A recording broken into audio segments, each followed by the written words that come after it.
Hello, hello, hello. Welcome to the stream. This is Friendship Empire, and I am the Empress. Today we are continuing our multi-part series on the scandals in the Norwegian royal family.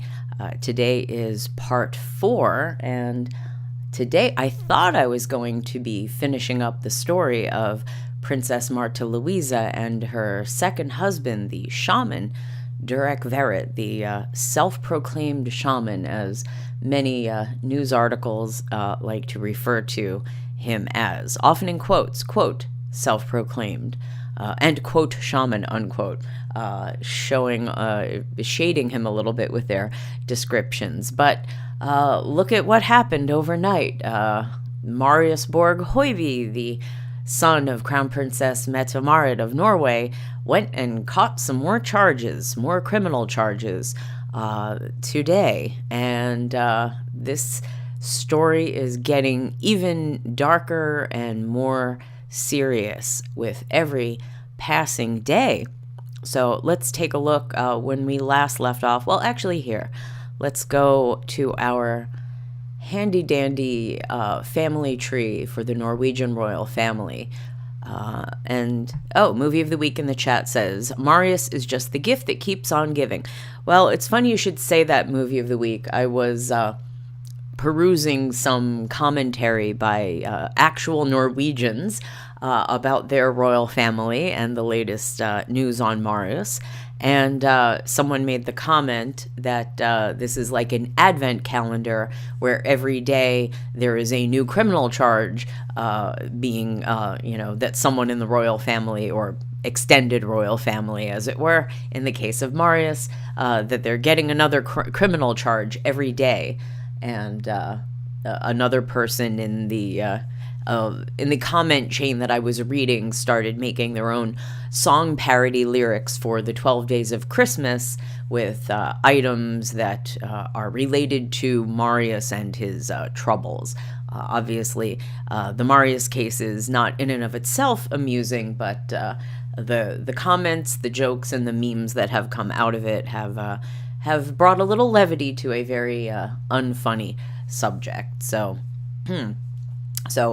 back to our family tree here, just to get anyone caught up. I'm assuming that if you are listening to this stream or watching this video, if you are not catching us live, that you probably know who the Norwegian royal family are. But in case you are not familiar with the members, just to catch you up on our cast of characters, we have King Harald V, up here, the reigning king. He is elderly and infirm, and the troubles that have been going on lately with members of his family are surely not what he needs for his health or longevity. This is his wife, Queen Sonja. Their 2 children are this guy, Crown Prince Haakon, and his elder sister, Princess Martha Louise. We have Haakon's wife, Crown Princess Mette-Marit. She has a son, 27-year-old Marius Borg Hoiby, who we will be discussing at the beginning of this stream. He has been in trouble for a lot of very serious criminal offenses, and he seems to keep racking them up. This was her son from a previous relationship, not marriage. Then she married Crown Prince Haakon, and they have 2 children together, Princess Ingrid Alexandra and Prince Sverre Magnus. Ingrid is the presumed heir to her father and grandfather. This is the line of succession as it stands at the moment. Harald, Haakon, Ingrid, and then her younger brother, Sverre. Over here, we have Princess Martha Louise. She had a first marriage to this gentleman, Ari Ben, a writer who is no longer with us, and we discussed him and his background and their marriage in our last stream. So if you want to catch up on that, you can listen to that. It's an interesting story in and of itself and a good background for what we will be covering in the second part of today's stream, which is Martha's relationship with her now second husband. They got married earlier this year at the end of the summer, I believe. And that's this man, Durek Verrett, also known as Shaman Durek, and we're going to discuss his background and how the princess met him following her divorce from Ari, her first husband. And of course, just rounding out this family tree are the three daughters of Martha Louise with her first husband, and we briefly profiled them on the last stream. They are quite young, so not too much to say about them yet, and fortunately no scandals. Obviously they look quite young in these photos, and the youngest is let's see, 16 or 17. So these are older photos, but the children are a little bit older now. But pardon me. Moving forward, what happened overnight? Let's see. It looks like the first article that I was going to read might have even been updated since yes, 14 minutes. And if you can read it on your screen, if you're not just listening, you will see Marius Borg Hoiby will be detained for up to a week. I had heard that he was going to be detained for as much as 2 weeks. This was after yesterday's report. I actually was reading conflicting reports saying that he was not in custody, and people were up in arms about the fact that he had been charged with a very serious crime. And if you're looking at your screen, you can probably see what has happened. He has received a second criminal charge. I should have said this earlier. I have to be careful with the language that I use because of YouTube, and also I'm trying to be mindful of listeners and your sensitivities. And if there are children listening, you will want to pause the stream, remove the children or any other sensitive listeners or viewers from within earshot. But yes, this does involve very serious topics. So moving forward and being very careful with my language, Marius Borg Hoiby, the son of Crown Princess Mette-Marit and the step-grandson of the King of Norway, has now been charged with a second charge of R, the R word, the R crime, the four-letter word beginning with R, that is a crime against another human being. And we learned that yesterday he had been charged with one count, and now the investigation has continued, and there is now a second charge. To be clear, through his defense attorney, Marius has denied any wrongdoing in these specific charges. He has caught some previous criminal charges, which he has seemingly admitted to but has not yet been convicted of, but these new charges from yesterday and today, the R crime, he has denied that is the case. And let's continue with this article. Okay, the short version. The police are now investigating 2 R crimes. The defense attorney for Marius Borg Hoiby calls the R crime charges, quote, catastrophic misjudgments, unquote. The district court decided to close the hearing to the public and press, despite Marius' wish for open doors. And the decision on custody will come later on Wednesday, and it's a little unclear to me if that's actually happened. I guess we will have to check that little update up at the top, which seems to have occurred while I was preparing this stream. All right, continuing the article. We have asked for imprisonment for 2 weeks. The background to the petition is the risk of evidence being destroyed. The reason for that is that we have uncovered one more R crime last night and this morning, says police attorney Andreas Kruszewski after the prison meeting is over. He says they have found what they believe is a new R crime in the investigative material. We are investigating it with full force. That means we are now investigating 2 R crimes, says Kruszewski. And continuing, from before, Borg Hoiby has been charged with R crime of a woman in her 20s. The new case also concerns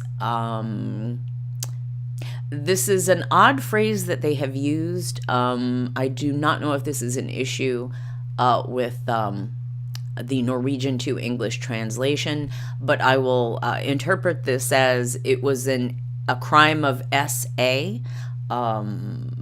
without actual conjugal relations. I think that's understandable. With a woman who is unable to resist the act. Now, the language here is a little confusing, so I'm going to try to explain it as best I can without getting too graphic. The thought here is that not able to resist could be unconsciousness. It could be due to, a sleeping person may be unconscious, someone who has ingested something that could make them sleepy and unconscious, not being conscious. That could be what's going on here. They have not made it clear what exactly it means, but when I reported this yesterday, the press itself did not seem to have everything cleared up, and the initial reports somewhat made it seem as though the first R crime charge was in relation to the first crime that Marius was charged with, which involved an attack on a woman who has been variously stated as either one of his girlfriends or not, which occurred in August of this year. And that's when the scandal first popped off. And he admitted through his, either his attorney or his spokesperson, that he was intoxicated on both liquid substances, alcohol, and what we call here on French Dip Empire, marching powder, a certain substance, which, especially when combined with adult beverages, can cause inappropriate behavior. And not in everyone, but in this case, Marius engaged in some very inappropriate behavior with this woman named Rebecca, who may or may not have been his girlfriend at the time in August. You trashed her apartment. There were photographs in the tabloids of a bladed kitchen implement stuck into her bedroom wall, a chandelier that was on the floor. He admitted that he got angry, that he acted inappropriately, inappropriate aggression, and that this was because of substances. He admitted to having had problems with substances in the past. He admitted to having received treatment for these substances. And furthermore, he admitted, or at least claimed, that he had been suffering from mental health issues for a while. And he apologized. Now, he is still charged with the crimes related to that incident. And although he has admitted to it, he has not apparently been convicted yet. While that investigation was going on, he caught some more charges, and I think there's a good summary of it a little bit later. But initially yesterday, it seemed as though this first R crime charge was in relation to that August incident. That is not the case. This first R crime charge is for a completely different woman who has not been named, and as far as I know and hope will not be named. I will not be naming her unless she chooses to publicly, reveal her own name. And it appears as though the first R crime charge was something that this woman apparently was not aware of. And when you take into consideration the circumstances of the charge, that this was an SA or R crime, in which the person was unconscious or somehow otherwise unable to resist the act, this may have occurred without this person's knowledge. And it seems as though, and I think it will be explained in the article, the way they discovered this was by finding information on Marius's cell phone, which there had been some tampering with the phone, and both Marius and his mother, Crown Princess Mette-Marit, are kind of implicated, more the Crown Princess than Marius even, in possibly trying to damage the phone, tamper with the phone, remove SIM cards, and prevent the police from being able to access incriminating evidence that could possibly be on the phone. It appears they got a hold of the phone and they found incriminating evidence, or what they believe to be incriminating evidence of alleged R crimes, SA crimes. And that's where the second R crime charge has also come from, or so it seems. Excuse me. The new R crime charge, the second one, appears to be with yet another alleged victim, another woman. This person has not been named. I'm not sure if it is indeed an additional woman, anonymous woman, or if it's one of the women who have been mentioned prior, if it's one of his exes, because there's an article that has come out which again, they're not naming names, and of course with the victims, if the victims themselves do not want to be identified, they should not name the names. But it does get a little confusing because they kind of are using nicknames at times. They kind of need, like, victim A, victim B, or number one, number two, because it's a little confusing. But I think they kind of spell it out at the bottom of this article. So I will continue to read the article, but I just want to make it clear the identities aren't, these people are not being outed for their identities. So it gets a little confusing knowing who we're talking about, which alleged victim, and I have to say alleged simply because there have been no convictions, and I have no idea what the reality of this situation is. So, continuing with this article. Hoiby does not recognize any of these conditions. Both charges are catastrophic misjudgments on the part of the prosecutor. I spent a lot of time on this in the court session today, says Hoiby's defender, Øyvind Bratlien, to VG. VG being the, I believe it's Verdensgang, the media outlet that we are reading this article on. This fifth woman, okay, so it looks like this is yet a new person has entered the situation. This fifth woman has been appointed, okay, she's gotten an attorney, yes. Okay, decision. All right, this is blah, blah, blah. This is a little bit behind. Okay, so with the new charge, there are now a total of 6 people who have the status of offended in the case complex. So basically, there are 6 alleged victims. These are the victims and the charges. Woman in her 20s. Hoiby is now charged with breaching Section 291, letter B of the Criminal Code, which deals with the R crime. The letter specifies an intimate act with someone who is unconscious or otherwise unable to resist the act. The police specified that the charge deals with the R crime without the actual conjugal act, if that makes sense. It's a little unclear to me. I think I get what they're saying. I think it's intimate contact, but not the actual, deed. I don't want to say the words because of YouTube, but if you have eyes to look at the screen, you can read the words yourself. And I think that's clear. The victim in this case is a woman in her 20s who is not among the previous victims. And from the other articles that I have read, this woman, I believe, has stated that she was not one of his girlfriends. And this alleged attack occurred they specified Palm Sunday. I think that was late March this year. Palm Sunday this year, which I think was like March 24th or something like that. So this crime, if it occurred, this happened well before the August incident, which is what blew up in the press. So moving on, that's one victim, woman in her 20s. Now, this new victim, let's unselect that. The new alleged victim, the police believe that in the investigative material, they have uncovered a new R crime without conjugal action with a woman who is unable to resist the act.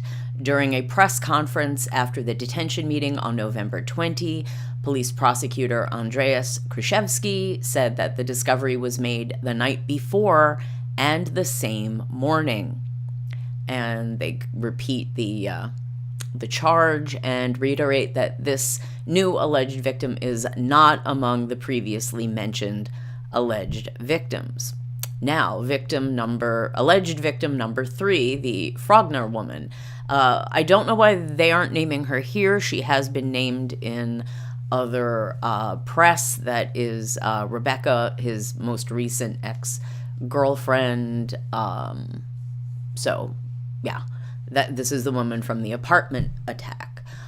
From earlier in August, Hoiby was charged with damage and inappropriate aggression against his then-girlfriend. He has admitted to having committed inappropriate aggression and destroyed objects while under the influence of adult beverages and marching powder in an apartment in Frogner. The charge was later expanded to include reckless behavior and breach of the restraining order, in addition to a case of bodily harm from earlier. And to be clear, I'm assuming the bodily harm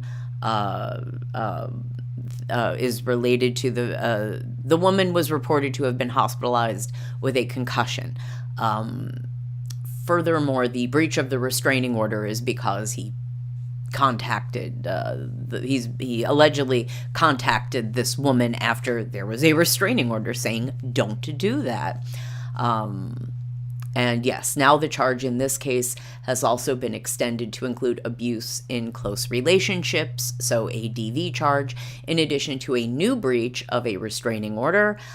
This was announced by the police on Tuesday, and if I am understanding the situation correctly, it is because when Marius was arrested again on Monday night, that would be this past Monday night, if you are listening to this live, he was, if I'm getting this correct, and it's tricky because I'm dealing with Norwegian to English translations, and also for some reason the Norwegian press refuses to name Rebecca, even though she has been named, the Frogner woman, as they're calling her.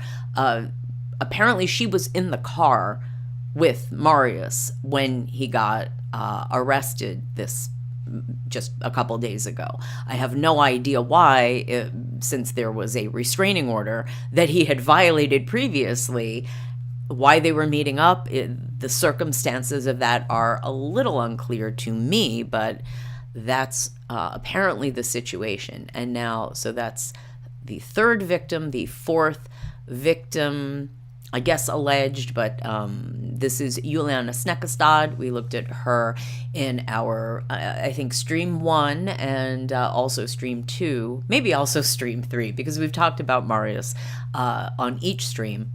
Excuse me. Hoiby has previously been charged with abuse in close relationships, so a DV charge, against his ex-girlfriend Juliana Snekkestad, 29, with whom he was together for around 4 years. Yes, they had lived together.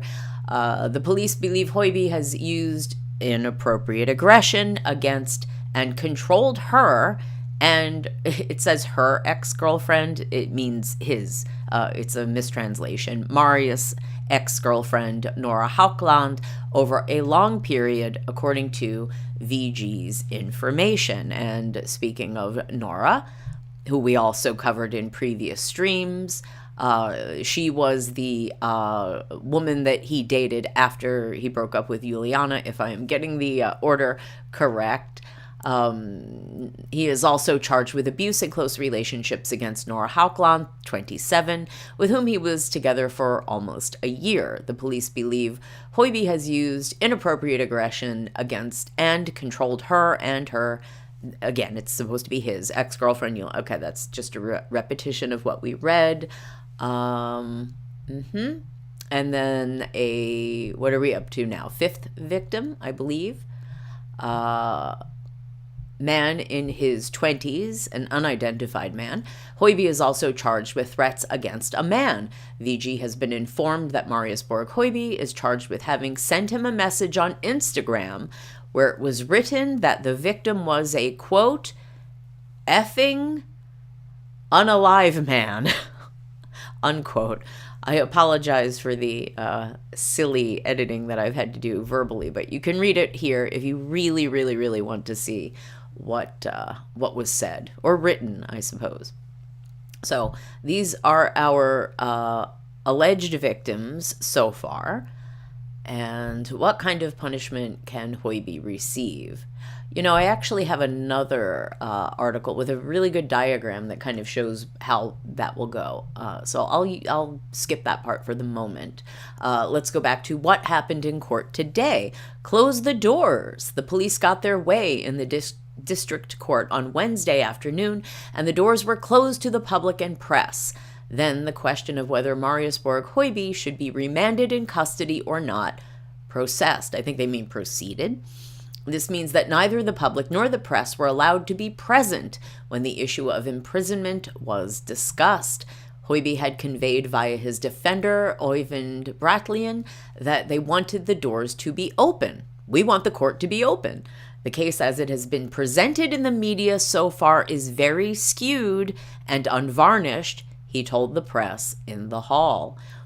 In the ruling, which was read out in court, the judge emphasized the police's arguments about investigative considerations as well as considerations for privacy. So I guess that means that the judge decided to keep the court closed for the sake of sometimes the police don't want certain details about their investigation to get out, lest it compromise that investigation, and I guess the additional privacy considerations for the alleged victims whose names have not yet been released to the press, and especially if Marius is actually guilty of these crimes and these poor women were attacked and did not even know if they were not even aware that anything had happened, then I can imagine there would be an even greater desire for privacy in that circumstance. Movie of the week in the chat says, quite a charmer. Yes, well, Marius is a very troubled and troublesome individual. Okay, continuing on. In the ruling, which was read out in court, the judge emphasized the police's... I said that. Hoiby was not present when the decision was communicated to those present, and he has not been visible to the press in the Oslo District Court on Wednesday. On Tuesday morning, it became known that Hoiby had been arrested and charged under the R-Crime Clause for having intimate interaction with a woman in her 20s while she was unable to resist the act. According to VG's information, the assault he is accused of took place shortly after 8 a.m. on Palm Sunday this year in an apartment at the center of Oslo where the offended woman was a registered resident at the time. Hoiby denies criminal guilt. And I noticed they have the specific time. They are reporting on the specific time that they say that this took place, which makes me, again, sort of, I guess, lend support for the fact that they pulled a video off of his phone, which obviously would have had a time associated with it. Otherwise, how would they have a specific time and date associated with the alleged crime? Continuing the article, there must have been the discovery of videos, there you go, that led to the investigation. According to VG's information, they must have been taken from Hoiby's phone. And when I was reading some of the chatter from Norwegians online last night, I was seeing that, yes, people were speculating that the phone, if the police could check out the phone, that they would probably discover more incriminating videos or content on the telephone. And shockingly, to me, possibly not to Norwegian citizens or residents of Norway, which I am not, one person mentioned that they had heard rumors that Marius was, shall we say, this level of inappropriate, the crimes he is now being charged with, that they had heard rumors that he had done intimately inappropriate things in the past, but that they had been committed not in Norway. I don't know. I mean, that could mean anything. Does that mean in London, where Marius had worked for a time? Does that mean just anywhere overseas? It was not specified, and of course, rumors are rumors, and what does that mean? But the idea that there could be even more victims out there, not just the two that apparently are being brought up in this case. I don't know if that means that this is going to be the snowball that becomes, the avalanche. I really don't know. But I expect that this is going to keep getting, that more things are going to be coming out. That's my assumption.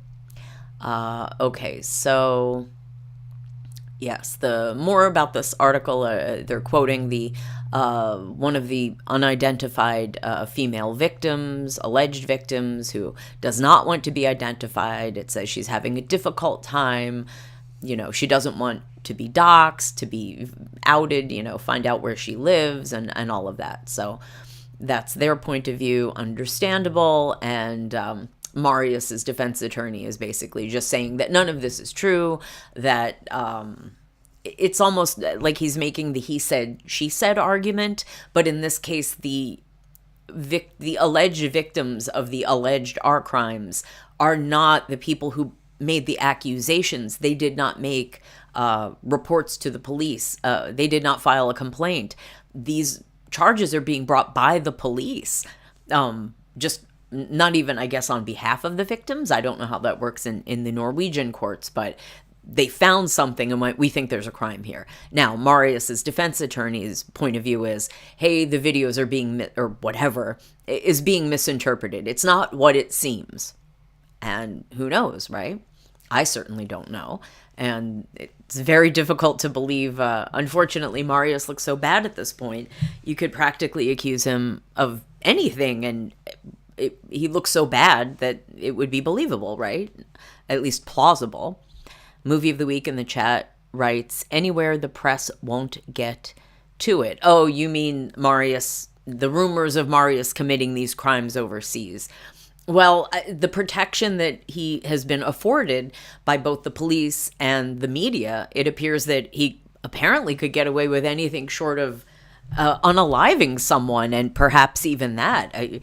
He's been accused of making an unalive threat at someone. Now, whether that's an empty threat or not, if someone who was that, connected to the wealthy and famous and powerful made that kind of a threat to me, I would at least think that there would be the possibility that they could carry through, no matter how much I would think, well, you're not going to do that, are you? But maybe you could.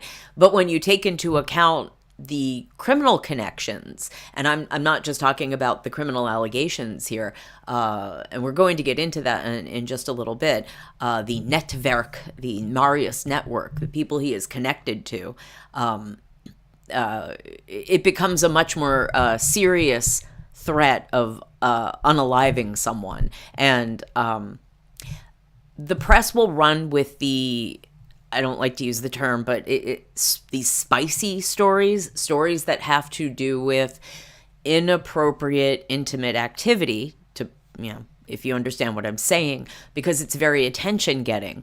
The less spicy aspect, although it's still, pretty interesting and pretty, what's the word I'm looking for? I'm trying to find a really good word, and I can't right now. But I think the better part of the story are Marius' the criminal network that they're calling, not so much his incredibly, allegedly disgusting personal behaviors with, his exes and apparently other women. That's heinous, but the criminal stuff is kind of scarier on a bigger, wider level, if that makes sense. But it's not going to get as much attention because it's about finance and things like that. And I think it gets it's too complicated and hard for people to follow. But the idea that a guy is just being horrible toward women, that's very basic and very easy. So that sort of is getting more press. And, well, it's what we're talking about now, but we'll get a little bit more into the criminal side of things in just a second. So there's a little discussion of what it means. Oh, yes, this is what I was looking for, and I think it's over here. Is it here? The road ahead. Okay, let's try this link. They have a little, there we go. Okay, a little diagram. So it says, the way forward, the police have charged Marius Borg Hoiby with several matters going forward. Several different scenarios can play out. So the question is, what could happen to Marius? Is he going to get away with his alleged crimes? Is he going to get convicted? Could he serve time? So here's Marius, and here are the various alleged victims of his alleged crimes. And I'm not going to read that again because we went over it. And, oh, here, let's scroll down again. Okay, so we are here, I suppose. Now, the police are investigating the case, obtaining documentation, blah, blah, blah. We get it. So what could happen? Here are our possible outcomes. The case could be dropped and nothing happens. Or the charges could be reduced and the case could be partially dismissed. Or the charges are upheld and the indictment would be withdrawn. I don't understand that one. Or the police find out that Hoiby has done several illegal things. The charge is expanded. The indictment is withdrawn. I don't know why they keep saying withdrawn. I think that might be a mistranslation. But anyway, I think they mean the indictment will be move forward, wouldn't it? They would go ahead with it. Well, anyway, so, okay, these are our options. Obviously, the case has not yet been dropped. That could happen, I suppose. All right, so what if either Marius or the complainants, okay, so this just loops back, so we'll skip that. Okay, if these are all the ways, like, basically all the options that would lead to he gets away with it. As you can see, like, oh, well, what happened if he confessed to everything? Well, if he confessed to everything, then I guess they just decide on his punishment, and he could potentially get a slightly, well, it's like confessing pretty much to anything. If you just say, oh, you got me, usually they will go a little bit lighter on you with your sentence because you did, you admitted it. So that is seen more favorably in the court than if you deny and fight it and go to trial. So yes, he can receive a prison sentence, community punishment, I guess that's like community service, and or maybe it's like parole probation, and or a fine. What if the aggrieved parties demand compensation from him? This has lower proof requirements. Okay, that's true. In, say, American courts, where for a criminal conviction, the burden of proof is much higher than in a civil complaint, which is why when there's say, a criminal charge against someone, if they are convicted, the aggrieved parties, say the victim or the victim's families, often will sue that person and say, hey, there's proof that you did it, and now you owe us civilly as well. And they can usually win some money off of that. But even if a criminal is not convicted, or an accused criminal is not convicted in the criminal court, the victim or victim's relatives, whoever the aggrieved parties are around to do so, can sue civilly and say, yes, but we still think you did this and we want some money back. We want, a judgment in our favor. And because the burden of proof is less, sometimes the civil court will actually not convict, but will side with the alleged victims. So you could get a civil win, but a criminal loss as the victim, if that makes sense. So it looks like they do that in Norway as well. And so his alleged victims could say, hey, we want a civil judgment in our favor, which could go either way. Either he would not have to pay or he would have to pay. I like how they did this with the little blue background circle with the smiling Marius with the bangs that I guess is identified with him from when he was a child, that he was known for his bright blonde bangs. And then the take the L Marius is the red background circle where he's wearing the black tie and excuse me, not smiling, looking away from the camera, and has his hair slicked back like some kind of James Bond villain. Which I would say he could fit as a James Bond villain, but he seems a little... He doesn't seem like that much of a power dude. Like he doesn't seem like the guy running the stuff. He's a bad guy, I guess. If these allegations are true, I will try to give him the benefit of the doubt. Although he admitted to doing some of the bad things, so I guess we could say he's been bad. I don't know if he's as bad as he's accused of being, but it doesn't look good.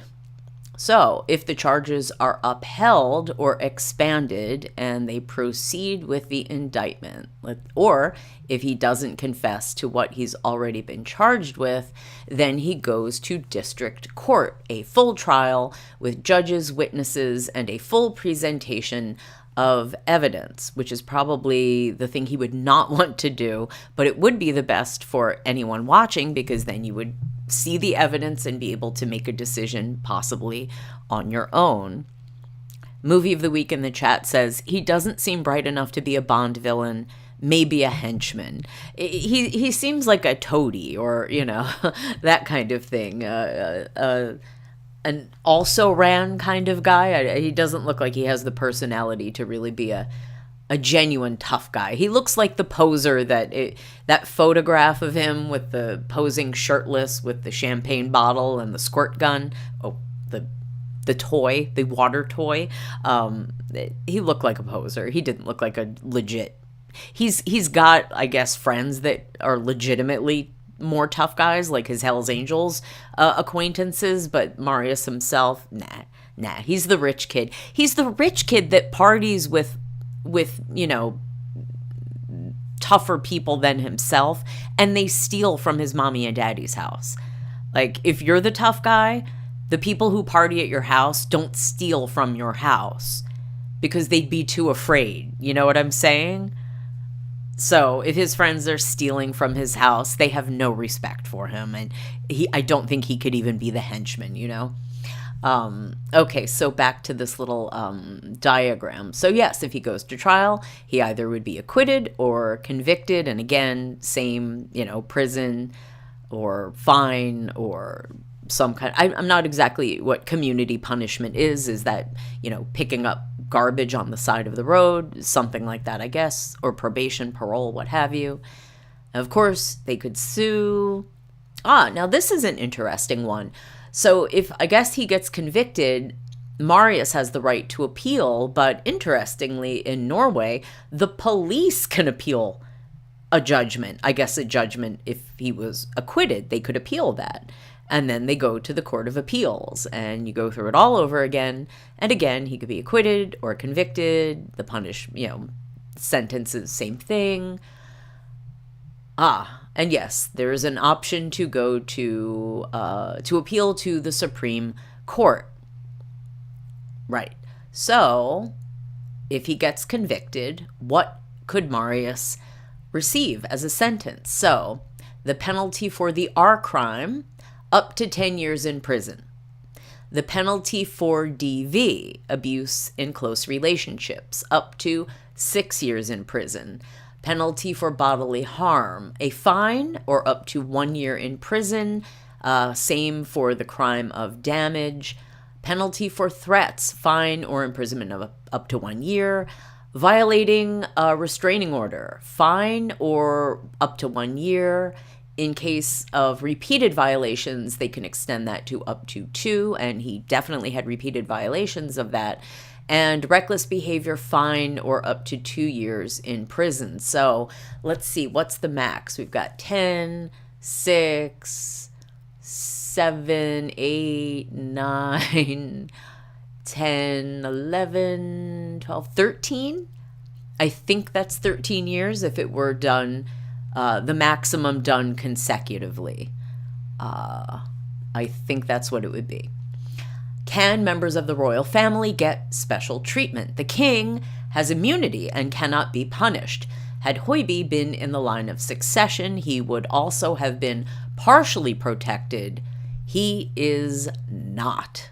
No, he is not. So that's what Marius is looking at the moment to R crime charges and a bunch of other charges, violating restraining orders, reckless behavior, threats, and a possible, what did I say, 16 years in prison.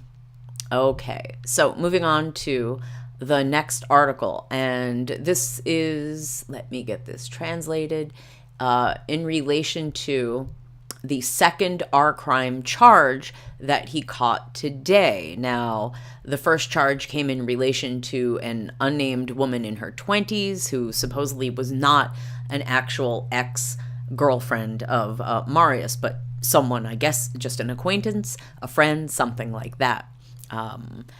Now we hear Juliana Snekkestad, his ex-girlfriend, interrogated as a witness in a new R crime case, on the same day that Marius Borg Hoiby was produced for remand, meaning getting him locked up.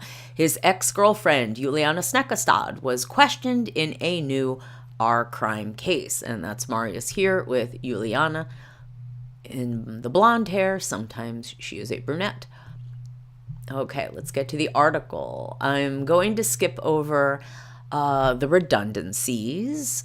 And yes, so let's see. Today, it also became known that the police are sitting on a piece of evidence that may turn out to be central to this case.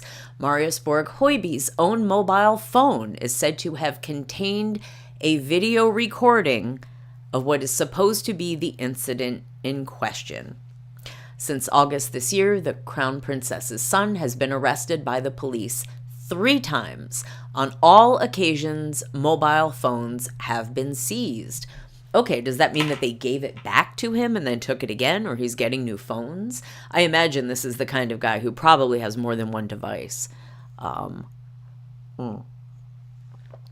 the same time that Marius Borg Hoiby was preparing for the detention hearing in Oslo District Court, together with his lawyer, Øyvind Bratlien, his ex-girlfriend, Juliana Snekkestad, 29, was being questioned by the police in Tønsberg.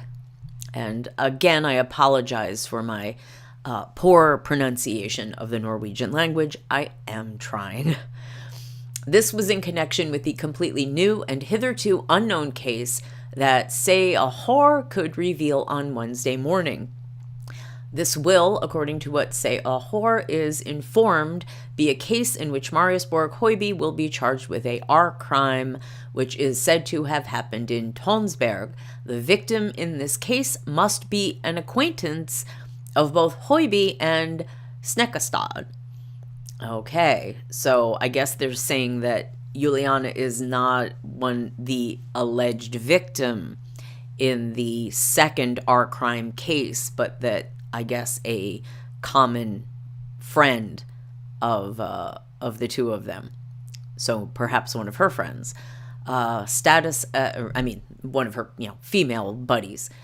Status as a witness. The relationship is supposed to be several years old, but has been brought up to date through recent investigation. I'm not sure what that means. The case is currently being investigated by Tønsberg Police District. Okay, so I'm not sure if they're saying that the alleged crime, the second alleged R crime, took place several years ago, because the first R crime case supposedly took place in, I believe that would have been late March. They said Palm Sunday of this year. But keep in mind, Marius stopped dating Juliana in, I think, did they say 2022? I'm trying to remember.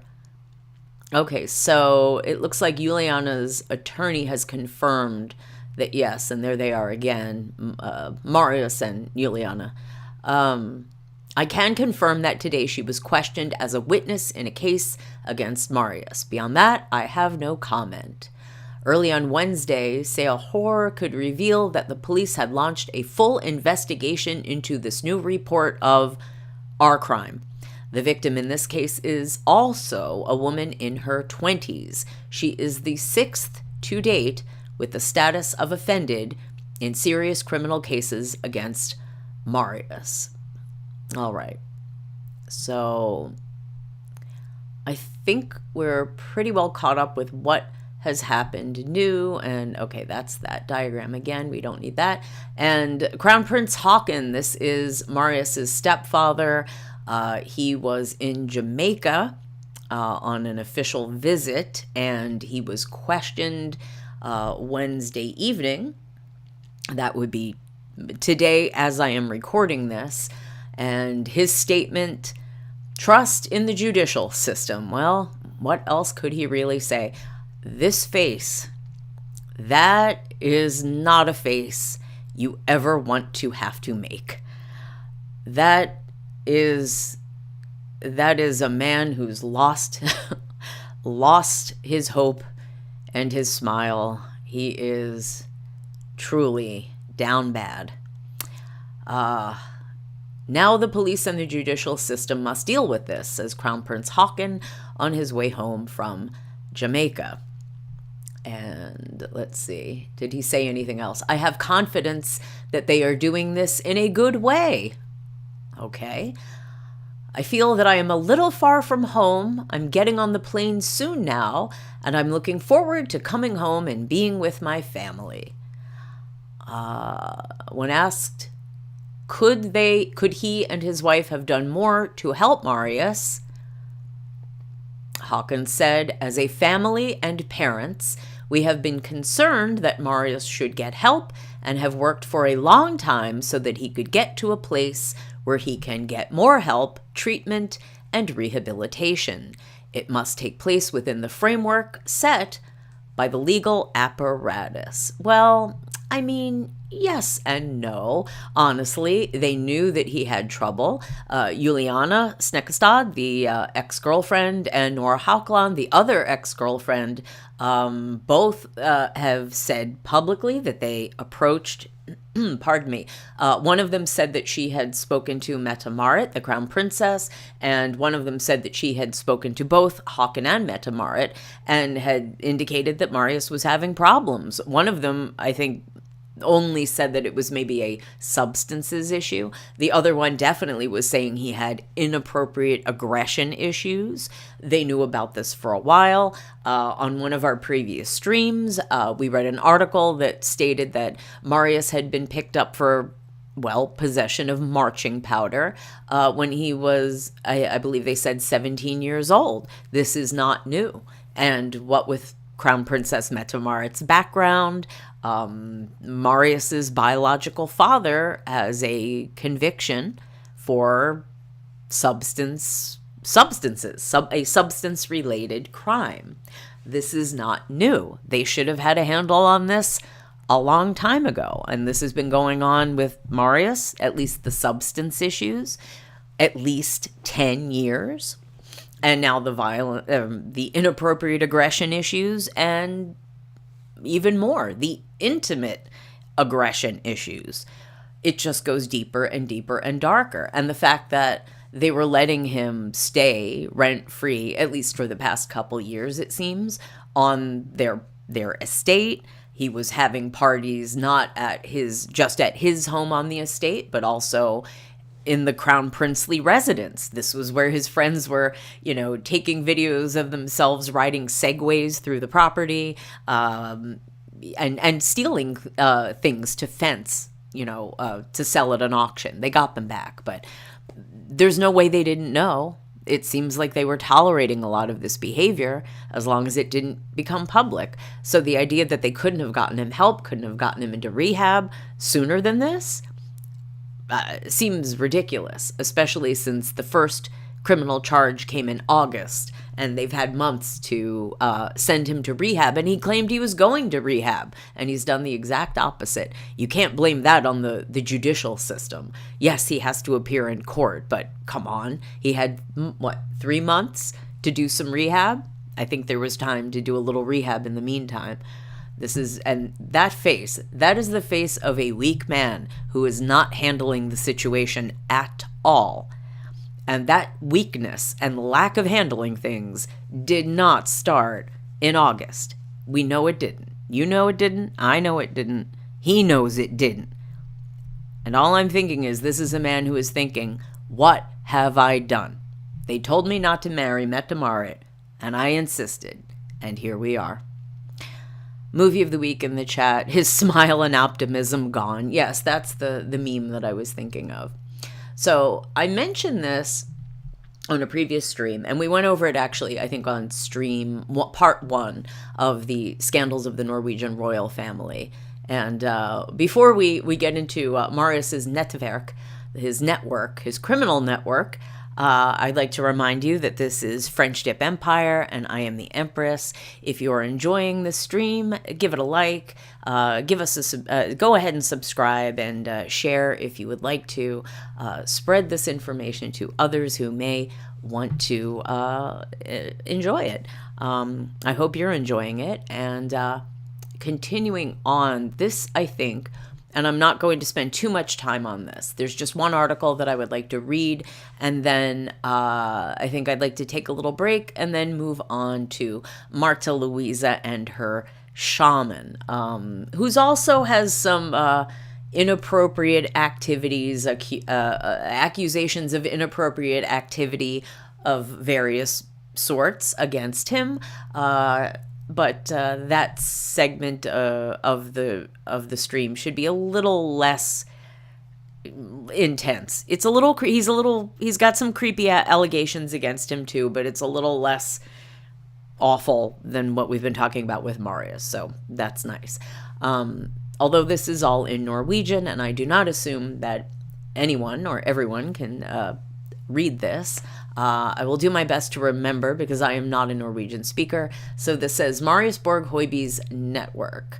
And so we have people, you could probably understand what some of these words mean if you are an English speaker. That's just outright Hell's Angels. That says Albanian Mafia. That word spelled with K's is similar to the English word spelled with C's, the marching powder term. And Kinahan, this is the British Kinahan organization. They're actually Irish. I don't know why it says British. This says the Swedish Foxtrot organization. These involve substances.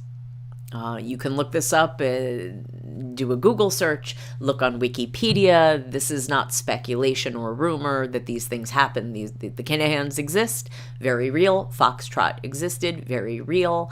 The other comments here have to do with things like fraud and money laundering and, powder, possession. I cannot go into all of these details.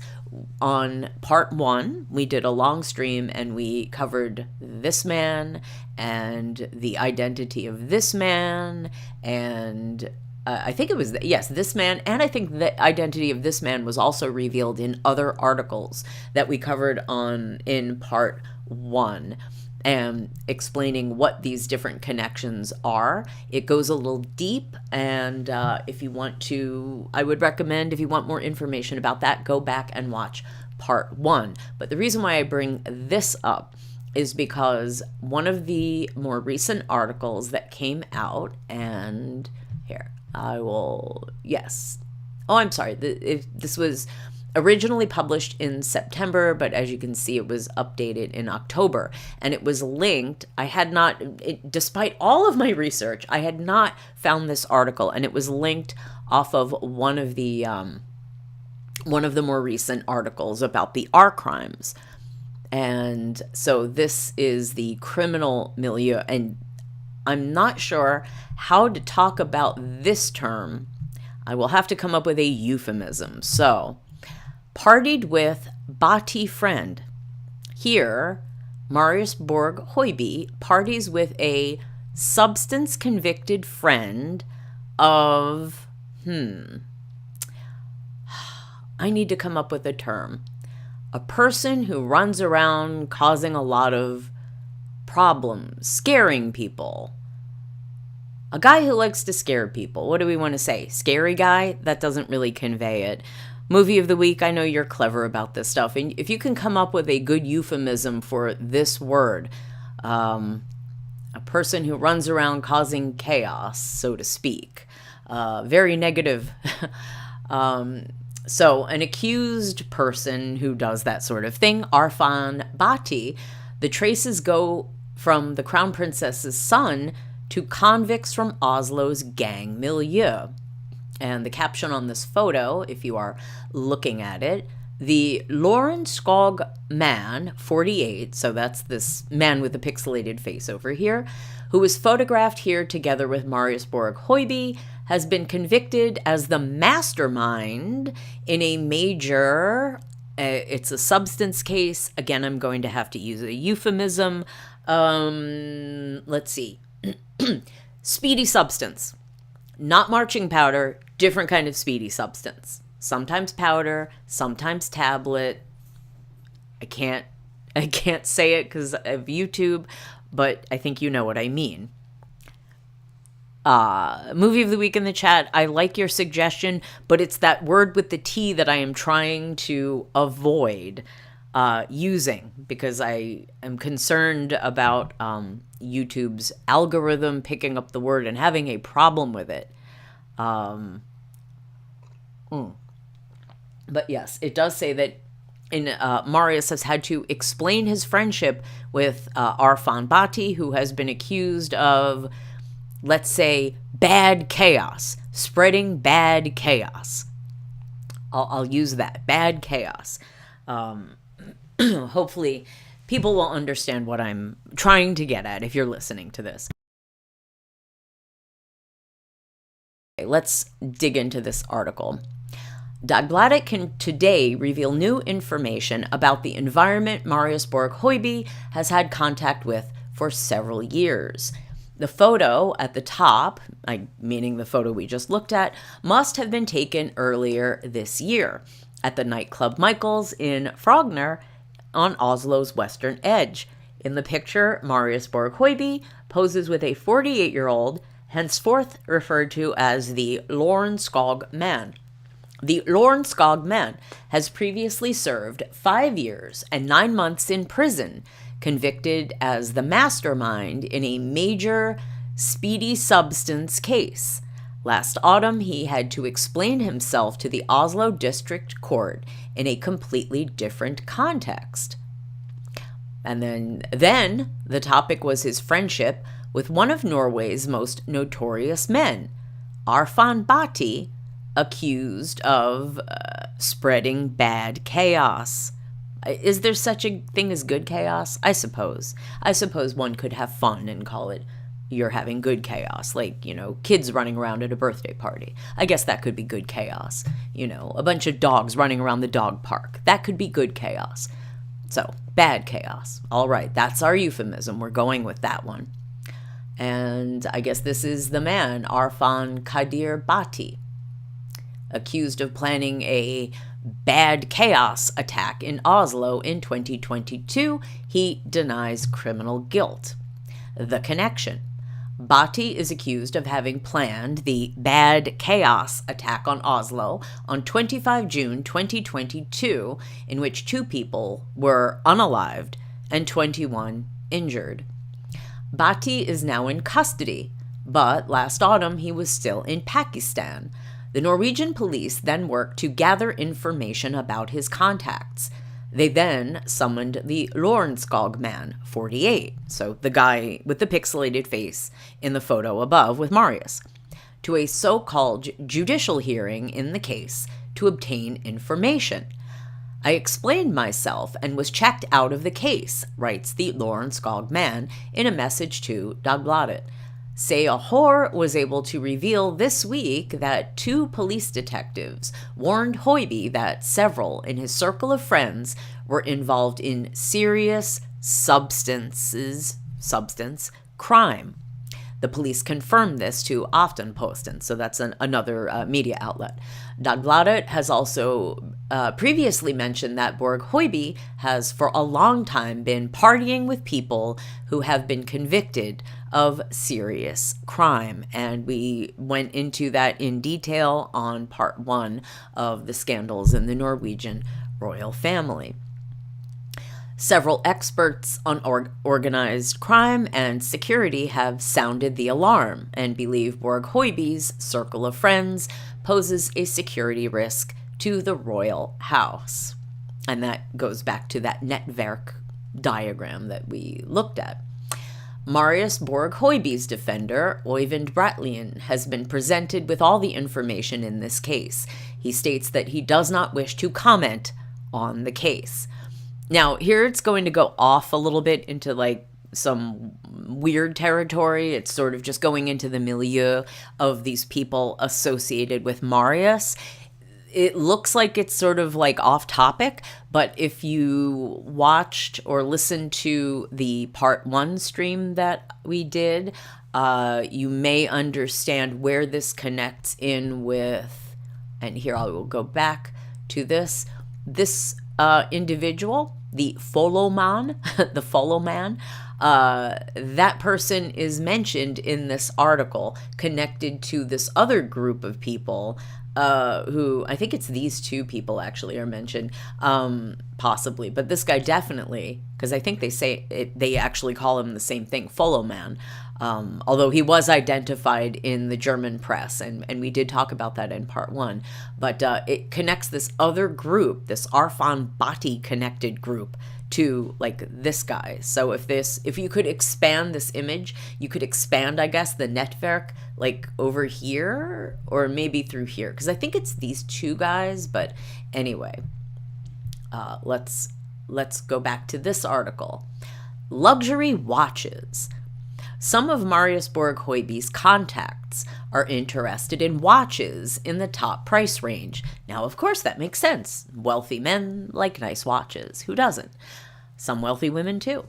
On Instagram, they advertise watches on the accounts Oslo Watch Club and DNS Consulting.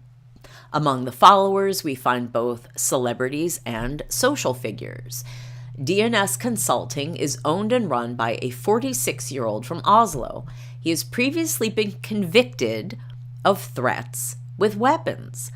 According to the verdict, he fired a projectile throwing tool at several men on an open street in the center of Oslo after a conflict. He has appeared as a gang member in the national press. And then they have this image here of someone with a pixelated lower face wielding two watches on their wrists as Wonder Woman wields her little bracelets. And it says here, the watch dealer, 46, previously convicted of threats with weapons, poses with watches, yes, blah, blah, blah, okay. For years, he has brokered watches in the luxury class, but the companies have not recorded any turnover. The man did not want to answer questions.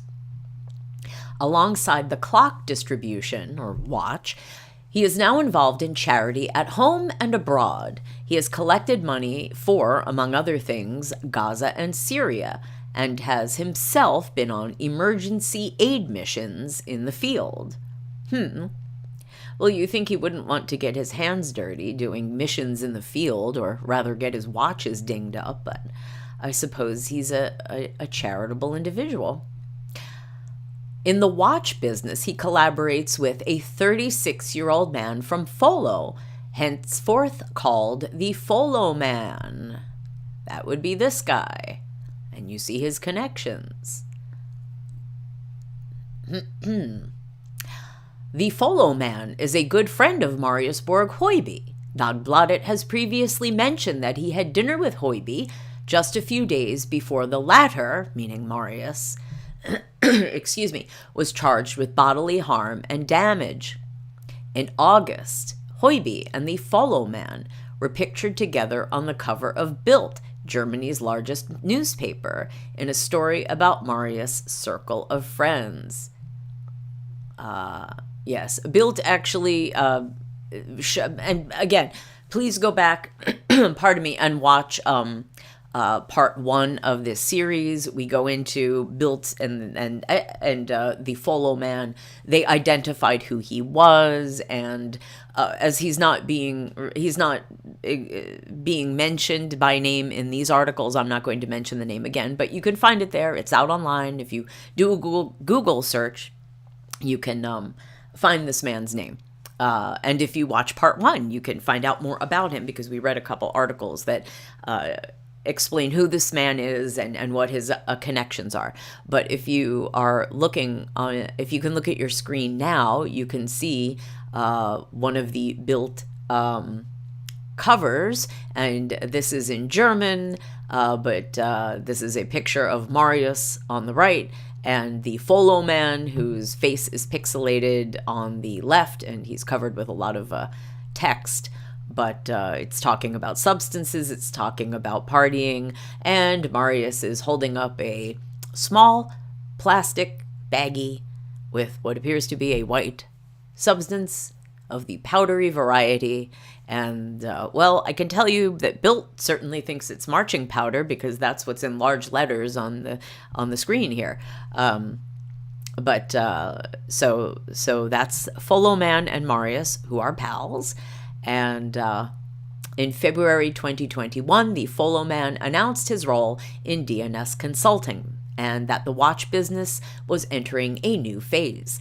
With expanded premises, new name, and me on the team, he wrote on Instagram. The new name is Oslo Watch Club, and it is essentially about brokering watches. In other words, do you want to buy a watch, sell a watch, or advice on a watch? Then just get in touch for a no-obligation chat. The Follow Man had then finished serving a sentence for fraud. And if you look on the this word should be fraud.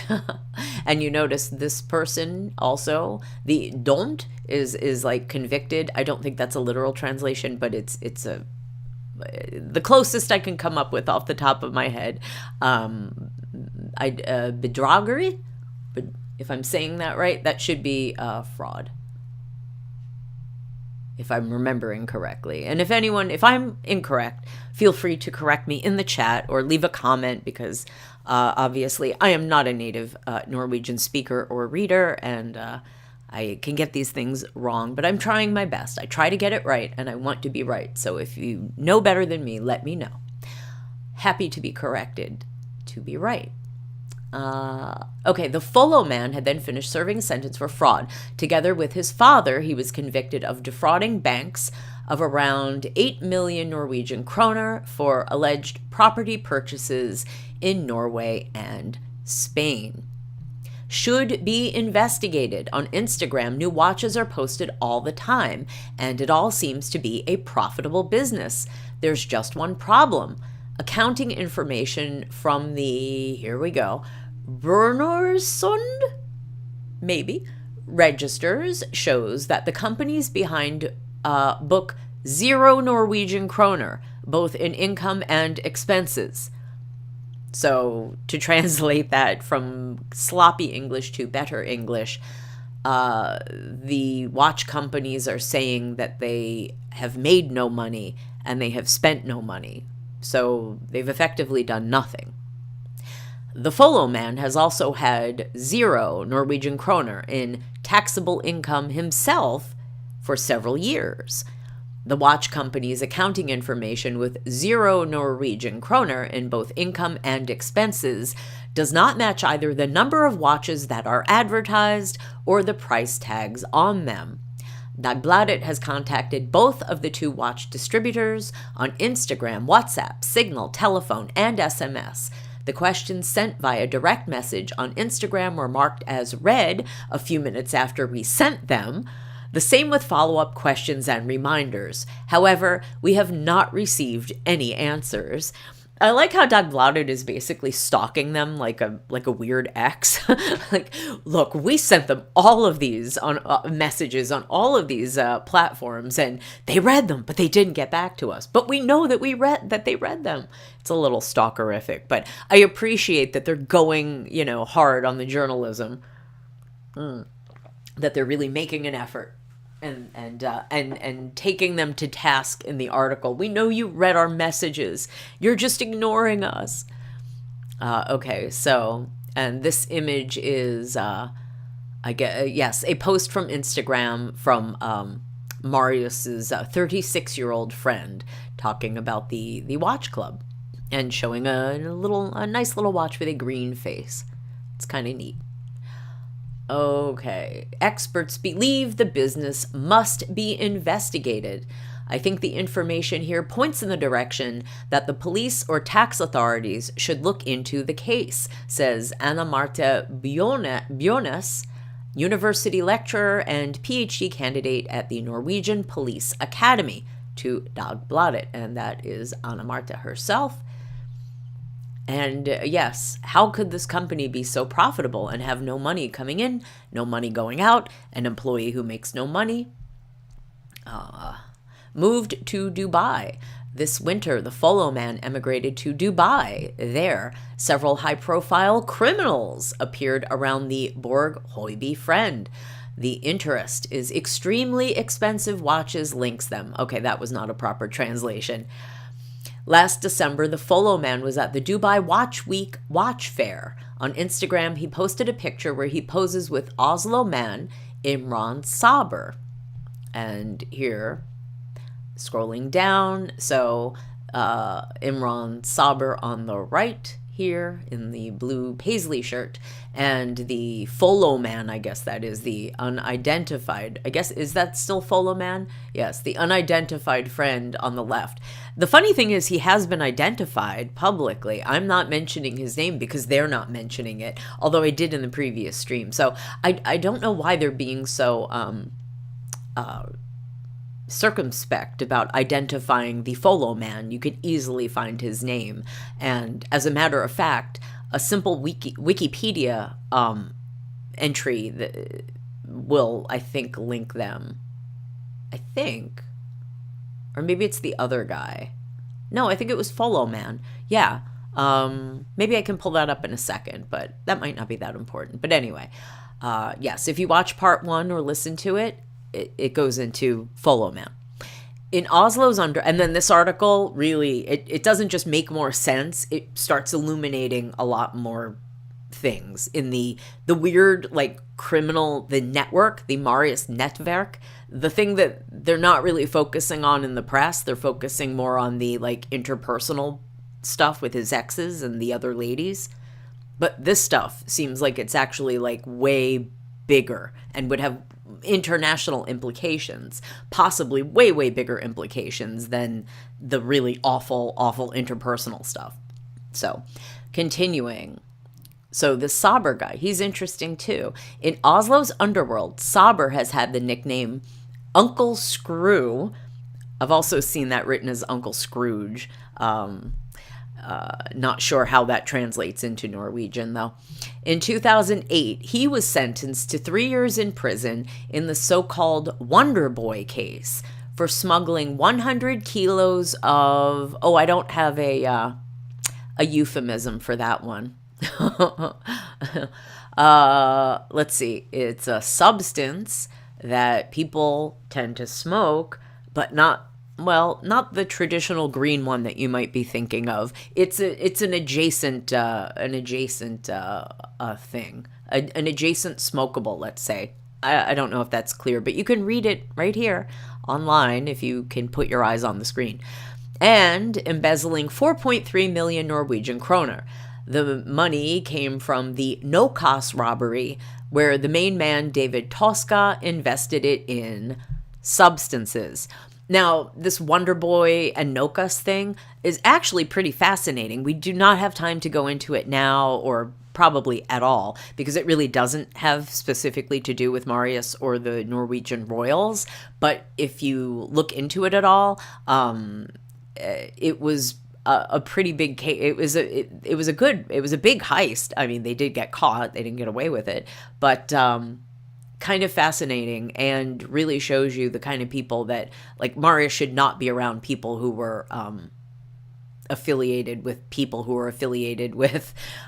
massive armed robberies, where someone, I believe in the the Nokus heist, one person was unalived. So it wasn't a clean getaway. It was a bad crime that went dirty, and then everyone, I guess, got caught. Let's see. Okay, continuing the article, Imran Saber is tagged in a number of Instagram posts posted by the watch dealers. Other people with a criminal past are also tagged in the watch company's posts. Among them, the man from the picture at the very top of this case. They mean the article, the friend of Marius who's pixelated out in that photo up at the top. The substance-convicted Lorenskog man and Bati friend was with the DNS consulting founder to Dubai. Went to Dubai. And posed on Instagram with him and Imran Saber. The three have also holidayed together on roads. So this is the photograph. Imran Saber. So that's obviously the only person who is not pixelated out of the photograph. The watch broker behind DNS Consulting, and the Lorenskog man who posed with Marius. Okay. Dagbladet has contacted Saber by phone and WhatsApp without getting any response. Defends the watch business. The Lorenskog man who poses with Marius Borg Hoiby in the top picture in this case, they mean article, not case, does not want to comment on his relationship with the Crown Princess's son, but he believes it is wrong for Dagbladet to dig into the watch business. He needs a medal, not to be criticized, writes the Lorenskog man to Dagbladet. He is referring to the 46-year-old who owns and runs DNS Consulting. We are investigating why they broker watches for millions without recording a penny in turnover. If people try to do things right, if you see the emphasis on the good they do, you shouldn't ruin a reputation over small things, says the Lorenskog man. No one runs the company. So this is, I guess, the dialogue between the Dagbladet reporter and the man. Oslo Watch Company is registered at Lorenskog. A 47-year-old entrepreneur is the general manager of the Brønnøysund Register. I probably just destroyed that name. I'm sorry. So we turn on the thread. I guess that means we turn on the recorder. So question, is that your company? Answer, yes, it is registered to me. Question, are you the one who runs the company? Answer, there is no one running the company. I registered that many, many years ago. And then the editor's note says October 2021. Question, on Instagram, that company advertises watches for large sums. Answer, I know about the Instagram page. The point is that I have nothing to do with it. I only have a company on Brønnøysund, which I have nothing to do with Instagram, website, or Facebook.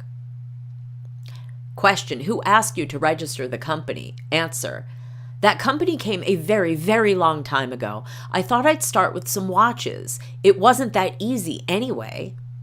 Question, do you know the guy who runs the Instagram page? Answer, what does it matter?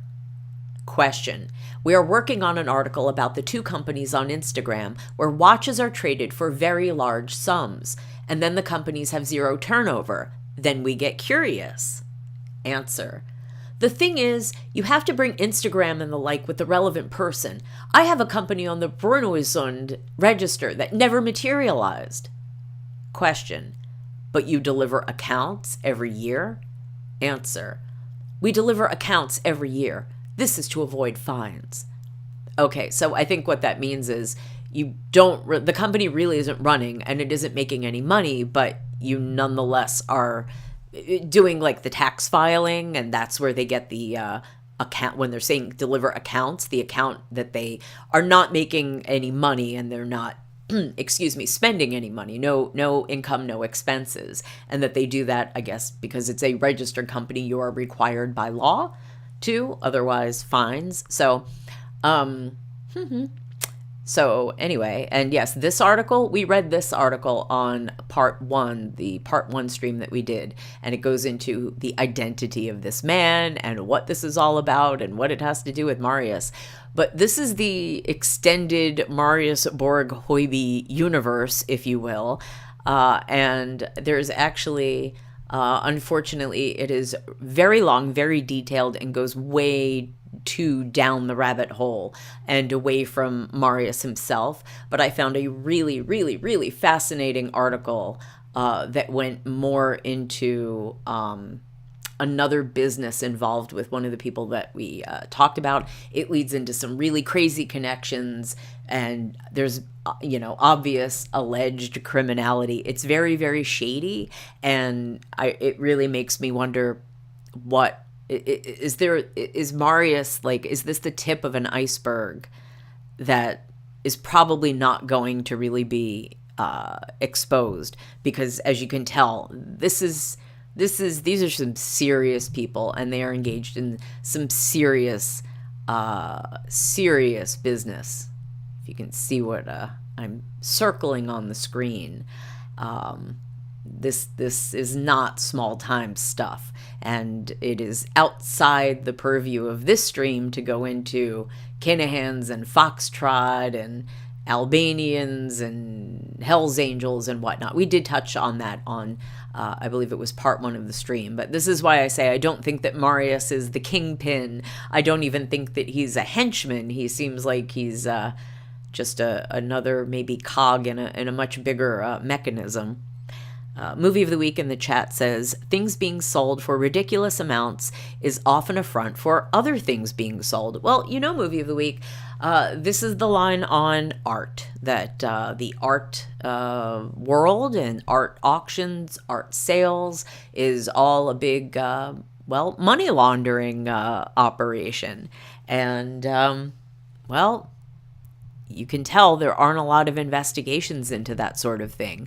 People aren't generally convicted of that. You don't see Sotheby's auction house going down. You don't see the big art galleries, the big gallerists and dealers being indicted for anything. You don't see wealthy people going to jail for doing shady deals with, art. So, Movie of the Week says he seems like a mark. Yeah, rich guys who aren't too bright and have a lot of money, yeah, they get surrounded. I mean, this is just a tale as old as time.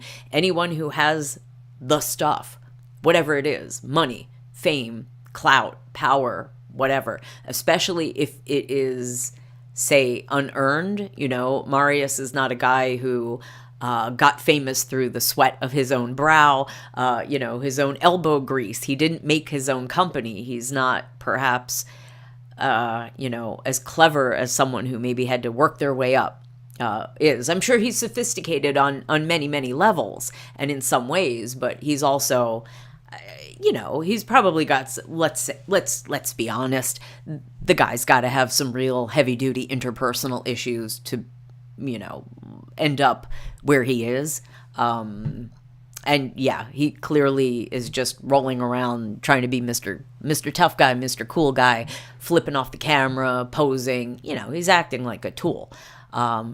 Anybody that out of control is going to be a mark. And people with substance issues that they can't get a handle on are often at the mercy of those who provide them with their vices.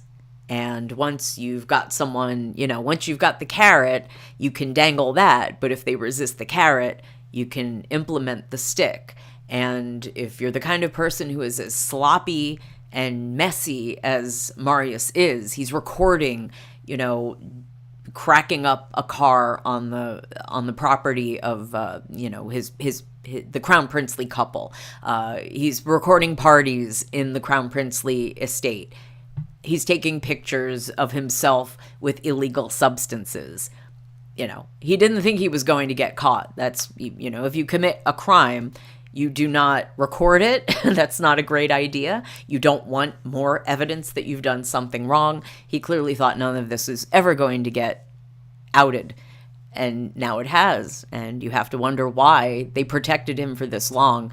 Why is he being outed and sort of thrown under the bus now? Did it just get too out of hand? Did someone decide they'd had it with him? I've stated my opinion. I think he's going to be what did they call it? The piranha cow. He's going to be the scapegoat, the sacrificial member of the family to perhaps take the fall. But as we discussed on yesterday's stream, the last stream, part 3, there's talk now in Norway. Should the crown prince divorce the crown princess? Should the succession skip the crown prince and go directly? And I will go back to the family tree over here. This is the king. He's hanging on, elderly and ill, but hanging, and beleaguered, but hanging on. And this is his heir. And if it isn't for Haakon, then they would have to go down to Ingrid, who's what is she at this point? Like 20 years old. And, her younger brother is even younger. And as for Princess Martha Louise, well, I'm going to take a little break in just a moment. And then when I come back, we're going to delve into her. And we did part 1 of her story on the last stream. So I'm going to continue with her story. I'm not going to be able to finish, but I think we're going to go from her meeting the shaman, and we're going to investigate his background, and I think we'll bring it right up into up to the point of their marriage this year. And then on a future stream, hopefully later this week, I will be able to cover their wedding and the controversy around the wedding itself and all of the tabloid headlines, the scandals that have come out since their wedding that have led to the princess and the shaman fleeing Norway just as all this Marius stuff is hitting. So the tabloids in Norway have been just Marius.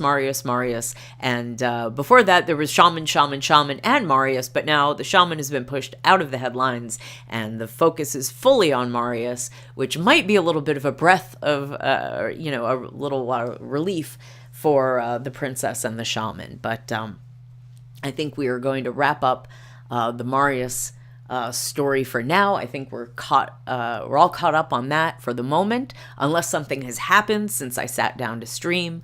So I am going to take a little break to refresh my beverage and stretch. And then when I come back in about 10 or so minutes, I will get into the princess and the shaman. This is French Dip Empire. I am the Empress. And if you're listening, hey, give us a like, go ahead and subscribe and share this with anyone you think might want to check it out. I'm going to take a little break, and I will be back in just a little bit.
Hello, I am back. This is French Dip Empire, and I am the Empress.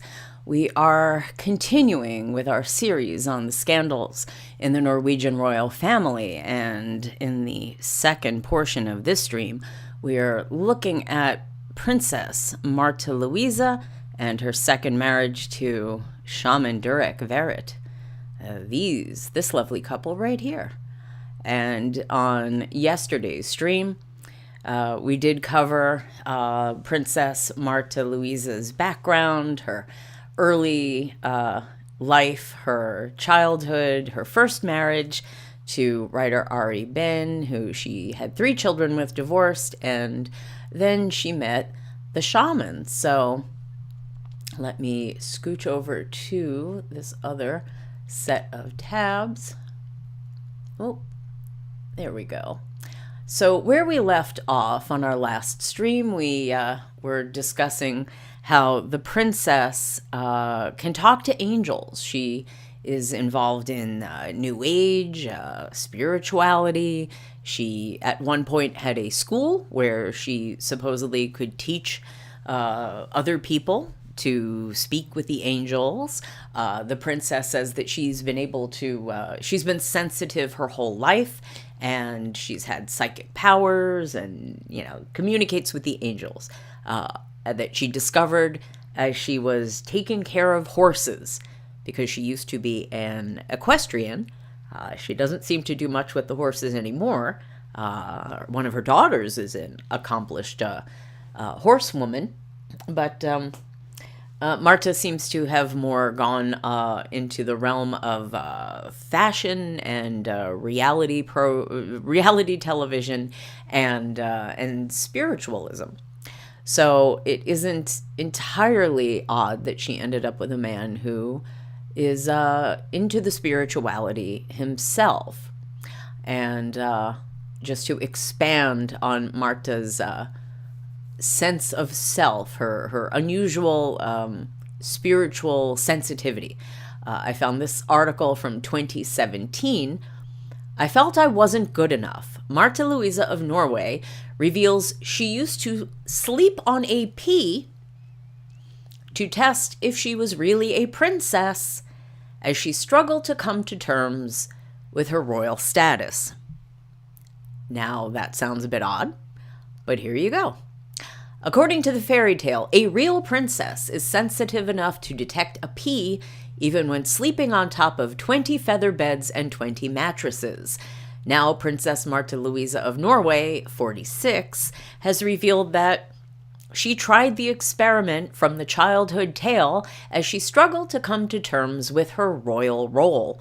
According to Royal Central, the royal could not understand why people looked up to her just because she was born a princess and wanted to test out if she was really worthy.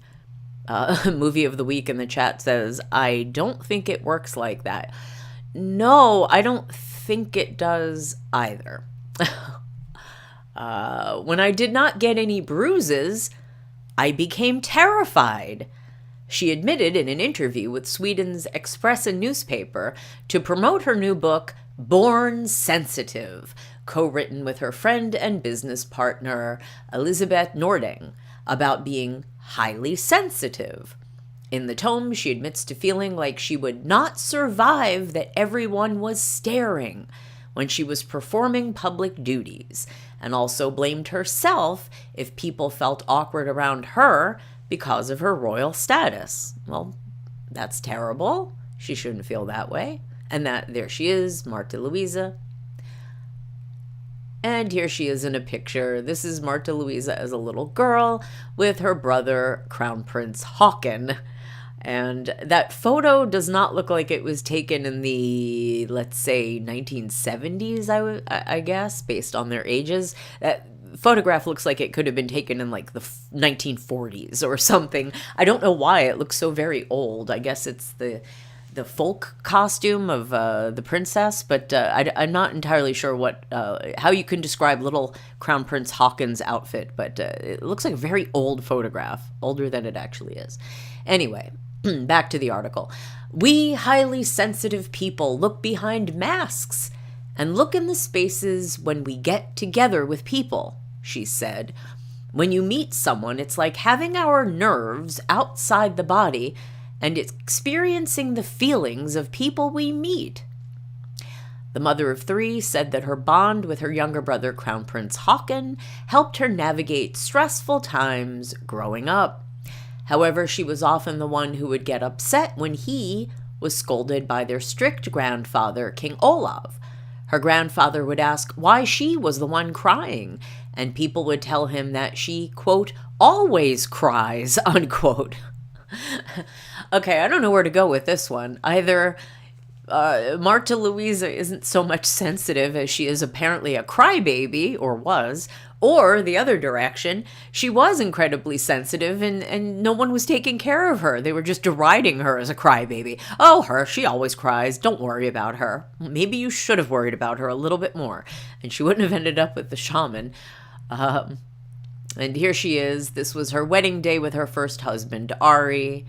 And there's Martha Louise, oh so long ago. Yes, this article came out the year after they separated. She and Ari, excuse me. I was concerned and wanted to protect him, she added, meaning Haakon, her brother. The daughter of Norway's King Harald and Queen Sonja is their elder child, but due to the rules of succession, her younger brother will one day ascend the throne. Well, we'll see about that. She is fourth in line after Crown Prince Haakon and his two children. So that would be Princess Ingrid and Prince Sverre. Martha Louise has three daughters, Maud, Leia, and Emma, but announced she was separating from her husband of 14 years, Ari Ben, in September 2016. And this is a very old photo of Princess Martha Louise with her daughters. That's Maud. That's Leia, who you kind of can't see in the back because she's obscured, and Emma. And obviously this is at least, I guess, 10 years old. And this is the royal family, extended royal family, on the balcony for some event. That's the King Harald, that's Queen Sonja, Crown Prince Haakon, Crown Princess Mette-Marit, Martha Louise all the way off to the side there, and then her daughters Emma, Leia, and Maud, Leia, Emma, and then Princess Ingrid and Prince Sverre, Marius not included. So this gives you a little bit of a background about the princess and her sensibilities, her spirituality, and all of that.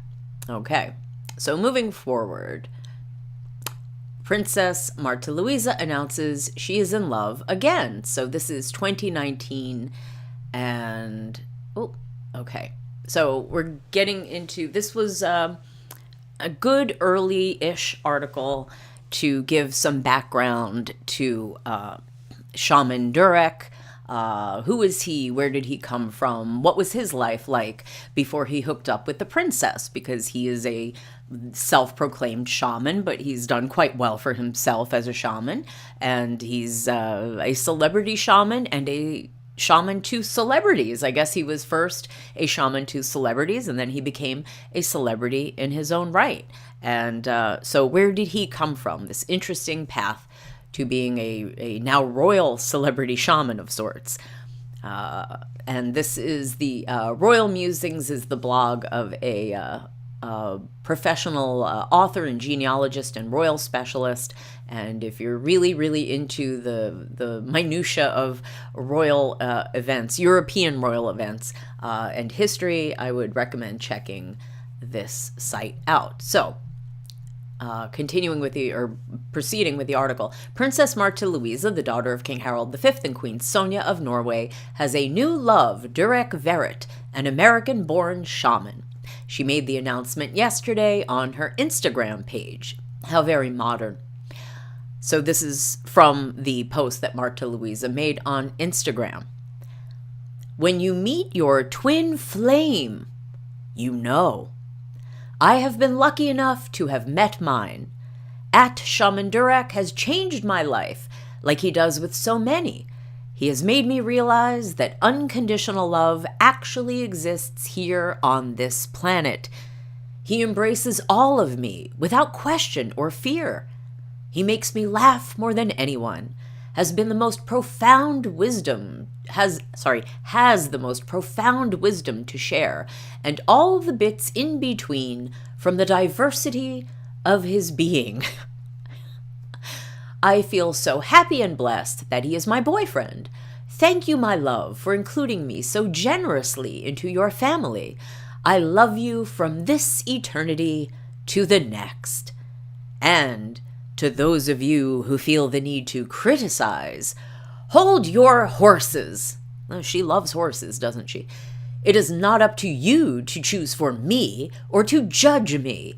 I don't choose my man to satisfy any of you or the norms or boxes you have chosen in your mind for me to be in.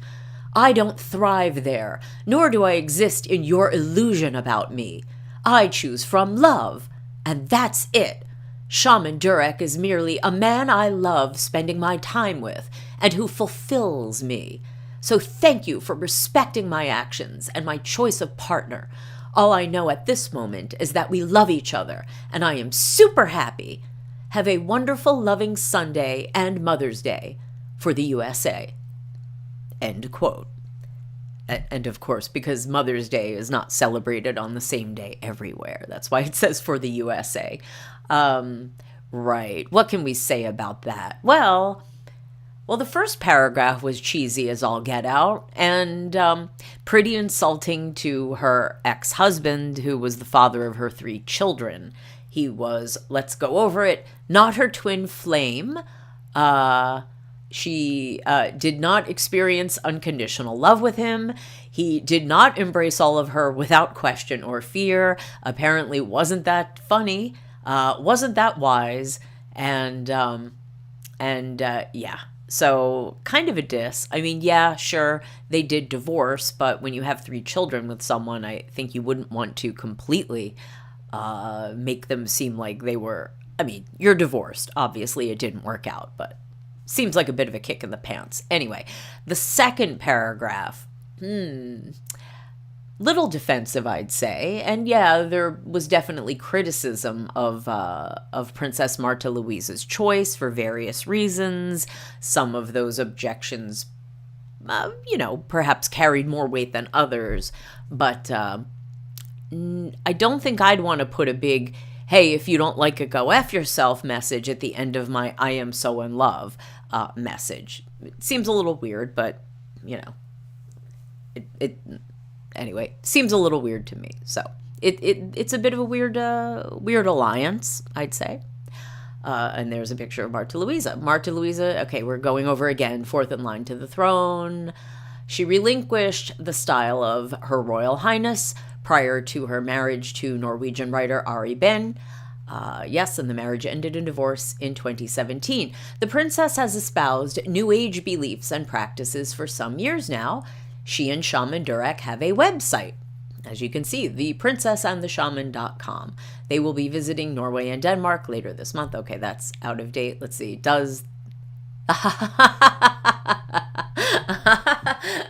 It's a Wix.com page. Look at that. Okay, I guess they gave up on the princess and the shaman unless the blog here has an incorrect address. But what is this? 5 years down the road? The website does not exist. Okay, so here we get into the movie of the week in the chat says she has a thing for guys who maybe aren't entirely straight, huh? Well, yeah. I mean, the shaman is admittedly, I suppose, bi. And as for Ari, well, we don't know. All I know is what I shared on the last stream. I don't think there was any public proclamation that Ari was anything other than straight. But, he was at least a bit metro, you-know-what. I don't know if it's okay to say. I don't know what YouTube will be okay with me saying or not saying, but, metro stylish, shall we say. He was definitely an artsy guy. Artsy guys are usually a bit more open-minded and, open to experimentation.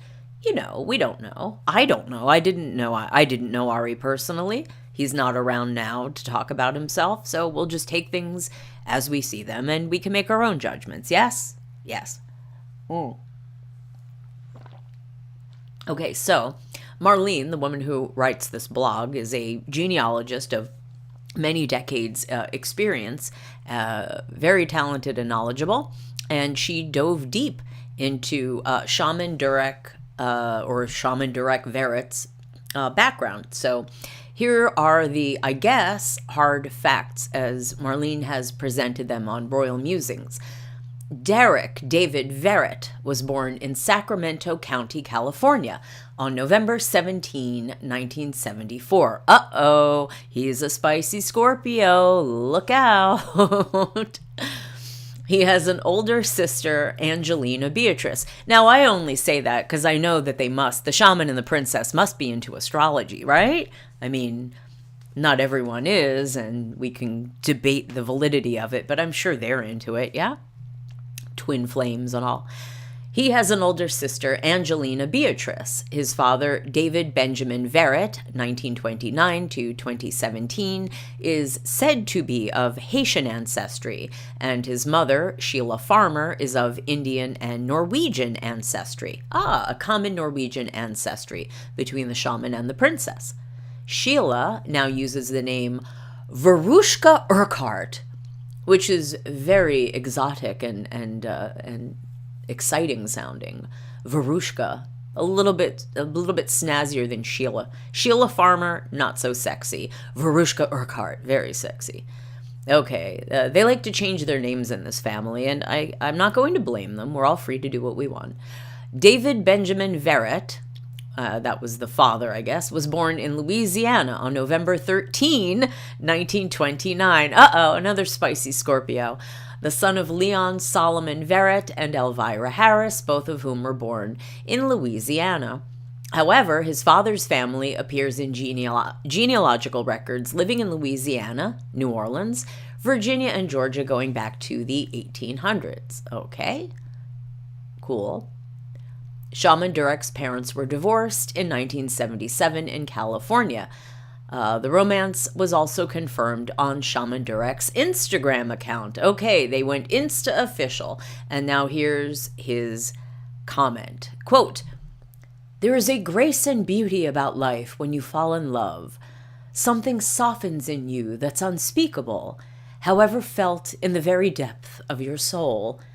Then your eyes see more clearly yourself and everyone else with the same reflection the heart feels. To be loved or not to be loved for, I'd rather be loved unconditionally than not to be loved at all. This is what I feel from @Princess Martha Louise, pure acceptance of my multidimensional self. Not just the shaman, however, the woman in me, the strong man in me, the little boy, E.T., the jaguar, the scientist, and the angel, and more." Okay, I feel like we're quoting a Prince song. Remember, I Want to Be Your Lover? What was it? Like, I want to be your mother, your brother, and your sister too. All of that. He's a little princey, I guess. I want to be the woman, the strong man, the little boy, E.T., jaguar, scientist, angel, and more. That's more than I could handle, I think. I don't think I could handle a multidimensional self such as the shaman. I'm not princess enough. I'm empress enough, but not princess enough. Okay, back to his quote. "All loved by this goddess, who, capital G, who I honor and worship, where I can cry in her arms when I'm sad or hurt, and laugh about life and its many complexities. A strong woman who lets me be me, without judgment or confinement. I'm free when I'm with her, free to be me, and love a woman who is a bright light of wisdom and profound grace and immense beauty," unquote. It is awesome when you find someone who shares your spiritual path. I guess that's a quote from Marlene herself, but Yeah, I guess so. I guess it's awesome. I don't know. That sounds like it's still the quote from the shaman. Um, okay, that's nice, I guess. A bit over the top for me, but I think if a man praised me that high, I'd be like, "What are you trying to sell me a bridge in Brooklyn? What's going on here? This is a bit too much." But that's just me. Okay, so a couple links, and then Shaman Durek. He changed the spelling of his first name. Yes, it was Derek, like Derek. He is Durek, Durek. Some of his online detractors refer to him as Durex, which you might know is the name of a male prophylactic. So they call him Shaman Durex, which, considering the allegations that have been made against him, may be appropriate. Okay, yes, he is the shaman for Gwyneth Paltrow's Goop. Yes, Goop. He's Goop endorsed. And here, let me see if this link will work. Okay, here we go. This is the Goop website. And there you go. Shaman Durek, healer, spiritual guide. Oh, no, thank you, Goop. Okay, yeah. I don't want to read all of this because some of it is redundant, but let's see how it lines up with what Marlene found out. Okay, Shaman Durek is a Los Angeles-based spiritual guide and gifted healer. As a shaman, it's capitalized. He is capitalized. My goodness. He acts as a mediator or, quote, bridge, unquote, between the spiritual and physical planes. So he's a medium. That's what they used it to be called. Applies ancient spiritual wisdom coupled with decades of devoted study and practice to help bring success, happiness, and healing into people's lives. Born in Northern California to an African Haitian father and an East Indian Norwegian mother, Shaman Durek comes from a long lineage of spiritual practitioners, including Seventh-day Adventist ministers, oracles, and spiritualist faith healers. His natural abilities first became apparent at an early age, where his mother saw the signs that were spoken about of the next in line shaman to his great-grandmother, Mamal. That sentence was poorly written, but I think we get it. He began his spiritual and shamanic studies at the age of 12. Okay, well, in cultures where they have shamanic practices and whatnot, puberty is about the age when a young man or a young lady might be starting their journey into the spiritual studies and practices. So I guess that makes sense. Here, I wanted to go back and check. Oh, okay, yeah. Okay, movie of the week in the chat says, your mama and your sister too. Oh, okay, those were the Prince lyrics? I can't remember. You know me, I can only half remember things, and I rely on either other people or the internet to fill in the other half. That's how I can remember so much. Only remember about half of everything. Just kidding. Okay, so now looking back, what was the shaman doing before he met the princess? Well, obviously he was being a shaman. So I think it's interesting to see the contrast between the previous publicity that the shaman got, and then the publicity that came once he hooked up with the princess. Now, this is an article from 2008, and it is called The Urban Shaman. It appeared as apparently a cover story on something called Frontiers. Possibly also appeared in it says originally published in Frontiers magazine as the cover story on January 15, 2008.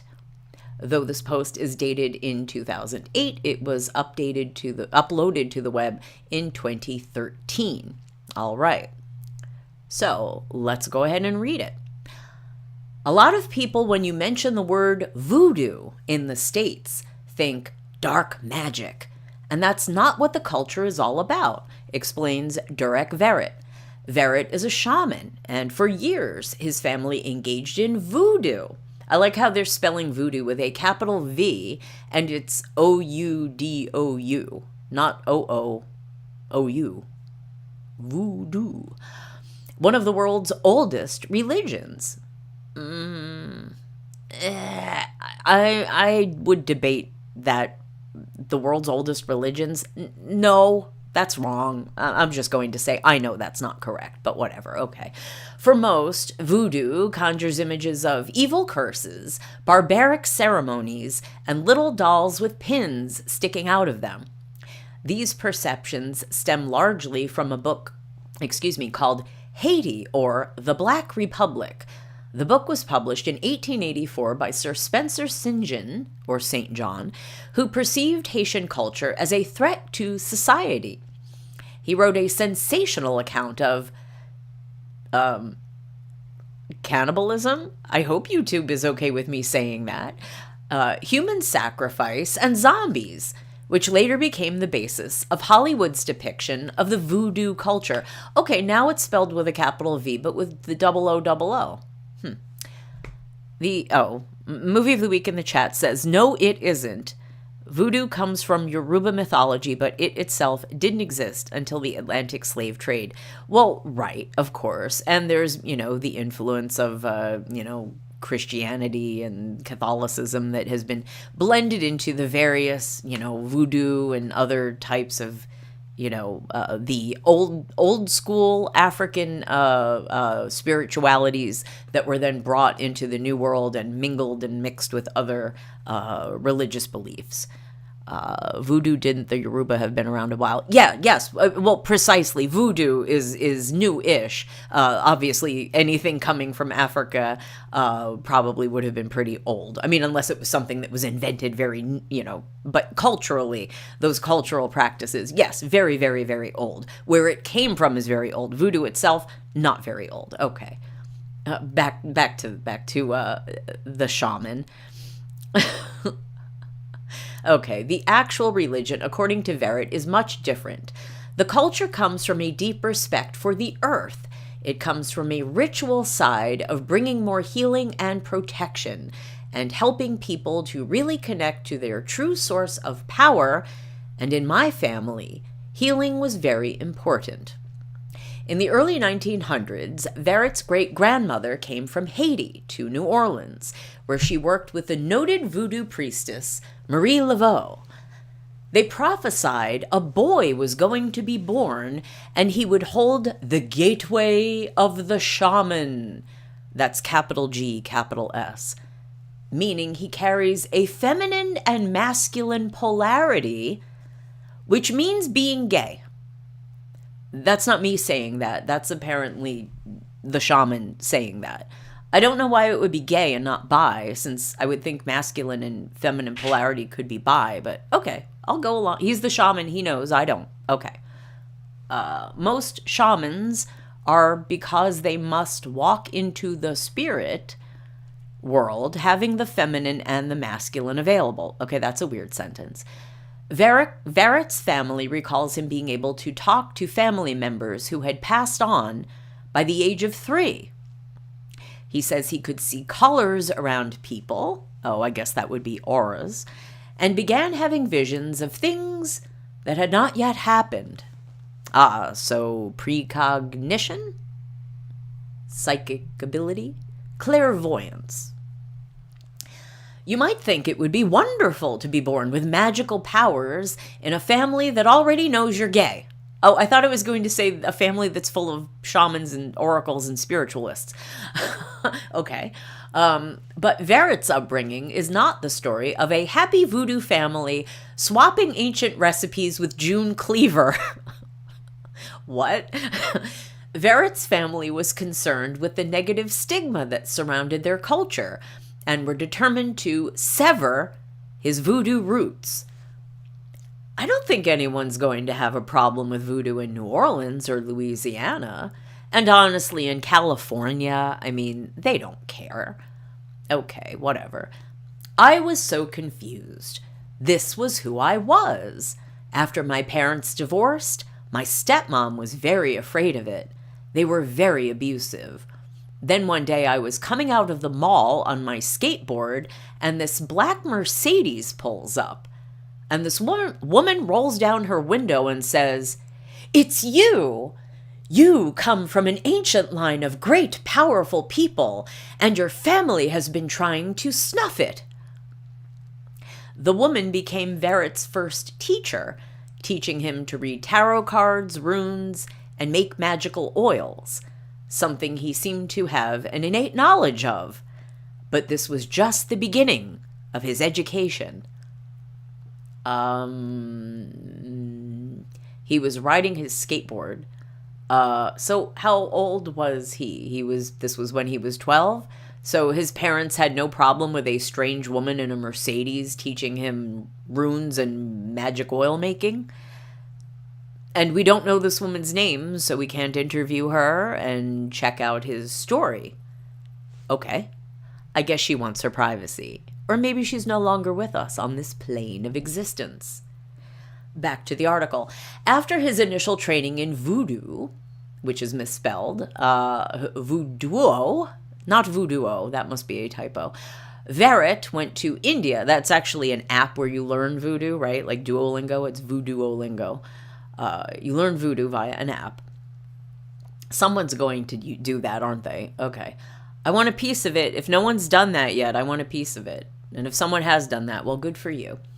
Okay. Verrett went to India to study Buddhism.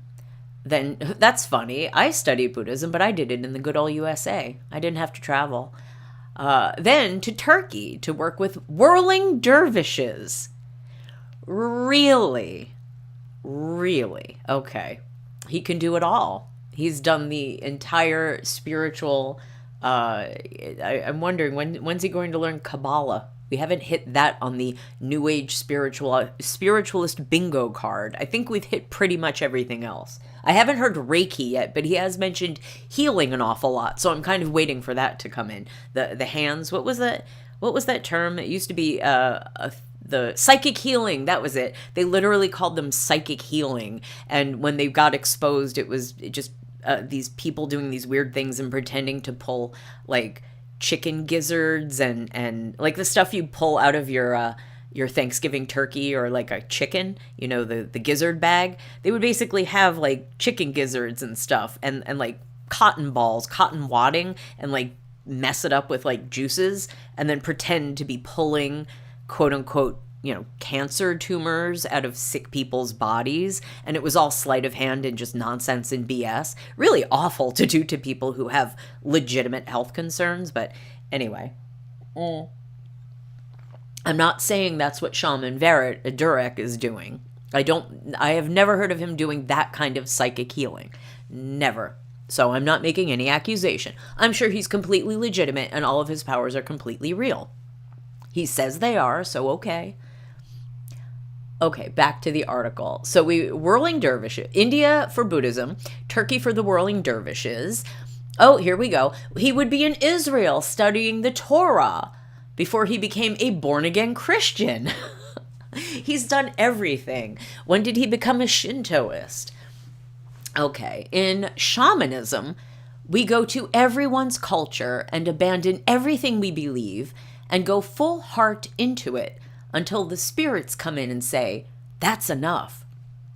Verrett was in the Belizean jungle studying herbs and plants. Yeah, I bet. Herbs and plants when the spirits told him he needed to move to Los Angeles. It's going through a major spiritual transition. Yes, lots of marks. He's particularly excited about working with LA's vast gay community. In the spirit world, gay people are considered nature spirits, which house every type of emotion. The fire element, the water element, the earth element, every element in the spiritual charts. You forgot air. You have everything inside of you in full spiritual awareness already. Hey, you hear that, gay folks? You're already ahead in the spiritual game. That's something to feel good about. Having established Having established himself in the City of Angels, Verrett spends his days cleansing people. Ah, yes, cleansing people. He's gotten into a little bit of trouble recently because of his attempt at cleansing a certain part of a lady's body, and she got a little upset about that. It was a psychic cleansing, no hands on. So, not as bad as Marius, but still. But I don't know that we're going to get to that article tonight. We might have to save that for the next stream, possibly tomorrow. We'll see how my time goes in the French Dip Empire. Okay, let's finish up this article of nonsense. Verrett spends his days cleansing people, purging their homes of bad energy, leading meditations, talking to people's spirit guides, and making magical oils that can boost vitality, bolster creativity, and heal broken hearts. He feels he can make a big impact on the world by continuing his work in LA. This is the place where all media that goes out to the rest of the world is filtered. I think more New York, but anyway. So, if the minds of the people are not coming from moving us toward a place of spiritual awareness, then the minds of the people in the United States are not. Right. Okay. Sure. And then they have his email address, which is a mac.com address. Wow, that's a blast from the past. And also they give 2 websites, one that is his spiritual healer website, and then another one that is specifically for his line of magical oils. And if I had to guess, those websites are probably down, so I'm not going to try to access them. However, he does have, I believe, a current website up where he sells magical spiritual trinkets and whatnot. Maybe we can take a look at that. Probably not tonight, because I do want to get through these articles. Now, I may have to, let's see. There's one article I'm looking for, and where did it go? All right, I might have to take a moment and find that link, because I thought I had it up. Ooh, let me see. One moment while I try to find, it was another, an old article about Shaman Durek, and it mentioned some things that come up later in his story. And as I said, it's kind of interesting to compare the old publicity that he received versus the new publicity that he received once he hooked up with the princess. And let's see, I'm going to change my screen for a moment so I can spare you my searching through my tabs. But let's see here. You know what? I'm going to go put the break on so you have a little music to listen to. And if this takes more than like a minute, I'm going to just come back and go forward. But hopefully I can find this link super quick, and then we will be on with the show. Just give me 1 minute.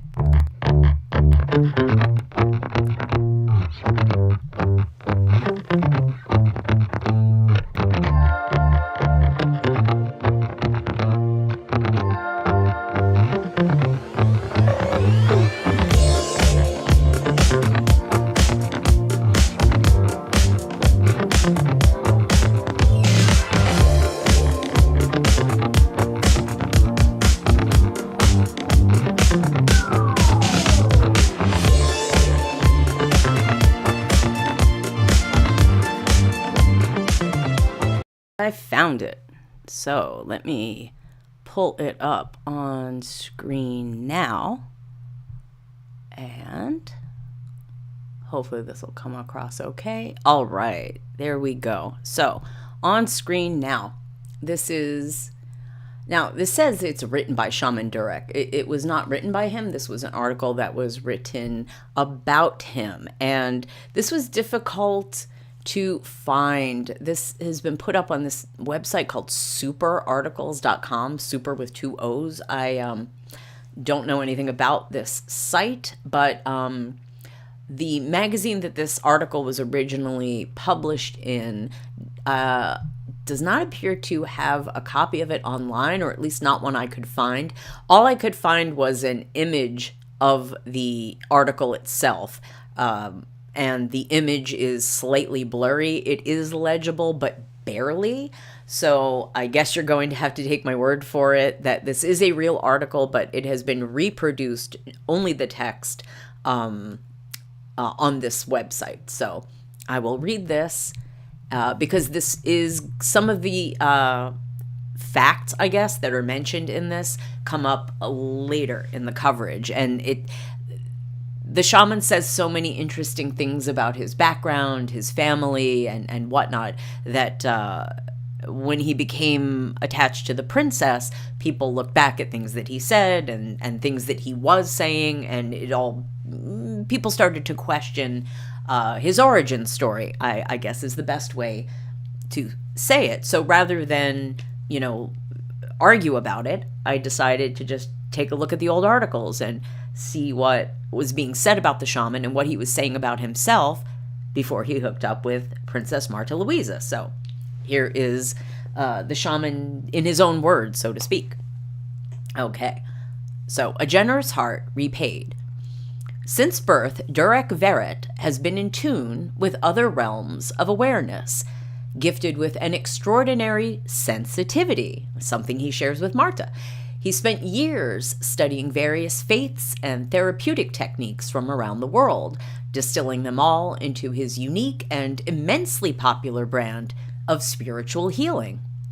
Endlessly generous and self-effacing, Shaman Durek devoted his life to helping others. So it was quite a shock when he found himself having to ask for it himself. At 30, he literally died of complications arising from kidney failure. After his resuscitation, doctors worried about brain damage or him never walking again. He found his health permanently changed in other ways as well. 4-hour dialysis sessions 3 times per week. Without working kidneys, he was unable to drink any fluids, eat fruit, or even go to the bathroom, number 1.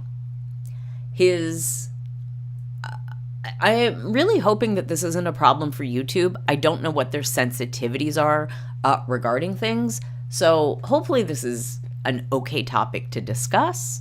It's medical. I assume it's okay. His HIV positive status further complicated matters, weakening his chances of receiving a transplant and causing doctors concern that he might not survive the operation. And yet, when faced with such tremendous adversity, Shaman Durek's reaction was serene, confident, selfless.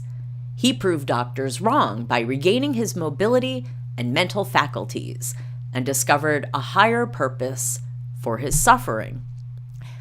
Coming out of that experience was the finish of my awakening. This is my path. This is my focus, he said. I'm going through excruciating pain every day, but I'm out there doing charity work, putting my energy into the community to make this world a better place. I force myself out of bed every morning, even if I'm nauseated or in pain, and put my best foot forward. Whether it's his widely read Conscious Living column in Frontiers, which I think is the publication that printed this article, his radio show, or his personal workshops and sessions for followers like Jimmy Chamberlin of the Smashing Pumpkins, the drummer, Shaman Durek continues to send out his love and light into the universe, so perhaps it's not surprising that a large portion of it is being returned. He celebrated 5 years with his partner, Hank Greenberg. Then his sister Angelina agreed to donate a kidney, a miraculous, life-changing act of heroism. And after an unexpected health scare and emergency surgery last September that threatened to ruin any financial possibility of affording the transplant, the most inspiring gesture of all, sponsored by publisher David Stern of Frontiers, as well as Eric Klein of Cando.org, and lovingly brought to life by countless friends and family, a fundraiser, the Carnival of Magic Medicine. Scheduled for February 25, 2012, from 1 to 9 p.m., the event will feature a wealth of spirituality, magic, and self-empowerment professionals, including mini sessions with the best healers and alternative therapists in Los Angeles for only $20 in advance or $25 at the door. The carnival will include live performances from a variety of acts, including internationally acclaimed dance troupe Wife, and a silent auction featuring donations from the likes of Duran Duran's John Taylor to the city's hottest fashion, art, and grooming boutiques and salons. Okay, we've set our fundraising goal at $100,000. It's what we need, plus a bumper for Angie and Durek's recovery, Greenberg said. He'll be recovering for 4 to 6 months, and Angelina for 3. As soon as we get to half of our goal, we'll be able to schedule our surgery. For Durek, that will mean a return to normal life. This amazing opportunity, born of the goodwill gleaned from a lifetime of service, still manages to humble Shaman Durek. The generosity brings tears to my eyes. I'm not a person who goes up there and asks for handouts or help. I'm the one who's always extending myself. And so is Hank, he said. This is our community, and we're the caretakers. So to see this return from people willing to donate their energy, their time, their love, so that Hank and I can see the finish line, it's amazing. Durek is the bravest person I know, and he never complains. He has taught me why I'm here, Greenberg said. He's my soulmate. Oh no, not a twin flame, Hank. It won't last. Spoiler alert, Hank, it won't last.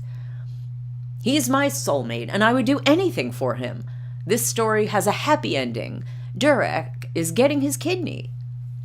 By regaining my strength, energy, and time, I'm going to get more involved and devote my efforts to help more people, Durek said. I deeply appreciate all the support from the magazine, from the readers, and from everyone else. I love you all. Well, if someone gave me $100,000 for free, I'd love them too. Movie of the week says, it's so hard being a shaman. Oh, well, you know, the selflessness, the extending yourself and being a caretaker to the community. Oh, it's just exhausting. But, you know, when you're a shaman, you've got that extra energy that you can bear for the rest of us. It's Christ-like, is it not? Movie of the week? Truly, truly saintly behavior. Well, so if you... Okay, our takeaway from this article is what? It is that the shaman was, at this point, with a man named Hank Greenberg. He was, the shaman was suffering from at least 2 different illnesses, one of which was not going to be cured by a kidney transplant. He apparently had a kidney transplant with his sister being the donor, and they raised a bunch of money for him. Okay, I think that's what we got from that. Now, the soulmate situation with Hank, unfortunately, was not one that was going to last. And here, let me pull this up very quickly, another article that mentions Hank Greenberg, the former boyfriend or fiance. I'm not 100% sure. I think it's both have been mentioned.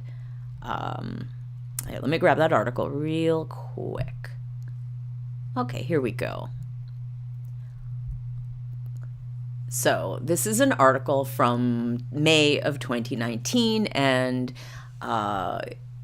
here we go. So this would have been when he was with Princess Martha Louise. So they are already together at the point that we're reading this article. And this is, could Gwyneth Paltrow's love shaman ignite my energy field? Jan Moore makes a date for enlightenment with a spiritual guru, but gets only pins, needles, and a heap of hokum. So I guess this was one of the first takedowns of the shaman. I think this came before the big Vanity Fair article, the shaman and the princess, I think, but we'll check that in a moment. So Jan Moore writes, Shaman Durek is, and here is Shaman Durek with Gwyneth Paltrow, goop herself. Shaman Durek is Hollywood's hottest guru, an exotic mystic to the stars, and should he need further anointing, is the personal spiritualist of Gwyneth Paltrow, who he calls one of his best friends.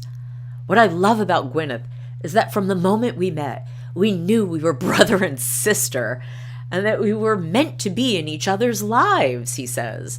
There are no walls or barriers between us, just love. For Gwyneth and his other starry clients, he is a one-man bridge to this spiritual world, a third-generation shaman who paves a superhighway to the land of the unliving for the benefit of the undead. Right now, he is pressing his hands, upon my right forearm, locating a bone cleft that apparently denotes my genius for singing. I'm tone deaf, and summoning the power of my long-gone ancestors to release the fears in my body. Can you create that surge stronger in her system? Absolutely. Thank you, he cries. Can you send a pulse range in her body and open up her synthesis? Okay, Jan, repeat after me. I generate electricity into my right hand. I generate electricity into my right hand, I say, and actually, I do feel pins and needles, but surely that's only because the blood is flowing back after holding my arm at right angles for so long. Oh, I do love a super skeptic, he roars. They are the best students. Spirits, go ahead and accelerate the process. And here's the shaman and Martha Louise. Oh, and here's a little video. I don't want to put the sound on in case there's a copyright issue, but you can kind of watch the shaman in action. This is just a little clip that will loop. It's not a full video. But if you can't actually put eyes on the screen, it's alternating between the shaman talking and, pardon me, footage of him with a lady laying down on her back, fully clothed, in a room full of other, well-lit room with a lot of other people. It seems like mostly, if not all, women. And in one view, he's got his hand on her forehead. In another, he has a hand rested on her, just fingertips on her belly. And another one, he's just sort of waving or holding his hand near her. So nothing too crazy, nothing violating or anything. Okay, excuse me. Continuing the article. Out on the wacky shores of urban spiritualism, is there anyone wilder than Los Angeles-based Shaman Durek, the bisexual, self-styled global ambassador of love, whose real name is Derek Verrett? Tickets for his recent shamanic heart-opening electric fire meditation show in LA went for £80 each. He describes himself as an evolutionary innovator, spirit hacker, and women's empowerment leader. That's one to remember for future, the future articles we're going to read. Okay, he brings a bucket to his sessions because he is so adept at getting his clients to vomit to get rid of the poisons in their bodies. Ew, yuck. Oh my goodness, this is the text, this isn't me. Oh my goodness, did he make Gwyneth vomit? Please say yes. Have I said that I have? He says, I don't know if she'll be comfortable with me talking about that. He chuckles. But let's just say she finds my powers very interesting. During the course of our session, non-vomit, I learned that Durek is of African-Haitian lineage on his father's side and Norwegian Indian on his mother's. And there's another lovely picture of the shaman and the princess. And is that a brocade jacket, blazer that he is wearing? It looks like needlepoint, brocade, something like that. Very interesting. He grew up in San Francisco, where his gifts were recognized when he was only 2, and he began practicing as a shaman at 12. He has swum with piranhas. Uh-oh, piranha cow. He called, quote, an accident, and once died from renal failure, that's kidney failure. I flatlined for 4 minutes before a kidney transplant in 2012. He is currently in a headline-grabbing relationship with the controversial Princess Martha Louise of Norway, a third cousin of the Queen. They mean the British Queen, and they mean the late British Queen Elizabeth II, although she's also a cousin of the current king. Obviously, cousins being cousins, they're all cousins. Who once opened a school in Oslo to help people talk to angels, and who describes herself as a high-sensitivity light fountain. I repeat, a high-sensitivity light fountain. That woman is the love of my life, he booms in his rich, deep voice. We love each other so much. She is my goddess. I worship the ground she walks on, and she worships the ground I walk on. Ugh. Yes, we have talked about marriage. Right now is too soon, but it is definitely on the cards. The divorced princess, fourth in line to the Norwegian throne, has written on Instagram of her love for her twin flame and asked people not to rush to criticize. Fat chance. That's not me, that's the author. Okay, here's another little snippet of a Shaman Durek event, workshop. And you can see it's just like a looped little video snippet. And it appears that all of the attendees of his workshop are young women. Young, fit, stylish women, I would say, but fairly young. They look young.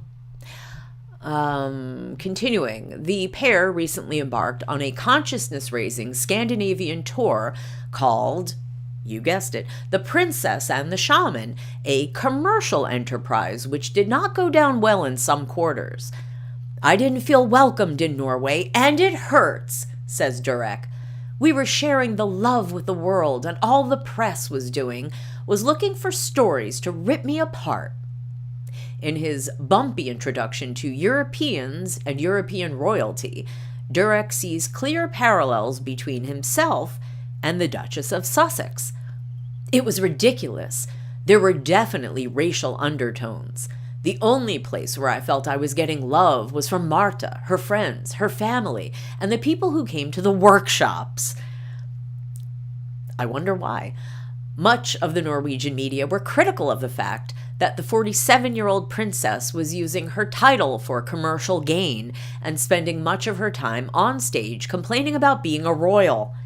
They weren't too keen on Durek either, who has claimed in the past that he can split atoms and has, quote, rescued, unquote, some people from cancer.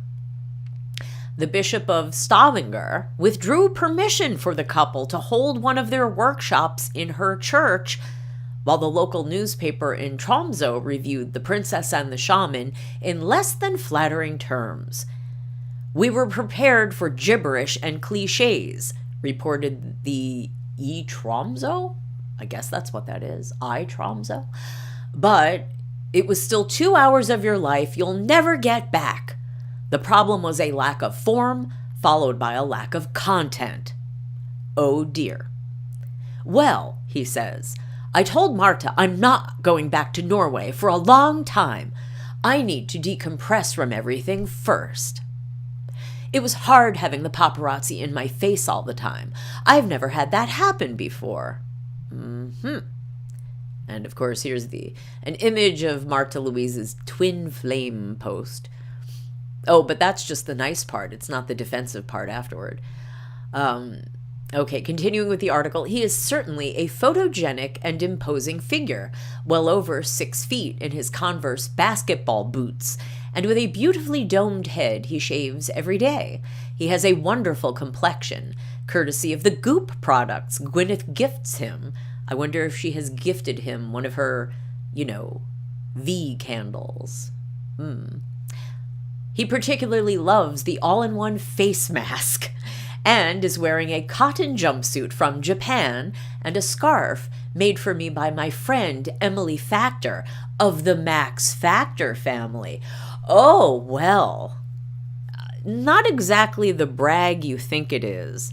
I'm thinking of a particular member of the Max Factor family who, if I remember correctly, because this was many years ago, got into some crime trouble. Like kind of the stuff that Marius is being accused of, the really bad stuff. Yeah. That was a bad one. I hope that guy got convicted. I think he did, but I'd have to look it up. But that's too far off topic. We're not doing that now.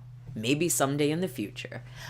Okay, back to the article. He unbuttons his jumpsuit to show me his transplant scars. His sister Angelina donated one of her kidneys, and the mutilations left by 10 years on dialysis. Princess Martha tells me my body is a work of art, he says. I bet she does. Again, that's not me. That's the writer. Shaman Durek. Well, actually, were the 10 years on dialysis before the transplant? Do you have to do dialysis after a transplant? I feel like Crown Princess Victoria of Sweden, her husband Daniel, he had some kind of transplant. I can't remember, though, if that was a kidney or a liver. And I know he's had some, his health can be, I guess, a bit, pardon me, sensitive at times because of that. But I don't know what the upkeep on that kind of a thing is. So obviously, I don't know if the shaman would need to have some upkeep now with his, pardon me, his, kidney issues. Back to the article. Shaman Durek, where to start? How to unpick the embroidery from the straight seams, the wheat from the chatty chaff, and a life that seems to be part Eddie Murphy movie and part Disney fantasy. Of course, he knows some people don't believe in his shamanism, but reasons that is... what? Because they fear his power. Oh, he reasons that is because they fear his power. Since I was a little boy, I've had to deal with people being afraid of me or having a joke about me. I'm used to it. I'm not bothered by being ridiculed or ostracized or told I'm a devil worshiper. But I can't help helping people. I'm the guy who counsels Uber drivers. I'm the guy who opens my door and takes a homeless person in and bathes them with my own hands. Ugh. Don't touch me. That is me. Okay. Now he has to deal with those who say he is only interested in Princess Martha for her money and prestige. And here's another picture of the shaman. This is very ridiculous. I don't think in terms of money. When I met her, the first thing I did was look to see if she was wearing a Rolex watch. If she had, I wouldn't have been interested. I hate that kind of ostentation. BS.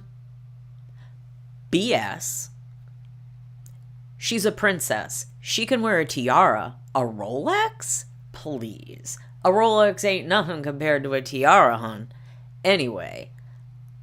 And women wearing Rolexes. I mean, honestly, I would expect like a Cartier watch, like Meghan wears, as opposed to a Rolex, but whatever. And besides, you're going to not be interested in someone because of the watch that they are wearing? What if the watch was a gift? What if it was a hand-me-down? What if it was a family heirloom? What if somebody had smuggled it out of a war zone for your father who died in the war? Or whatever that was in the movie. You know what I'm talking about. I know Movie of the Week knows what I'm talking about. What if it has sentimental value and you like it beyond the fact that it's a Rolex? What if it's a non-working Rolex and you just wear it because you like the way it looks and it has sentimental value? You know, even Shaman can be shallow. And you would think, yeah, movie of the week in the chat. I don't know if I can give this a proper delivery. Lying. Yeah, well, look, maybe he believes it's true. Yeah, Pulp Fiction walk-in scene. Yes, movie of the week. You got my reference. Okay. So, back to the article. Anyway, Durek says he adapted to royal life in Norway with ease because his father, David Verrett, was a multi-millionaire architect who built hotels in San Francisco. I love the Norwegian royal family. They were welcoming and wonderful, he says. My love for King Harold is huge. Durek's aunt was the famous mezzo-soprano Shirley Verrett, who died in 2010, and he grew up with yachts and servants. Did he now? Despite this, he insisted on going to a local school instead of a fee-paying one, which was very noble for a little lad. That's what the article says. He has lived in Turkey, Israel, and Belize, where he has studied shamanism and treated clients. He lived in London for a year in the 1990s, staying with a hedge fund client whose, quote, life I turned around, unquote. He was a live-in shaman. He was a kept shaman. Did he have a sugar client? That sounds a little weird. I'd love to know who the hedge funder is. He has dated both men and women. His longest romance was 8 years with Masseur Hank Greenberg. They ran a healing business in LA, and it was Hank who nursed Durek through his convalescence after the transplant. The couple, who were engaged to be married, split under acrimonious circumstances in 2015. I loved Durek dearly and wish him all the best, but I don't have anything nice to say about him, says Greenberg, 47. Ooh, then talk, baby, talk. Movie of the week in the comments, right? In the chat writes, Shaman of the Evening. Okay. Okay. Hank goes on to say, I have a hard time believing he is authentic based on my own personal experiences with him. He has immense talent, and I believe in his mission that love is the answer. But I don't believe in the man anymore. Ooh, tell us why, Hank, tell us. Greenberg now lives in Arizona, is in a loving relationship and happy with his life. He has been asked by Durek's management to sign a non-disclosure agreement, an NDA, but he refuses. Yes, good boy, Hank, good boy. They're not really legally binding anyway. Don't sign them, never. He feels he was left with debt when their business went bankrupt. What happened to the $100,000? And he does not approve of how Durek becomes friendly with his rich and powerful clients. It's a conflict of interest for a counselor to go after his clients. And keep this in mind, because this is going to come up in the accusations that are made against him, especially the ones that have been hitting the Norwegian press this year about inappropriate relationships with clients and inappropriate behavior with clients. Okay, continuing. Okay, where did I leave off? It's a conflict of interest for a counselor to go after his clients. I don't think it is ethical. I would feel responsible if anyone got hurt, which is why I'm speaking up. For his part, Shaman Durek believes that my ex is going to say bad things about me because he is my ex. No. Sometimes exes say lovely things about their exes. Sometimes exes say nothing about their exes. Sometimes exes say things that are lovely and neglect to mention the things that would be true but not lovely. In other words, sometimes exes lie to cover up the negativity. And yes, sometimes exes lie and invent a negativity that never existed. But Hank seems pretty legit, right, guys? What do you think? I think he seems pretty legit.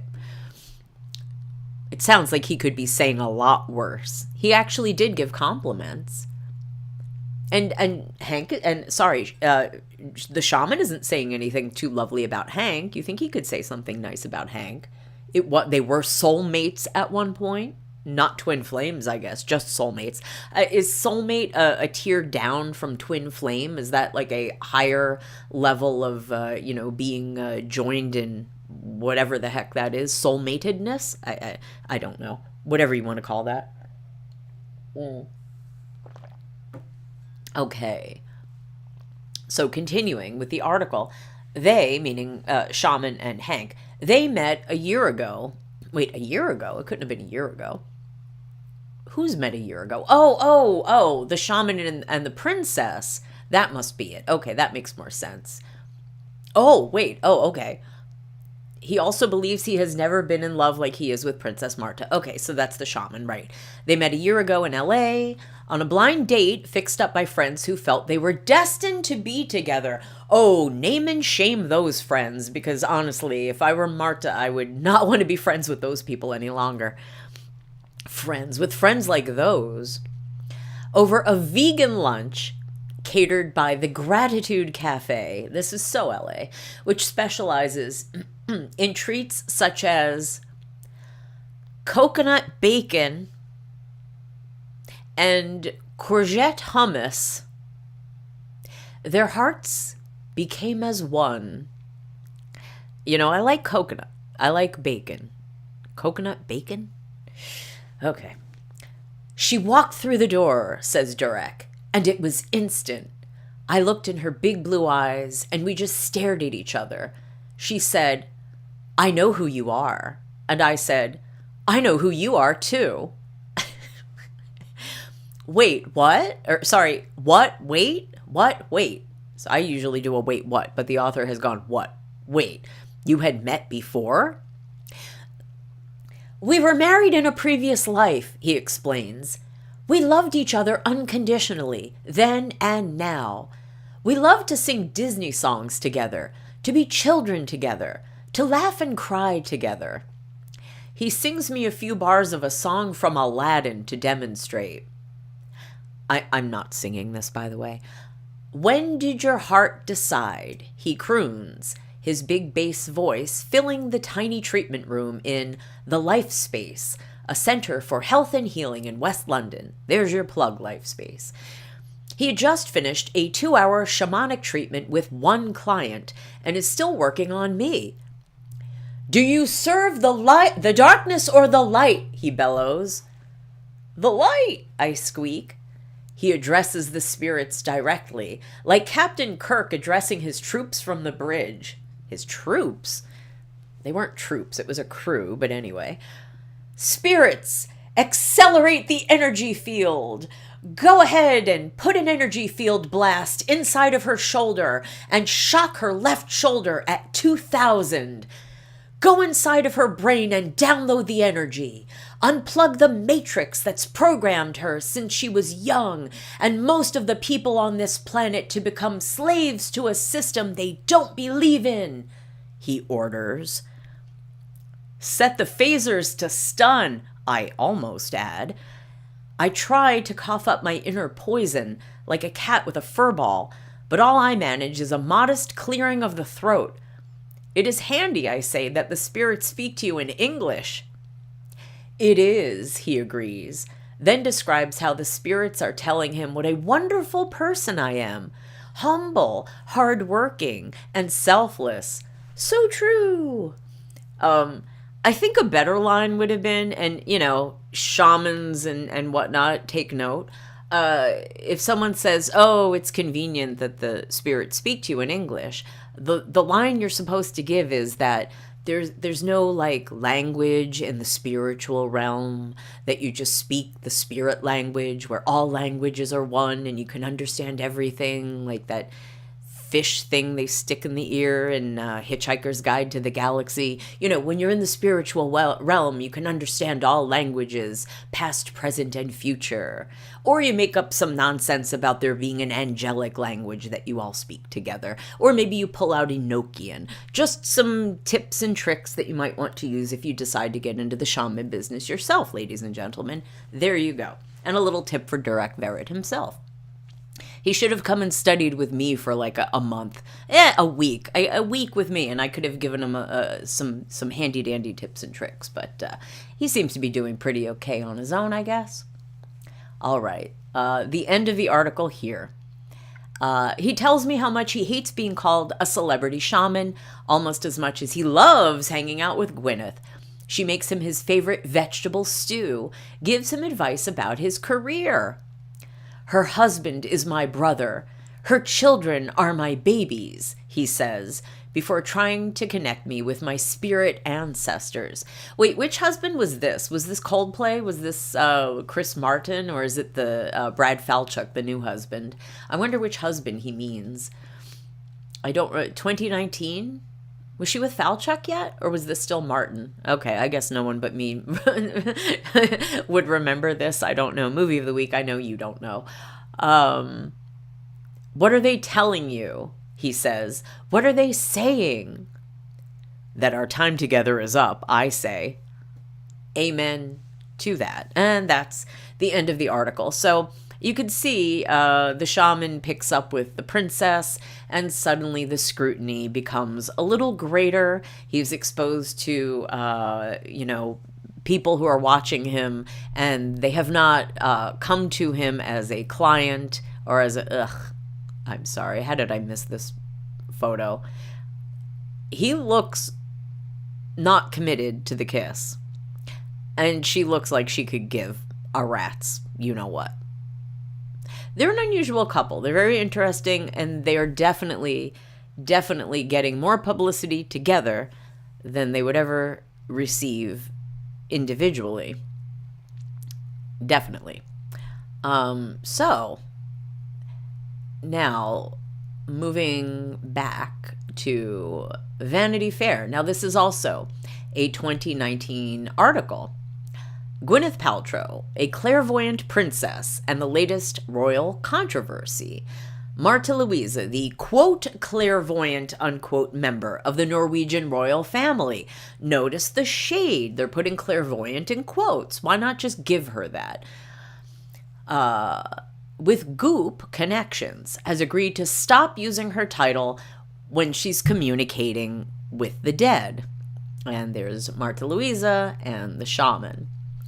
So this is not a terribly long article, and it does have a little bit of redundant information. So I'm not going to read the entire thing. I'm going to skip through it. And so it says, yes, technically in 2002, Martha Louise gave up her Royal Highness. Well, here it says title. It's actually style. The Princess of Norway is the title. The HRH is the style.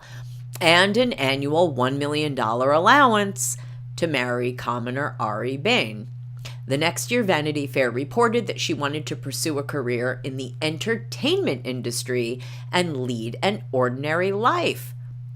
By 2007, she had proven that her definition of ordinary was a little different from most people's when she began claiming she was clairvoyant and opened up an angel school for communicating with angels. Through some of these business ventures, she was still, as it turned out, identifying herself as a princess, but no longer. On Wednesday, she announced that she was giving up the title of princess, at least when it comes to her business, spreading her spiritual teachings. Now, you might notice that at no point is she not referred to as a princess. So this idea that she gave up the title or wasn't going to be using the title, it really never seems to have ever materialized. Everyone refers to her as the princess because that's what she is. There's really nothing else. Like Martha Louise, the, lady from Norway who's related to the king. It doesn't really work. The shaman's wife, she's the princess. Okay. Then they go over meeting Verrett, and here we get the He calls himself a spirit hacker, and he will eventually go on to write a book called Spirit Hacking, where he made a bunch of claims, and some of which upset people. Excuse me, we're going to get into that either later or on the next stream. It really depends on how much time we have here and what shows up in these articles. Okay, so yes, a few days after the announcement, the two held 3 seminars across Norway called The Princess and the Shaman, which sparked criticism that she was exploiting her title. At first, she denied the accusation, but after a discussion with her family, including Crown Prince Haakon, she agreed to drop the title for her work. The palace confirmed her decision in a statement to the newspaper Dagens Næringsliv. Maybe. She also started a new commercial Instagram at marta.louisa.intuitive, where she is already advertising a webinar for Saturday. In July, Martha Louisa posted some selfies that she took with Paltrow in the Hamptons, and the two looked very chummy. Maybe you don't need people to call you princess when you've already been blessed by the Queen of Wellness. Well, I don't know that that blessing has really done them very much. And I'm not even terribly clear on how close Gwyneth is to the princess and the shaman. When they got married, I did not recall Gwyneth Paltrow being on the guest list. She was not pictured being at the wedding or the reception. And as a matter of fact, none of the celebrity clients that have been mentioned as being, the shaman's clients and his friends, I don't recall any of them being at that wedding. I also don't recall hearing that they're going to have a second ceremony in California so that all their Californian friends can attend. So what the basis of this friendship is, I'll leave it up to you to decide. So, okay, I'm going to pull up, I'm changing my screen just for a moment because I need to bring up a Reddit post that has an image. It's not actually that racy, but it looks a little racy, so I'm going to pull it up so I can, if I can, move it so that the racy part is not so visible. Is there a way I can do this so that it can't really... Okay, to explain, there is a Reddit post that shows a comment that Shaman Durek made, and the date on this. If you were not watching our previous stream, when we covered the death of Princess Martha Louise's first husband, Ari Ben, he unalived himself on Christmas Day, and of course that's incredibly tragic and a very painful thing for everyone close to him, including his ex-wife. Yes, they were divorced, but the pain in her face was very evident in the photos and video that came out from the funeral. Her daughters, obviously very traumatized, as you can imagine. The next day, it was discovered that Shaman Durek was on, this appears to be Instagram, commenting on a photograph that a friend of his had posted. It is a photograph, and I'm going to describe it because I don't want to show this, and I am still trying to figure out, because it looks like a woman with her clothing off. It is not a woman fully undressed. It is a woman wearing a very skimpy bathing suit. Her back to the camera. She is looking over her shoulder. She is next to a pool in what appears to be a tropical setting, perhaps Southern California. Okay. Here, let me scooch this and see if I can. I am trying really hard, and my computer does not want to work with me. Oh, it won't let me do this. I am trying really hard. Okay, this is the best I can do, and the text is not going to be visible. So I am going to put this back up for a moment. There we go. I'm not going to scroll down. The photograph continues up here, if you can look at the screen. So it's a woman wearing a skimpy bikini and with her back, standing with her back to the camera, looking over her shoulder. And Shaman Durek commented, "That body," and a flame emoji or a fire emoji. Okay. This was apparently written the day after Ari's death. So while he's there with his twin flame, who's mourning the loss of her daughter's father, and 3 young girls, 16, 14, and 11 years old, as I can see on the commenter down here, were mourning their father who died suddenly, tragically, and unexpectedly on Christmas Day. And he's scrolling Insta, making, sliding into the DMs, not literally, but, effectively. He's commenting on a chick's hiney, which is probably not a good look for anyone with a relationship that you value, unless it's maybe an open relationship and maybe you're all okay with that. But anyway, I have to pull that down just for a second, and so that I can look at it myself. And people commented on this. Most of the comments are in Norwegian, but translating them, and also the comments that are in English are shaming him for making such a comment, especially at that point in time. Shaman Durek wrote back, and if you go back and you look, you might be able to read this, but I think it was actually scrolled off the screen. I apologize for not being able to show it, but I can't figure out how to bring this up and not show the photo, which looks like the woman is completely unclothed, even though she's not. So I don't want to show that.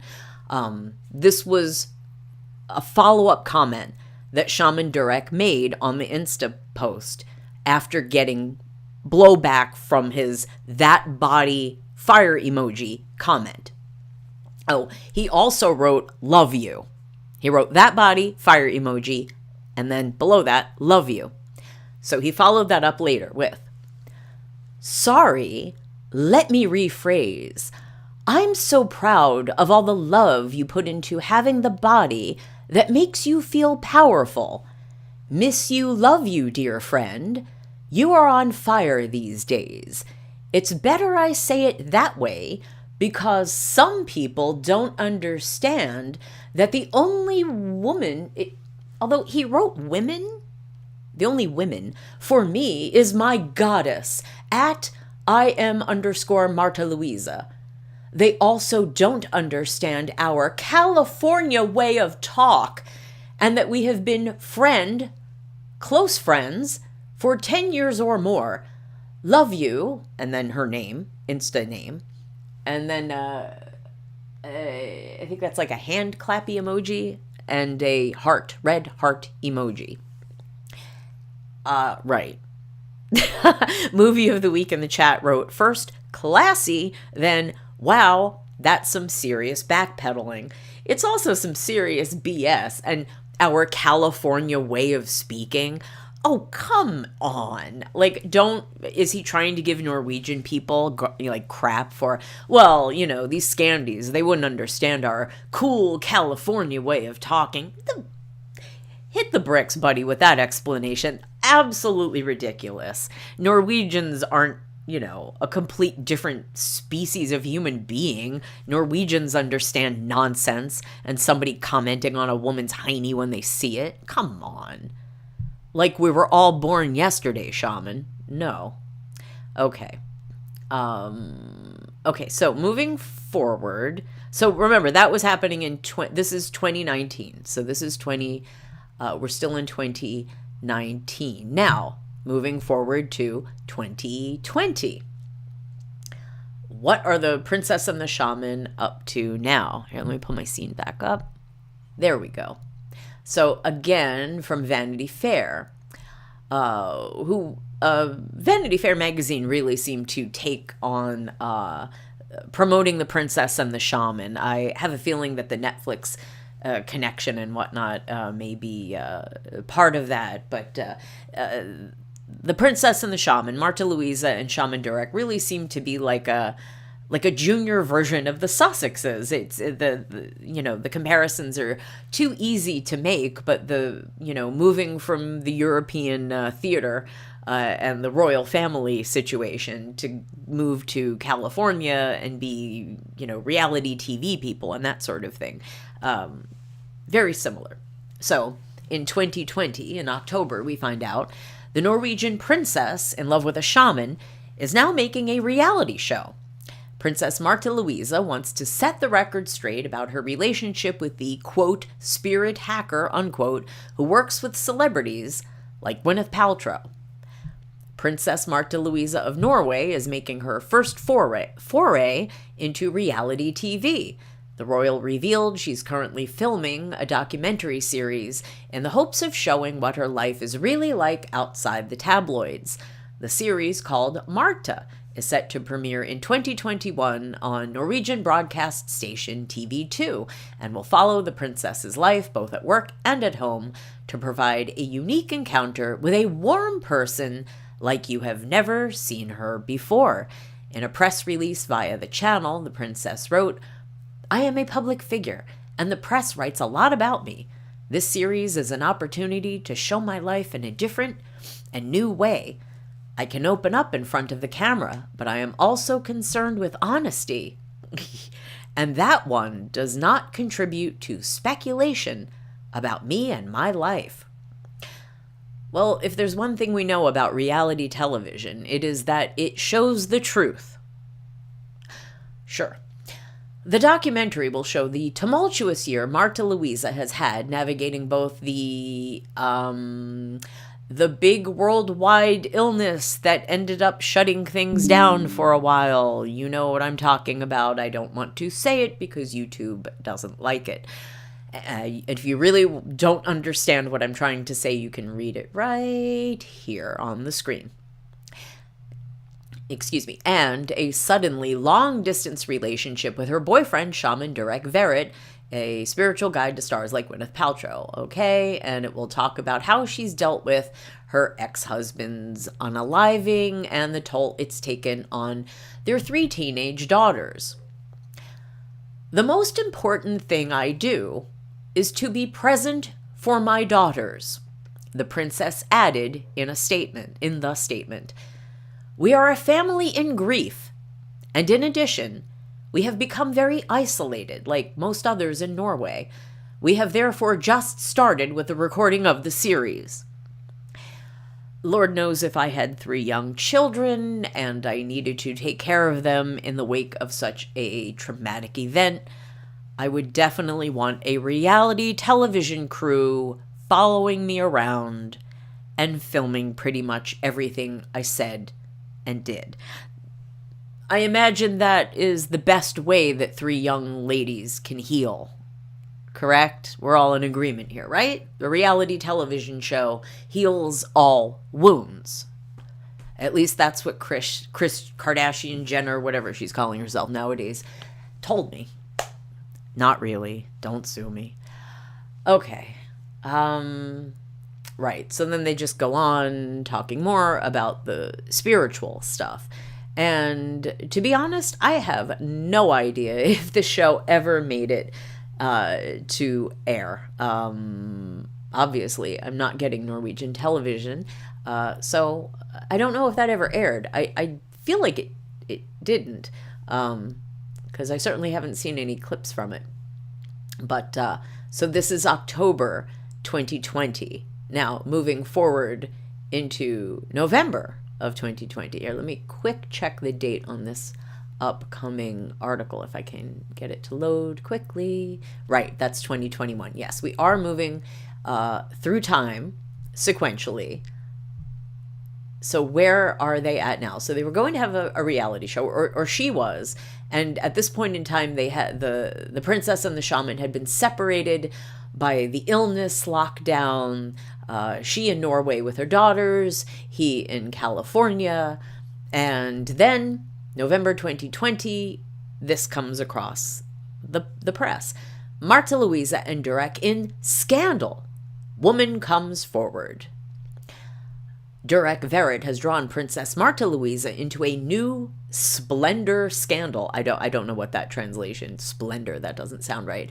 A previously unknown woman has come forward with startling information. Now, it's not the most startling you could ever hear, but and not the most startling information I think that will come out are accusations about Durek Verrett, but let's continue. Princess Martha Louise and her boyfriend Durek Verrett are currently together in Norway. Durek could not keep himself from his love, so he ventured across the Atlantic in the middle of these illness lockdown times. You know what I mean? It's right here on the screen. And settled in Martha Louise's house in Lommedalen. At the same time, the couple is threatened by a show scandal. Norska Se Hår. Oh, okay. This is from Svenskdam, a Swedish outlet. So Se Hår, they're saying the Norwegian version of that publication, has had a chat with Tiana Griego, Durek's former manager. She paints a picture of Durek as a controlling, unpleasant individual. Durek controlled my whole life. It was like he became jealous of anything that stole attention from him. I was not allowed to start any serious love relationships or raise my son. Everything was about Durek, says Tiana. But it doesn't end there. Tiana claims that some of Durek's clients have been harmed during his treatments. I have seen so many strange things, and I have also heard so many stories. There is no doubt that Durek has helped people, but others have had negative experiences. I will not go into details, and unfortunately, none of them dared to come forward and tell us what they have experienced. Spoiler alert, that will change. That's going to change. Back to the article. They are afraid of Durek, says Tiana. This story is broadly reminiscent of another scandal that broke out around Durek's previous love life. Then a man named Hank Greenberg came forward and told of his turbulent, destructive relationship with Durek Verrett. Hank and Durek were together between 2007 and 2015, but the love didn't have a happy ending. Durek attacked me. Let's see. I don't know if YouTube will have a problem with this word, so I will say he put his hands around my throat and tried to stop the breath from coming. You know what I'm talking about. He did that to me and threw me across the room. I was shocked.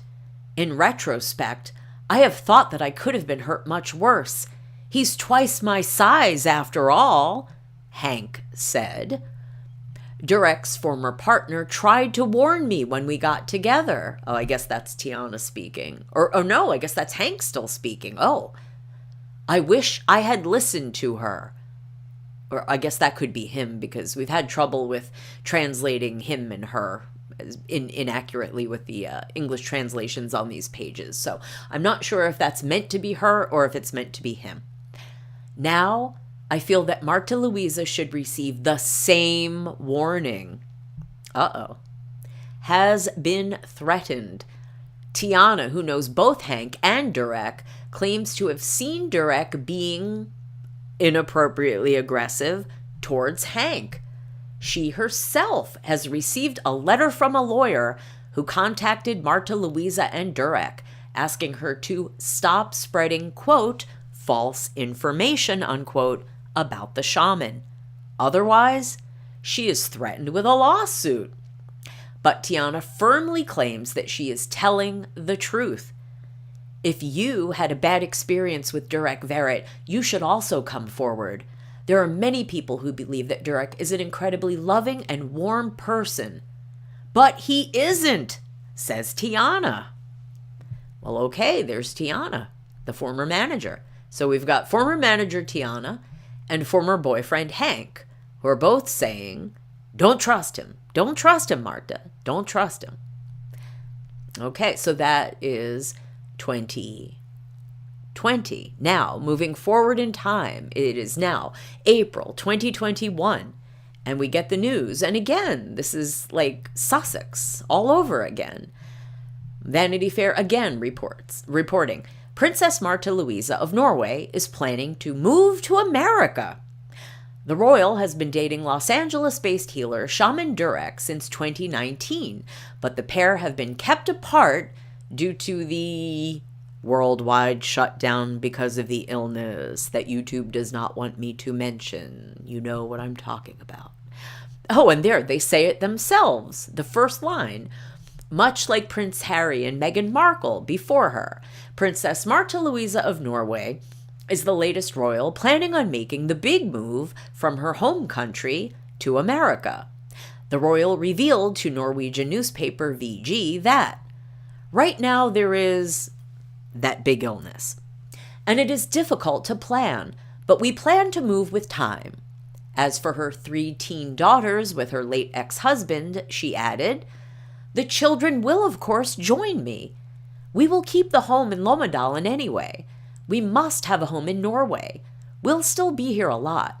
We cannot leave beautiful Norway completely.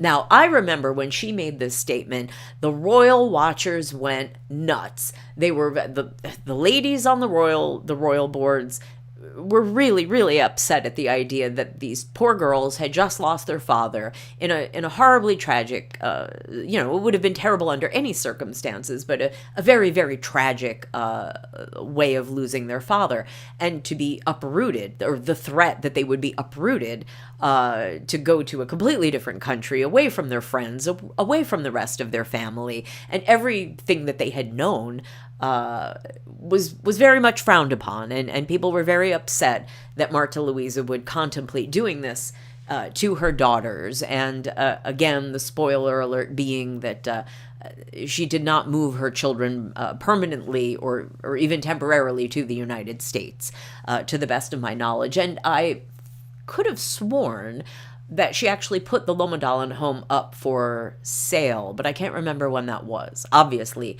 sometime after that. But,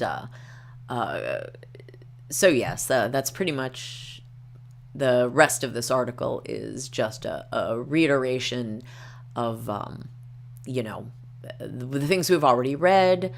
And then in November, Martha Louise also told Vanity Fair that being with the shaman has taught her to embrace her own spiritual gifts. Being at Durek's house with his family is a bit like going into the world of Harry Potter, she said. There's a wand coming out, and they're doing spells on each other. Everyone is laughing hysterically, and it's so much fun for me because I'd put a lid on all of the things I thought as a child because everyone had told me it wasn't possible. And after a while, I believed them. Suddenly, I'm with a man I love and with his family who know that magic exists. Well, way to diss your own family, Martha. But again, taking a page from the Sussex playbook, although to his credit, the shaman has been very complimentary, as we've seen, of the Norwegian royal family. Unlike the Duchess of Sussex, he did not accuse them of being so terribly awful. He did accuse other people of being awful to him in Norway, I suppose. But as you heard earlier, if you were listening, he praised the king greatly and said that her family were wonderful and welcoming. Okay, so now moving forward. Also, well, yes, this is November 2022, and so now we're 1 year ahead from where we last were, and this is Princess Martha Louise to relinquish her official duties. And there she is. Princess Martha Louise wishes to differentiate more clearly between her own activities and her relationship with the royal house of Norway. The princess has therefore decided, in consultation with His Majesty the King and other close family members, that she will not carry out official duties for the royal house at the present time. The princess is patron of various organizations, and today she informed them that she is relinquishing her patronage role, which has provided the framework for her official duties. The princess is taking the step to create a clearer dividing line between her business activities and her role as a member of the royal family. The organizations previously under her patronage will be, okay, blah, blah, blah. Right, and yes, again, they're claiming that she and the shaman aren't going to refer to members of the royal house in their social media channels, in media productions, or in connection with other commercial activities. Oh, and it looks like there's a bit of a cutoff there. I think there was an error in writing or something here. And also claiming that she's not going to use the title of princess. But again, as I said before, she continually uses it. She continuously is referred to as a princess because she really kind of doesn't have another name. You know, she has Martha Louise, but that doesn't quite have the ring that princess does. And yes, it goes on to say the king decided that she is to keep her title. And the king and the queen have thanked her for her work. And yes, and then it explains that when they are to be married, he will become a part of the royal family, but in accordance with tradition will not have a title or represent the royal house of Norway, which was the same. If you're reading this, if you're reading the text on the screen, Ari Ben obviously was Martha Louise's first husband, and Erling Lorentzen and Johan Martin Ferner are the, well, I think they are both deceased now, but they were the husbands of King Harald's sisters, who were princesses of Norway, one of whom is still alive and the other is deceased. But and Mr. Lorentzen, Mr. Ferner, they are both deceased, but they also married into the royal family, did not get titles, and just showed up at weddings and that sort of thing, you know, like anyone might, but did not carry out official royal duties. And they worked you know, they were businessmen, both of them, Lorentzen and Ferner. And there was no problem with that, as far as I know, no conflict or anything like that. Okay, so this just goes on more and more and more, talking about the how the delineation between the commercial aspects of the princess and the shaman's, you know, activities are to be separated from the royal stuff. Now, there is, I guess this is there's a long quote that Marlene, the author here, has put in about, that was from the king speaking about welcoming the shaman into the family. And I don't want to read this whole thing. It's a lot of, you know, blah, blah, blah, talking about how they have to clarify roles and you know, da-da-da-da-da. So they say, we are also committed to the ideal of all people living together in harmony despite their differences. We deplore the racist attitudes that Durek Verrett has had to contend with, especially on social media. We consider it a strength that the royal house reflects Norway's ethnic diversity. For those who have never experienced such discrimination, it can be hard to imagine how racism, whether direct or indirect, conscious or unconscious, is perceived by those it strikes. Unfortunately, there are many people in Norway today who are subjected to discrimination and racism. We must work together as a society to put an end to intolerance. So that was the king and the king's nod to the issues that perhaps people had a problem with Martha Louise marrying the shaman because he is of African descent and therefore not white, like the members of the other members, I should say, of the Norwegian royal family. I'm sure some people were maybe there were a few people who had a problem with that. I'm sure there's always one or two, right? And inevitably there would have been, racially based nonsense being thrown, ugliness being thrown in the direction of both the princess and the shaman, because people, when they troll, they go for the obvious. If you have a weight problem, they'll pick on that. If you have a funny hat, they're going to pick on that. That's the way it goes, right? The online world is a very, very rough world.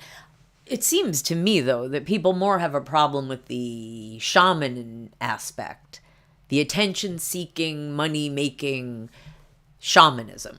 And moving forward with the king's statement, the next paragraph is in reference to some of the comments that the shaman made under the guise of being a spiritual healer.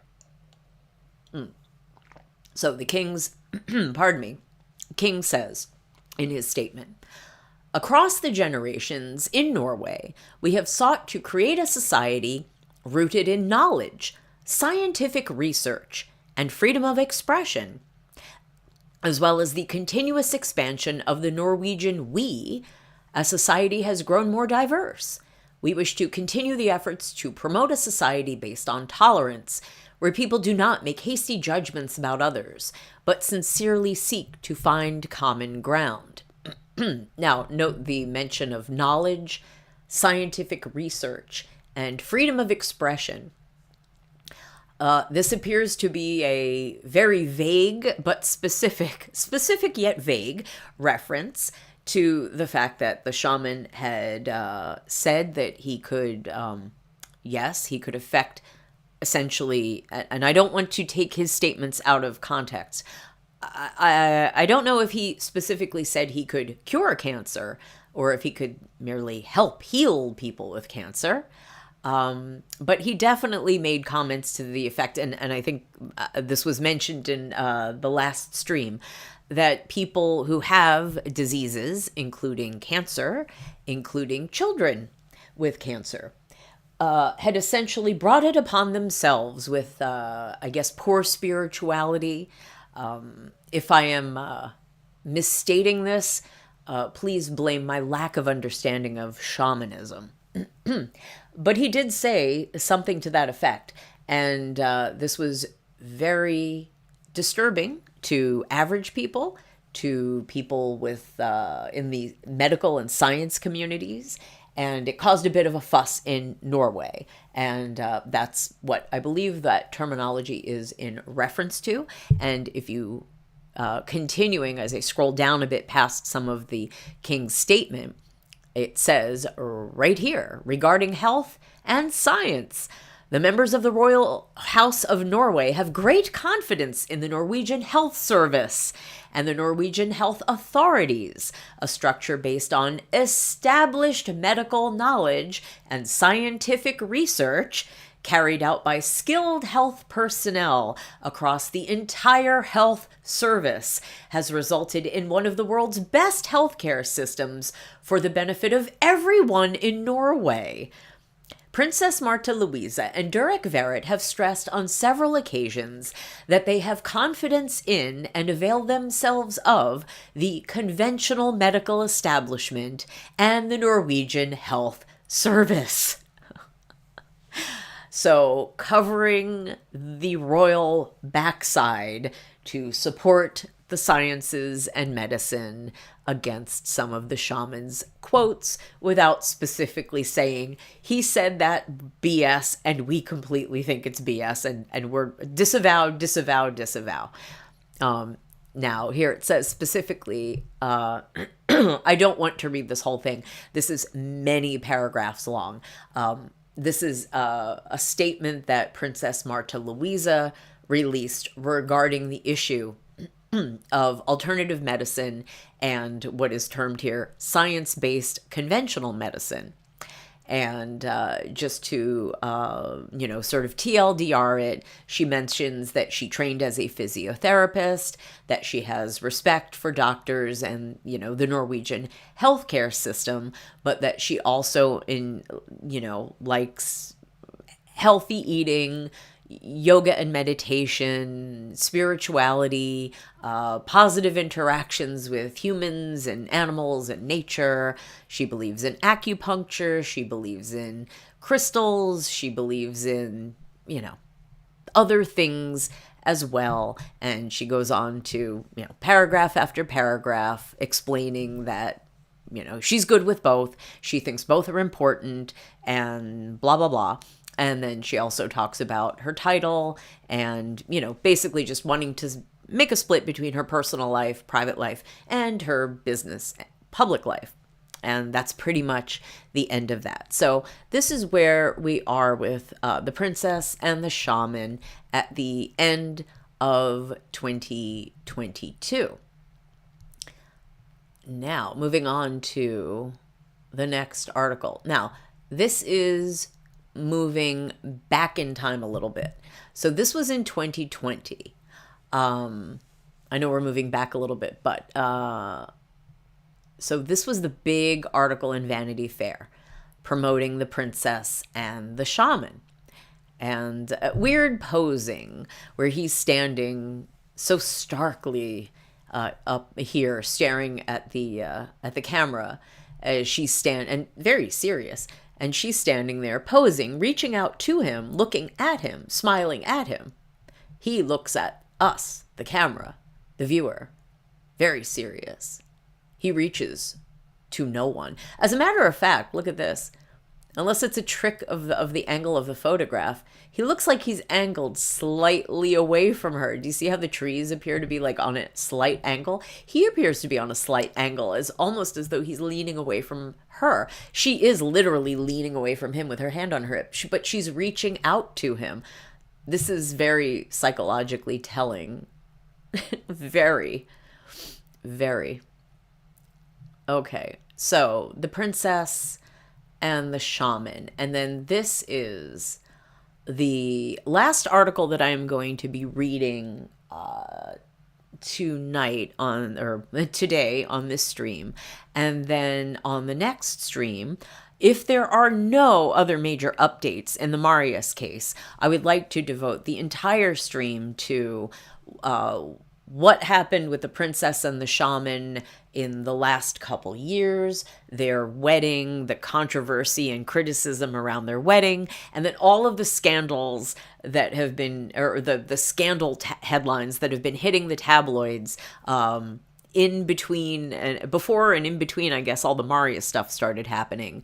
And I am assuming that's going to have to be dealt with by the princess and the shaman at some point. I don't think the Marius criminal allegations can completely wipe away I don't even know if I can say borderline, I guess, criminal allegations that people have been making against the shaman and the way that he has been interacting with people.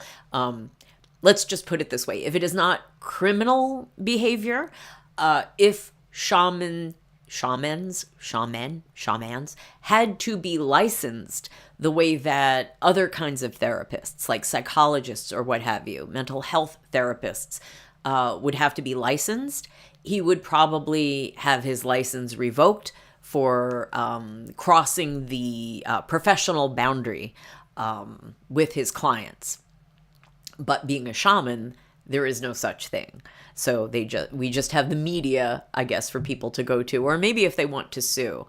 But this is not a super duper long article. Let's see. It's not a super long article, but it's a good one and it's kind of fun. But I need to refresh my water. So I am going to take a super quick break, not a usual break, not a 10-minute break, like a 3-minute break, just to quickly get some more water. And then I will read the article and then we will close down the stream for today.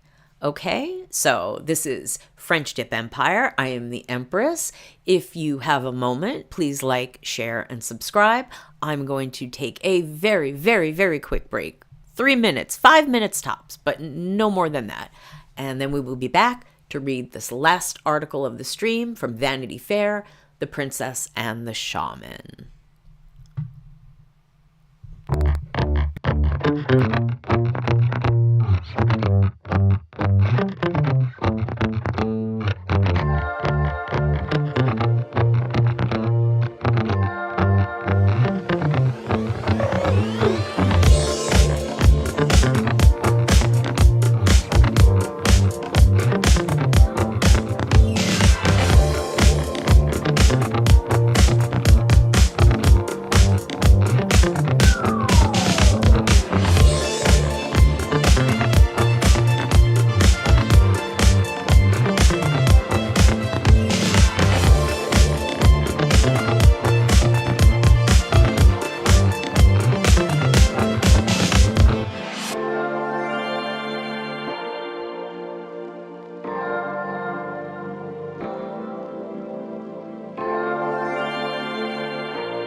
And I am back. Welcome back. This is Friendship Empire, and I am the Empress.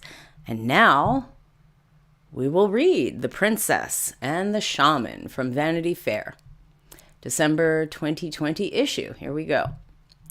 The Princess and the Shaman. When Gwyneth Paltrow's guru met Princess Martha Louise of Norway, reality seemed like a fairy tale. Can these two lovers have their happily ever after? It's not exactly a fairy tale to find yourself on the floor of a midtown hotel room being shocked with fake electricity, but that's where we enter this story. Take off your shoes, Shaman Durek told me, gesturing to a little patch of carpet patterned to look like wood in a suite he'd rented at the Mondrian on Park Avenue in New York City. Shaman Durek doesn't rely on medicine or plants or earthly tools. He goes right to the top, to the spirits themselves, so that he can clear communication in times of breakdown to help, for a fee, his clients restore some peace and balance. He doesn't tell you how to live. He wants to help you get out of your own way. So when he told me to lie down, arms at my side, I let him guide me. I had been under a tremendous amount of stress, and I was glad for some guidance. We weren't alone. Marta, he beckoned to a woman behind him. He hummed as he bent down to kiss her, his girlfriend, the Princess of Norway. They had spent the last half year dating, and the last hour and a half doing a shamanic reading on me. My inner child had told them that I needed to dance in nature. She needs to touch grass. And my bones told the shaman that I needed to have 2 homes, a garden with flowers and animals, 2 creative outlets for my hands, and a grip on what Durek called my dysfunctional empathy. Now, the shaman was going to talk to my anima. I love you, he told Princess Martha Louise, who was sitting cross-legged in a gold-pleated skirt and a plain black t-shirt. A little silver pendant dangled beneath her waves of hair. Then he started on me. Spirits, he said to the room. We are going to go inside her system. He asked the spirits to open my synapses, to create a spiral integrated energy field up my spine and flush any poison out through my nose and throat and mouth. I did not feel any forces inside my spine, nor did anything flush out of anywhere.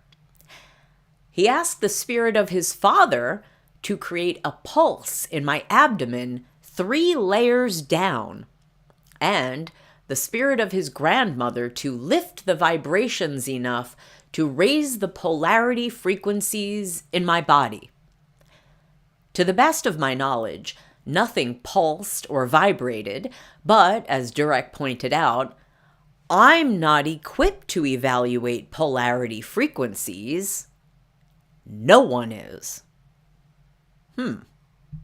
Okay, I'm going to do a thing. There is no human way for anyone to evaluate if I'm doing it correctly or not, or if it has any value or worth or effect.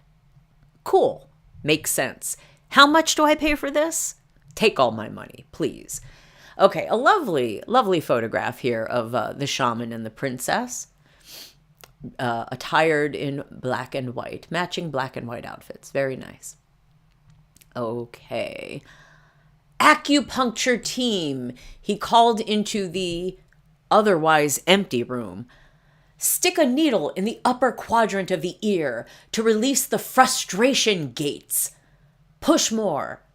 Twist. Keep twisting. That's right. Good, he said to the invisible acupuncture team and their needles. Download the medicine into the body, he urged. Go ahead and bring electrical shock pulses into her body. Shock her system with electricity. Shock her again. Shock her again. Shock her at 400. Okay, now 800.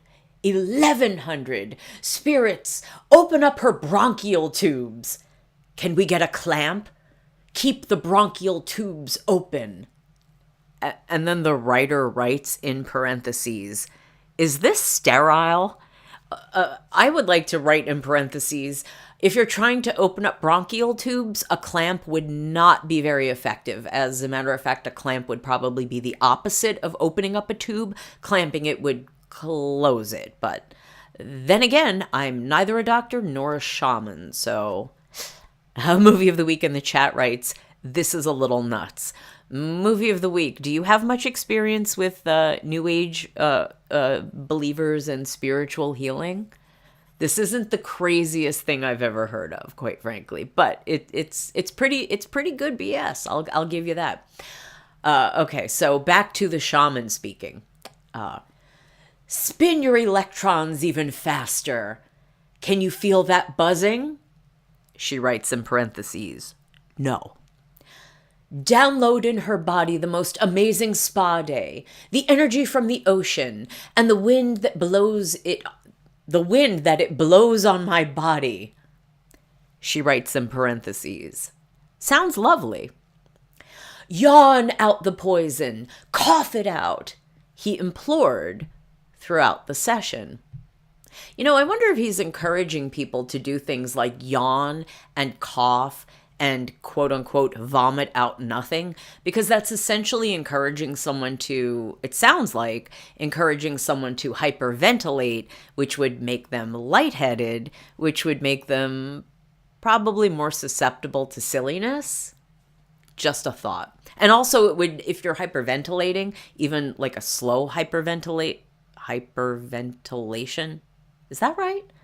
Well, anyway, if you know what I'm talking about, it could produce physical symptoms, not just lightheadedness, but you could actually get tingling in your body from the lack of oxygen, the weird, head rush feeling and all of that. It could go throughout the body, and that could create the illusion of this like electricity pouring through your body nonsense. Just a thought. I really missed my calling. I should have been a con man, woman, whatever. Okay, so back to the article. I didn't have to yawn. I didn't have to cough either. Did I fake yawn to get the show on the road?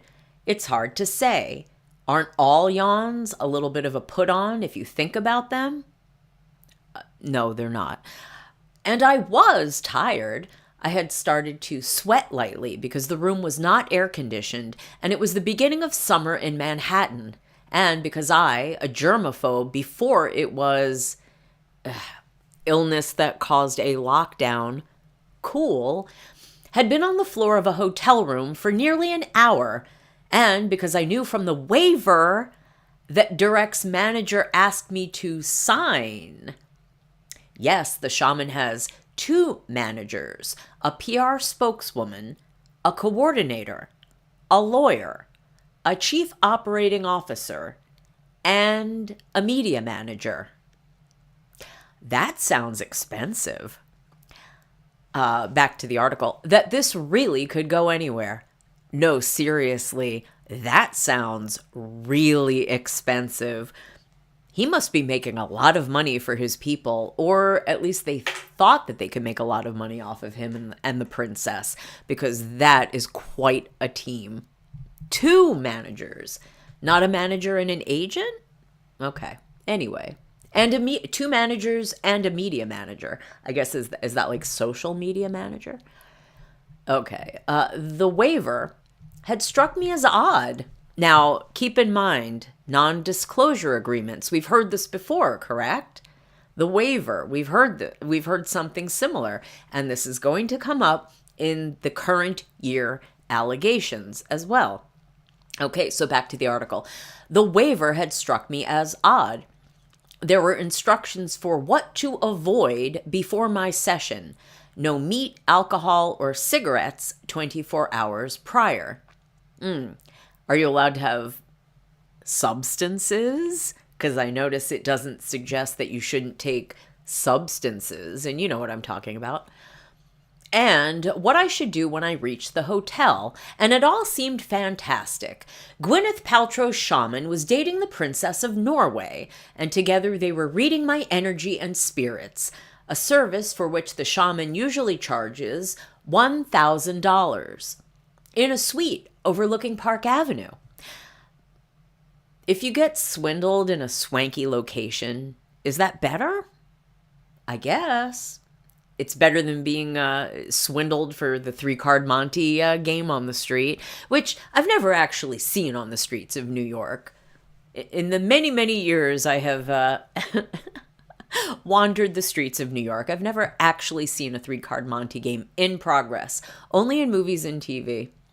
Okay, I guess the good swindling is going on in the Park Avenue suites. Okay, the fact that they were asking me to sign a waiver seemed like another fun little detail.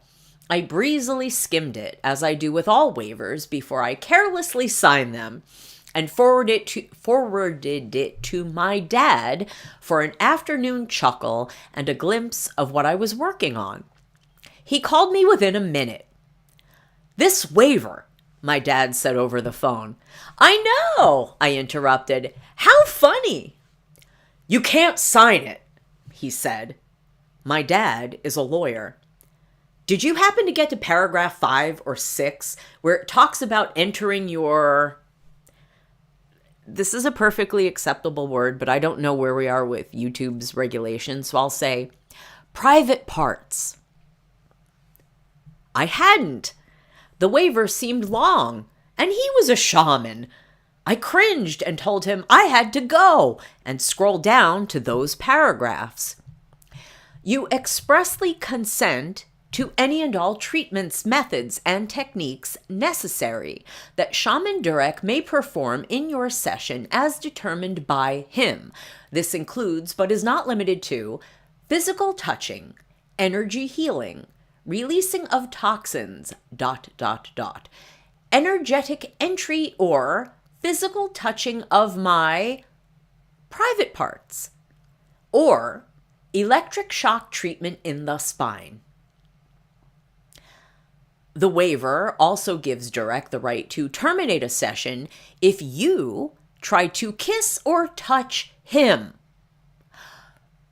fondle yourself, get undressed or try undressing him, attempt to have conjugal relations, or, how can I say this,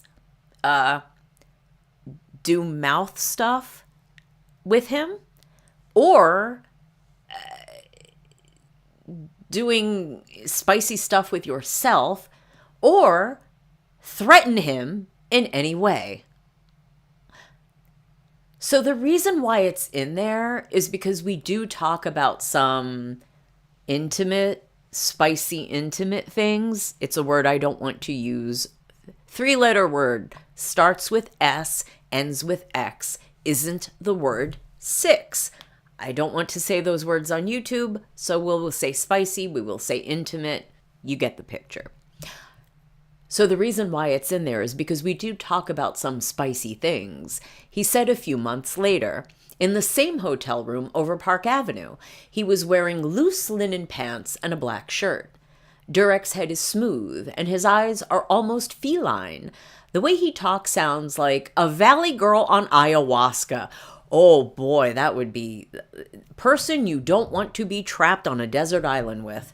A valley girl on ayahuasca. I feel like I'm doing the old, anyone old enough to remember the Tonight Show with Johnny Carson, the Karnak bit. A valley girl on ayahuasca. Okay. If I need to clean out your lymphatic system, it's near your groin area. So if my finger's here, that could be misinterpreted.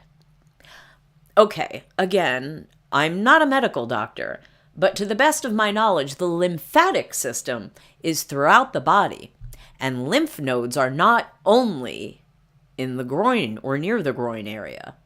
There are lymph nodes in, let's say, where? Your neck, your armpit, your leg. There's lymph everywhere. Why the groin? Very odd. There is a technique in shamanism, he explains, to help women when they want to have babies, or men who are impotent, or women who can't have the big O. You have to speak to their intimate glands. There are things that I might have to take off to show me their private parts. I've had women who come in who, one woman had, private part inflammation, probably the external lower regions. I'm trying to keep it clean for YouTube. I apologize if I sound a little silly. Clients proposition him. I've had celebrities come to sessions with me, pull off all of their clothes, and ask me to F them. I've had women and men, can't say names, but I can tell you, big names, who have come in and been like, I've always dreamed about having intimate relations with a shaman. I'm like, that's not why I'm here for you. Okay, of course. This is where belief fogs the lines between treatment and intimacy, and the perception of those things can blur quickly, and if something makes you feel better at the end of the day, no one else can say for sure what is true and what isn't, what works and what does not. Well, actually, there is such a thing as a placebo effect. So, yeah, you probably can tell what is true, what works, and what isn't true, and what doesn't work. It's called scientific research, but okay.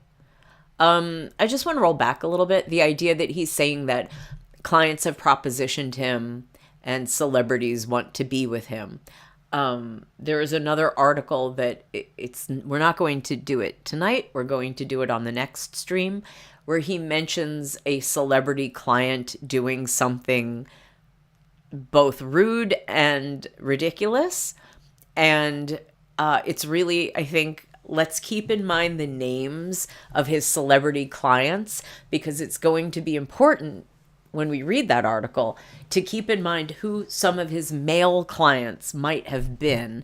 And not that any of those who are named are this individual, but it's interesting to keep them on the list of possibilities. And I will try to remember that when we do read the article next time. We'll try to keep in mind who we have mentioned as his celebrity clients up until this point.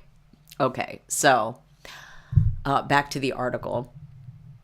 Modern shamanism, which gained popularity in the West during the counterculture of the 1960s, has rejiggered itself for the woo-woo 2000s, as Birkenstocks and God have given way to Goop and Birkenstocks, and anyone can get famous by oversharing. Around half the country has tried some form of alternative medicine, and about 3/5 say they believe in something like spiritual energy or astrology, according to Pew Research Center. Shaman Durek's profile has gotten a boost courtesy of a number of famous clients, from Chris Pine to Selma Blair to Rosario Dawson. Paltrow, queen of the commodified spiritual realm, whom Durek calls his soul sister, has called him her light in shining armor. Yes, her light with an L in shining armor. But that, he says, doesn't matter much to him. Oh, L, big L, big L. Lying, liar, not losing. Sorry, not loser, liar. That's a big L. I don't believe that. I don't believe that it doesn't matter much to him. Stop it. People like to say that I'm the shaman to the stars. Everyone leads with that. But I hate that guy. I want to K that guy. First of all, no, you don't. Second of all, you want to unalive yourself. That guy, that part of yourself. Well, amazingly, he could stop being a shaman to famous people. You know, he could see an IMDb page the way he sees a Rolex, and he could walk away from that client, right? But he doesn't. Later, in another conversation, reflecting on the same idea, he added, celebrities are just people who have jobs, who have art abilities, who have singing abilities, and they just happen to be known. Well, that's true. Those things don't really impress me. I doubt that. What impresses me is what you do with your power. What Durek does with his power is itself an art.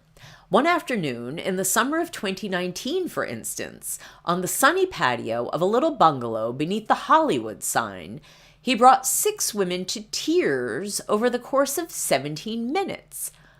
Breaking into song, speaking in tongues, sometimes touching the women, he became a spiritual emissary/janitor, releasing negative energy, minimizing pain, and healing trauma.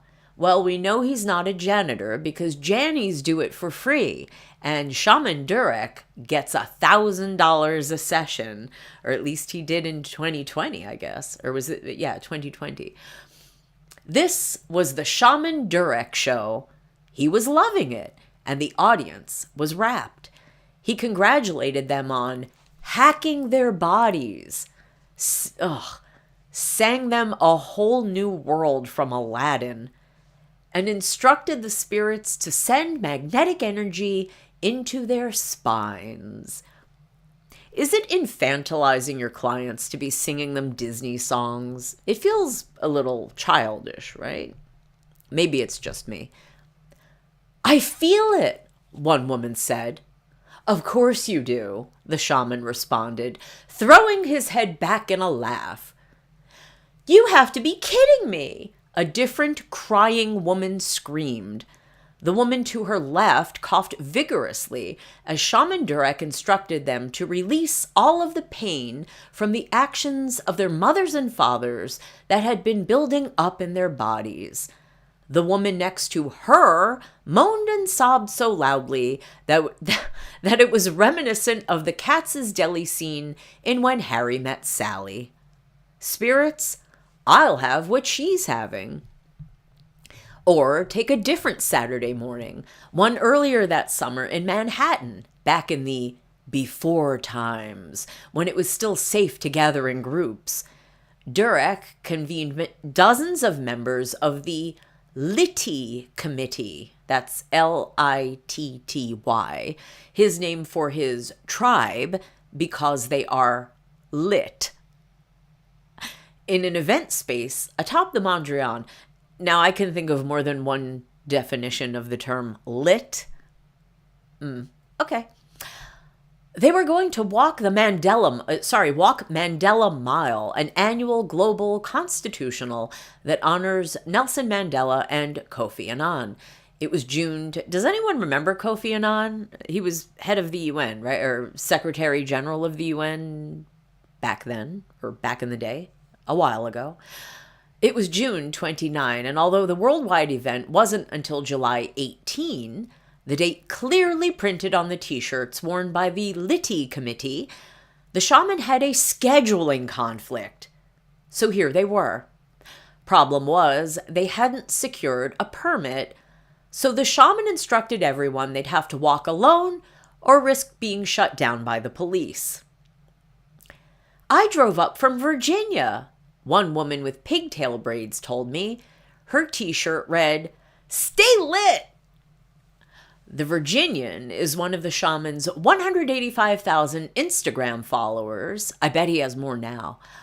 Which is where he promotes podcast appearances, live healing sessions, workshops, cameos on TV shows like The Doctors, a virtual camp for kids, his book Spirit Hacking, which came out last year, and snapshots of himself with Princess Martha and their famous friends, back when everybody could breathe together.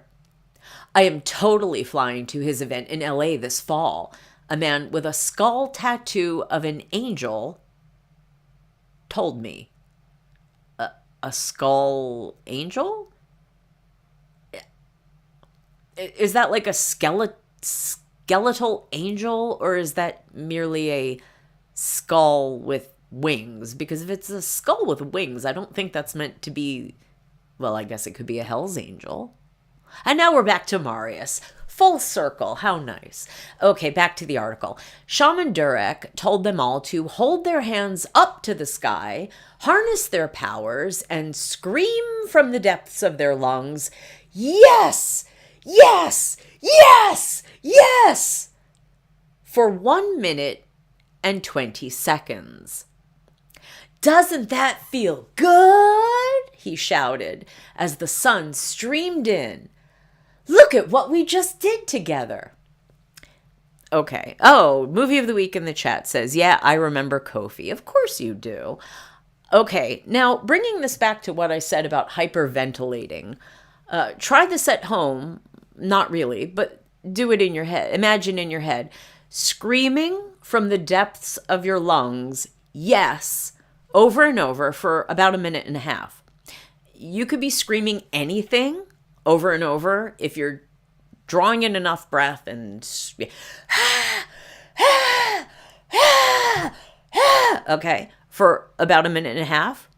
Again, you're going to get lightheaded And that woozy, dizzy feeling could make you tingle, could make your fingers tingle, that kind of thing.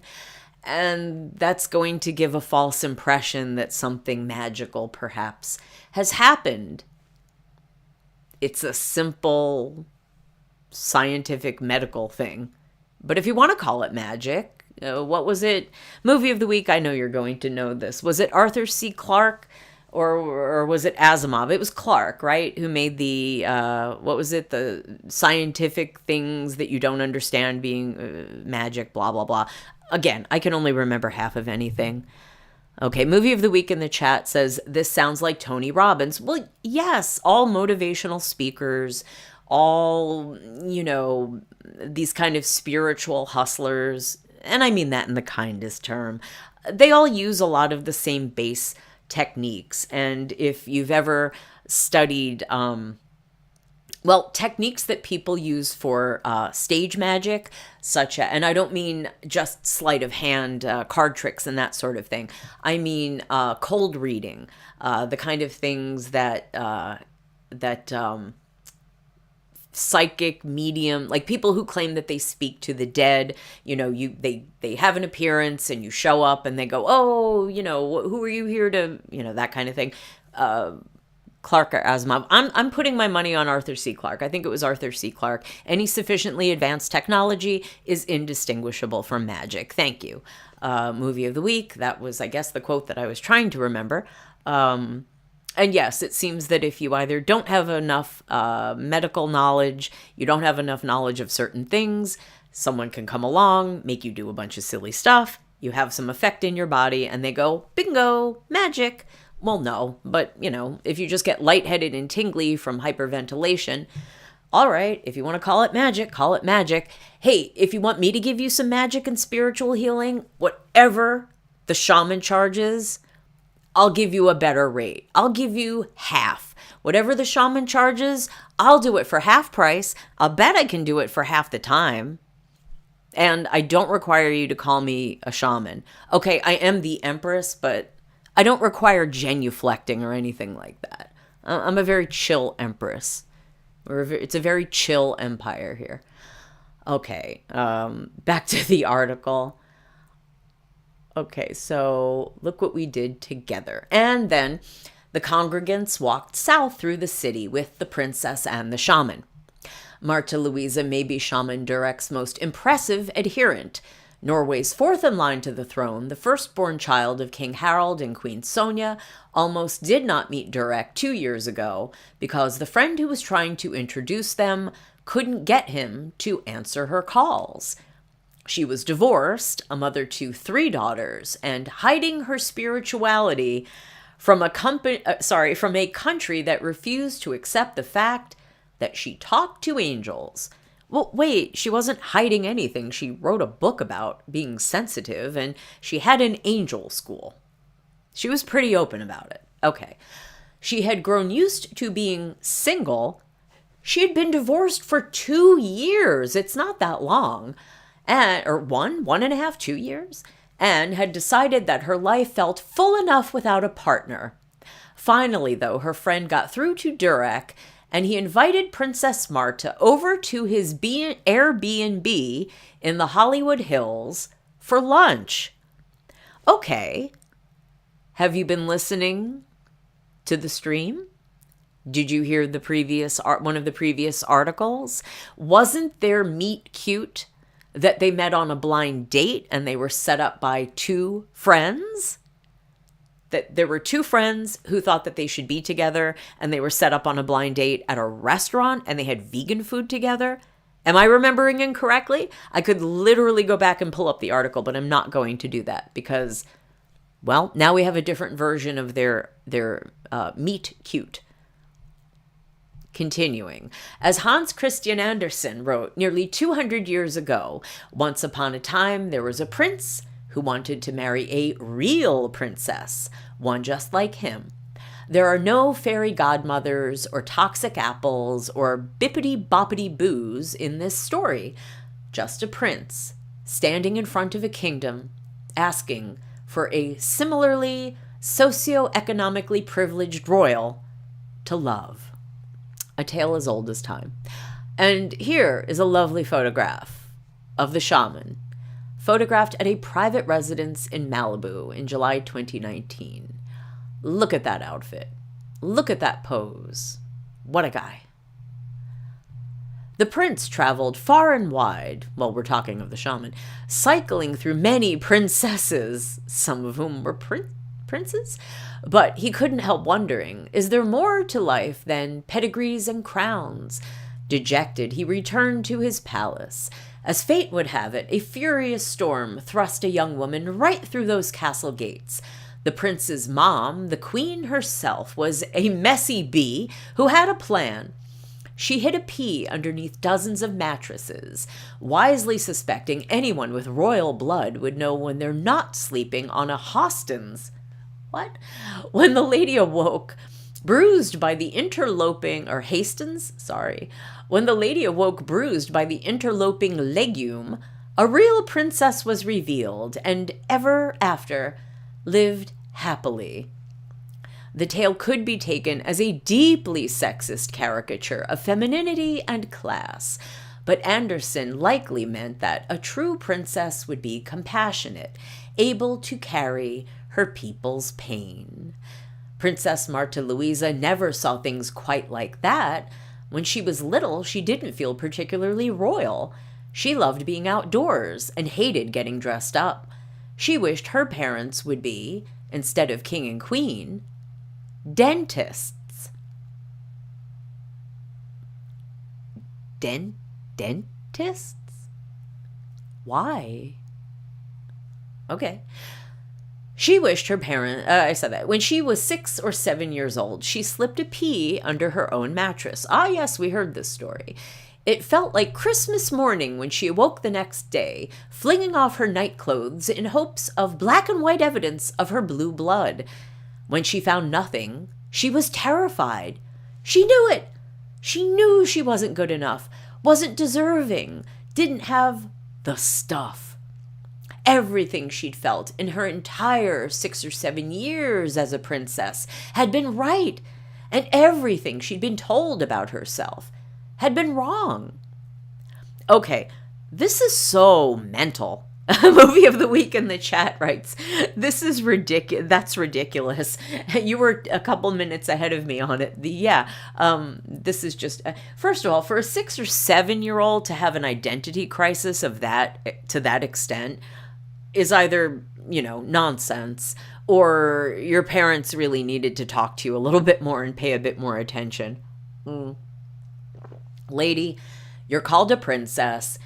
Your parents wear crowns. You live in a palace, and you're descended from generations upon generations of royalty. I'm not sure what more she needed to know about this. I did not realize that imposter syndrome is something that you could essentially be born with. But anyway, getting back to the article, don't get it twisted.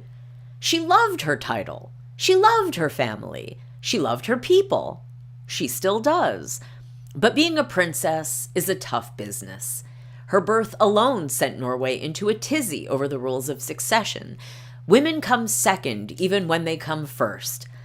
Well, not anymore. Luckily, as she describes it, her parents had a boy 2 years later, and he leapfrogged her in line. Her young life was full and empty.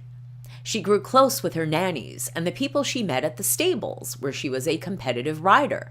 Her spiritual and sensitive nature made her withdraw even more. People in Norway thought she was weird and strange, and she knew it. I never had the idea that she was perceived as weird and strange until she came out with the angel stuff. And that was later. That was when she was an adult. And I'm thinking back to the stream I did yesterday where I was talking about Princess Martha's life before she met the shaman. And I wonder about the alleged affair she had with the married man whose marriage she allegedly broke up to the point that his estranged wife named Princess Martha Louise in the divorce proceedings in England and wanted Martha to testify at the divorce the divorce hearing, and her father, the king, said, "No, not happening." Where was her empathy and sensitivity to Mrs. Morris? Not sure. But anyway, back to the article. The scrutiny felt ceaseless. She couldn't leave her house without photographers documenting her moves. Even when she had supporters, and she did, she doubted them. At least the man she would love would really see her, she imagined. But people like that didn't exist in her world. So when she was 15, she shut down. "Marta," she told herself, "you are crazy. He will never come." But she was dating a bunch of equestrians. I mean, if she wanted someone who was more spiritually minded, why were all of her almost all of her boyfriends riders, equestrians, other riders? If she was so interested in spirituality, she could have pursued it to some extent. No? And Ari was a writer, her first husband, not per se spiritual, but artsy, working in the realm of emotions, definitely. Okay. Martha began traveling the country reading classic Norwegian fairy tales to her people, not Hans Christian Andersen, because he was Danish, but folklore about sad, stuck princesses. In 2002, she married a Norwegian writer, Ari Ben, and in 2007, she tried her hand at business. She opened an alternative therapy center known as the Angel School, where people learned clairvoyance, healing, and how to talk to seraphim. She was slammed in the press. There were calls for her to be excommunicated from the church. Some Norwegians demanded that the princess renounce her royal title. After she and Ben divorced in 2017, her school shut down, and the princess was once again lost. But isn't that where most fairy tales start? Which brings us back to the beginning. Once upon a time, in an Airbnb in the hills of LA, a divorced princess rang the doorbell of Durek, Goop's goopiest shaman. "I've met you before," she said. "I know you already." Ah, well, this is a little bit of a recounting of what we've heard before. "Yes," he replied. "We were destined to meet before we were born." They started a friendship, which turned into a romance. I thought they were like twin flames from the at first sight. No? Okay. Which turned into a business with talks and workshops. A royal wedding seems all but inevitable. There are a few fractures. The worldwide illness shutdown thing from a few years ago that had marooned them on opposite sides of the globe. A tragic family self-deleting. And a reality that most people just don't buy what the shaman is selling. None of that may matter, of course. Surely Cinderella knew on some level that fairy godmothers don't turn pumpkins into coaches and bestow glow-ups with the flick of a wand.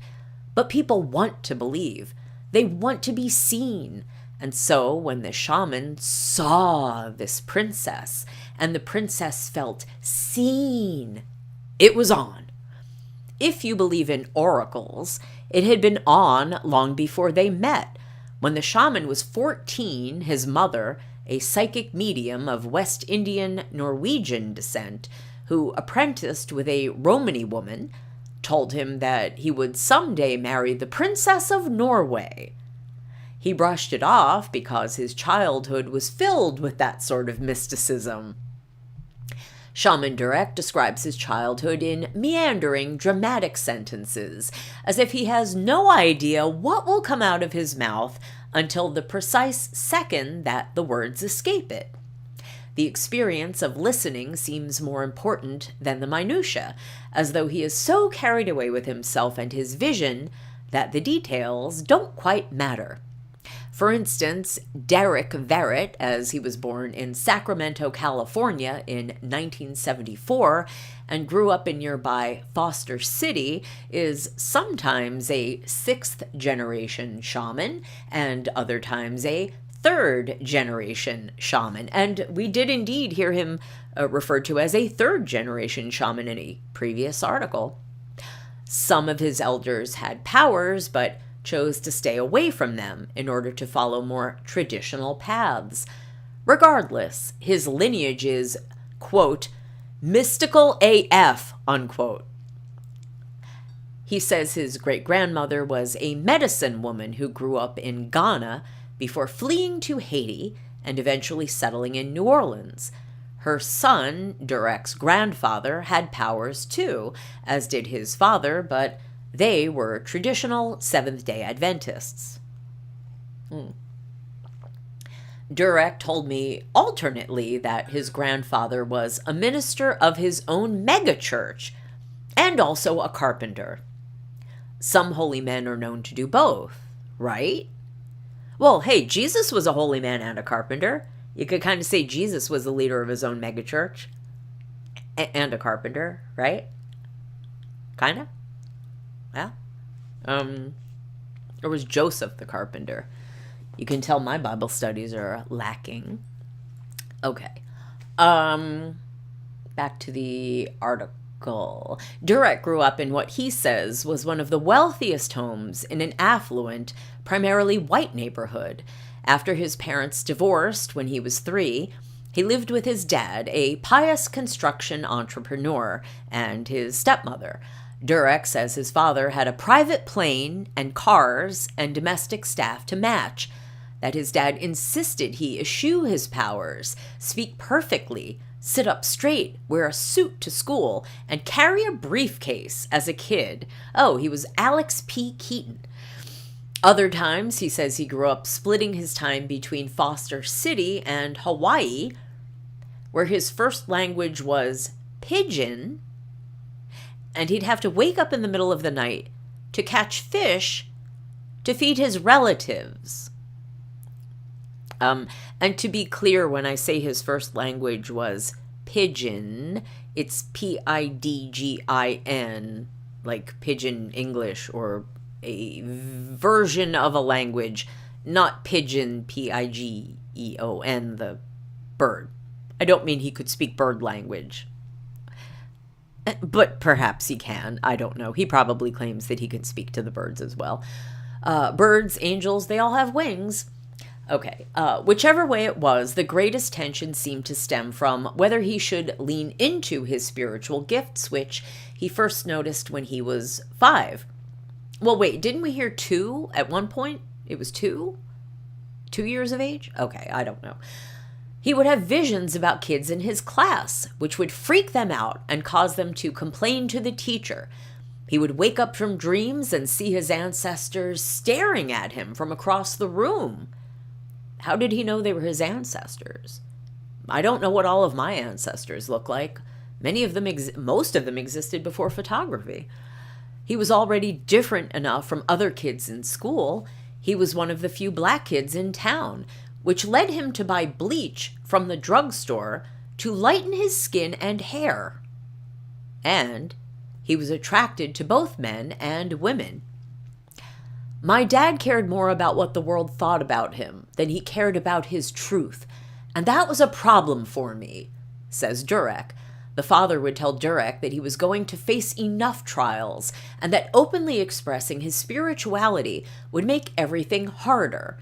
Durek couldn't lean away from it, though, which he says set off years of physical and emotional abuse from his father. Oh no, this is terrible. He says a male babysitter S.A'd him, which caused him to drink heavily and use substances as a teenager. He dropped out of school and got into trouble, breaking into a home so that he and some friends could throw a party. Then they burned it down, and he found himself in juvenile detention. It became really challenging, I bet. I hated myself for having these powers, but then I knew these were amazing gifts. I could really help people with them. So I went through this battle with myself constantly. For a while, he bounced between serious shamanic training and modeling gigs in Europe, or brief stints on television shows. Wait. But what happened to the lady in the black Mercedes who came up when he was riding his skateboard out of the mall and said, "You, I can tell you have the shaman in you. Come train under me"? When did that happen? He didn't mention that. Okay, well, he married a woman, then they divorced. He married a woman? Who? When? Where? When did it end? Why is there no record of this? Where is she? Vanity Fair isn't telling us. Marlene the genealogist didn't tell us. What happened? He opened a spiritual business with friends and a live-in boyfriend. Okay, that has to be Hank. At 28, he died. At least, that's how he tells it. He says he suffered a series of seizures, and his potassium levels skyrocketed, and his organs shut down. His body felt as though flaming knives were stabbing him, and the spirit of his grandmother told him to let go. But his mind took him to his mother's womb, and he relived every moment of his life and re-met every person he'd ever met. He flatlined for 4 minutes. After doctors resuscitated him, he remained in a coma for 2 months, after which he needed to be on dialysis for 8 years. In 2012, his sister gave him a kidney. And here's another picture of the shaman with Gwyneth Paltrow, his soul sister, who apparently did not attend his wedding. I mean the one to the princess, not this mystery one to the mystery woman that married and divorced. Oh, okay. He writes in his book that the spirits told him if he wanted to fully recover, he needed to start thinking with my expansive soul and not with my limiting brain. He trained in Native American shamanism with the Lakota and Cherokee tribes, in Haitian, Nigerian, and Hawaiian shamanism, and in the Cuban Babalao and African Kuba mystical traditions. He studied Judaism and Kabbalah. Ding, ding, ding, ding, ding. I think I got bingo. I got bingo. I got bingo. They finally mentioned Kabbalah. I win. With rabbis in Israel. Sufism in Turkey. Yes, the whirling dervishes. And Christianity, Catholicism, and Christian mysticism throughout Europe. He changed his name from Derek to Durek in 2013 to reflect German ancestry. Though he is of Afro-Creole and West Indian Norwegian descent, but he felt like a new person. He built a following by marketing shamanism in a way that 21st century people understood. Celebrity. He got a stylist and started an LLC, meaning a company. He posted photos of himself with famous clients. He charged for workshops and spoke freely about downloading wisdom from your spirits. By 2018, he was hustling with a full team. Where did he get all the money for this? I guess he just had a good hustle. And that was when the phone rang and an old friend telling him he just had to meet someone. Durek and I really want to know who introduced them, who set them up. Was it a friend, a personal friend, a professional friend? It really is interesting. It would be very curious to know. Durek and Marta are rarely in the same room without being physically connected. In the handful of times I saw them in person over the last year, Their fingers were linked or their ankles were touching, and they were seated directly next to each other, heat passing between two bodies. Ugh. The babes and my loves and honeys fly.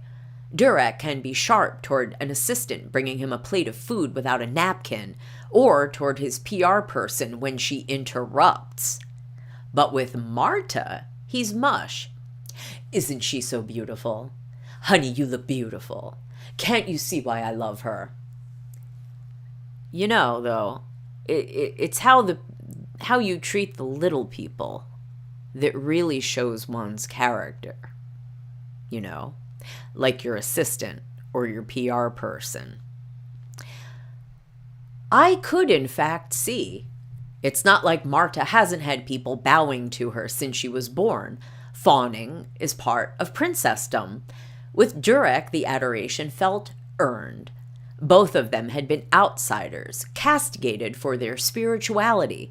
They knew loneliness and pain from the jump. There is an instant bond, a common one, when you can tap into your own vulnerability and their vulnerability, Princess Marta told me, speaking softly, her pinky resting on Durek's canvas pant legs in Malibu last summer. Durek, who had just inhaled a mountain of food on a plate delivered to him by his assistant, with a napkin this time, told her to speak up. So she did. You always think, I'm alone with my pain. And the more I think we share, the more we can shift that energy and help others to realize who they are not because of their trauma, but actually who they are underneath. Good thing she'd been able to find him. When they met, he had no permanent home. Why not? A point of contention among the princesses' circle. My Norwegian friends who know us, they're like, why doesn't he have a house? Warning, warning! Because we don't have many nomads in Norway, so they get very skeptical. The shaman says he had the cars and the beautiful house in the hills with the pool and a fire pit and guest rooms and artwork that I collected from Art Basel. Oh, goodness. But to what end? Is material more important than my relationship with God or with the divine? He muses. People have been programmed to believe they need to fill in space because they start to feel their own emptiness inside. Durek's close family, his sisters and their kids, embraced Marta at once. Being at Durek's house with his family is a bit like going into the world of Harry Potter, she says. There's a wand coming out, and they're doing spells on each other. Everyone is laughing hysterically, and it's so much fun for me, because I'd put a lid on all of the things I thought as a child, because everyone had told me it wasn't possible, and after a while, I believed them. Suddenly, I'm with a man I love, and with his family, who knows that magic exists. Oof. She's like 50 and has 3 kids. Okay. Marta's parents, the king and queen, were slower to warm. My dad has always said from when I was little that you have to be true to who you are. Otherwise, people will see straight through you. And I think maybe he's regretted saying that a few times. Marta said with a grin. Before Durek, my mom had been worried because it had been 3 years and I hadn't had a boyfriend. When I told her that I did and she asked who it was, she trailed off. I don't know if I can say that much about it, to be honest. It's very conflicting. Here in America, you're more open to it. In Norway, it's very, very, extremely controversial. I should be with a CEO or a lord or someone of a high rank of some sort. To be with a shaman, that's very, extremely, terribly out of the box. It's crazy. That's not just a Norwegian thing. I don't think too many Americans think that that's sane. And quite frankly, I think if an American lady had brought a shaman home as her boyfriend to pretty much any home that didn't already do that sort of thing, they'd probably be at least a little skeptical. That's my guess. Public reaction to the couple was intense. He says they called him Rasputin. They said he had devil eyes, snake eyes, had cast a spell on Princess Martha. She literally said he and his family cast spells on one another. It's not that far-fetched. That he was with her only for her fortune and birthright. Yes, she had to be crazy. What had happened to her? They wondered. They felt sorry for her and ashamed. They're both quacks, they said. They're spawns of the devil. They would catch on fire if they walked into a church. The racism at the root of this was not at all concealed. Before I met him, Martha says, I never thought that there was racism in Norway because we're all an open, happy family. But basically, there are not that many people of color in Norway, so it was all a surprise to me. The vitriol kept Durek from considering a move to Norway, which would have been a solution to the long distances and time apart. Her 3 daughters, several homes, and official duties were there, but they couldn't live in a country where he couldn't walk down the street without facing some sort of scorn. It was a constant pain and something they mostly discussed in private. Oh goodness. Until George Floyd was killed earlier this year. Well, obviously, this is an old article. And if you are looking at the screen, this is a photograph from the wedding day of Princess Martha Louise and her first husband, Ari Behn, back in 2002. Martha knew she was in a position to create change. She had always been a rebel. And, as she told me nearly a year ago, if you ask people in a room, who wants change? Everybody puts their hands up. But if you ask, do you want to change? Far fewer raise an arm. In June, she raised her own. She posted a photo of herself gazing up into Durek's eyes with a caption that read in part, being at Shaman Durek's girlfriend has given me a crash course in how, oh goodness, white supremacy is at play, and the way I have consciously and subconsciously thought of and acted towards Black people, how I have taken my rights for granted, never looked properly at what racism really is, because it has been comfortable for me that the system is in place. Okay, that's cool. But this is a woman who calls herself a princess. Her entire family puts themselves above all other people, regardless of race. They call themselves royal. They say they're better than everyone, other than other royals. And of course, the royal style is not quite as high as an imperial style. So unfortunately for the Norwegian royal family, they'd have to take a little bit of a backseat to an imperial highness or majesty, as the case may be. Hello, this is French Dip Empire. I am the Empress. Haha. But anyway, the fact that you're royal and you want to be royal and you're proud of your heritage and your title, but you want to be better than everybody else. Come on now. Okay. Cool. Let's get rid of the racism. But while we're at it, how about we get rid of the other? Nah, you want to keep the royal stuff, right, Martha? Okay. Pick and choose. By September, he and Martha had not been able to stand near each other since March, when a few days before, Norway had closed its borders. Martha scooped up her daughters from school without even a suitcase and set off for Helsinki and then LAX, where she called Durek to let him know that they had all just landed. I'm sure her daughters were thrilled. B, I'm sure Shaman Durek was thrilled. What do you mean? Durek said into the phone, immediately starting to cry. I'm sure tears of joy, and scrambling with his nieces to change the sheets in the guest room. When he saw his guests pull up, he ran to the door, like you see in the movies, he remembers, so he could kiss her right away.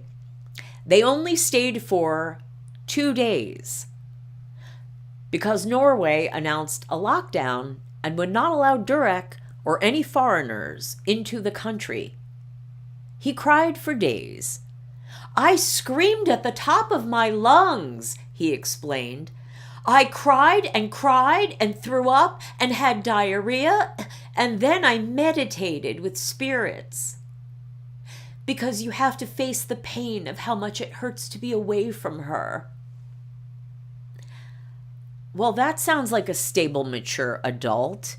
He cried and puked and pooed.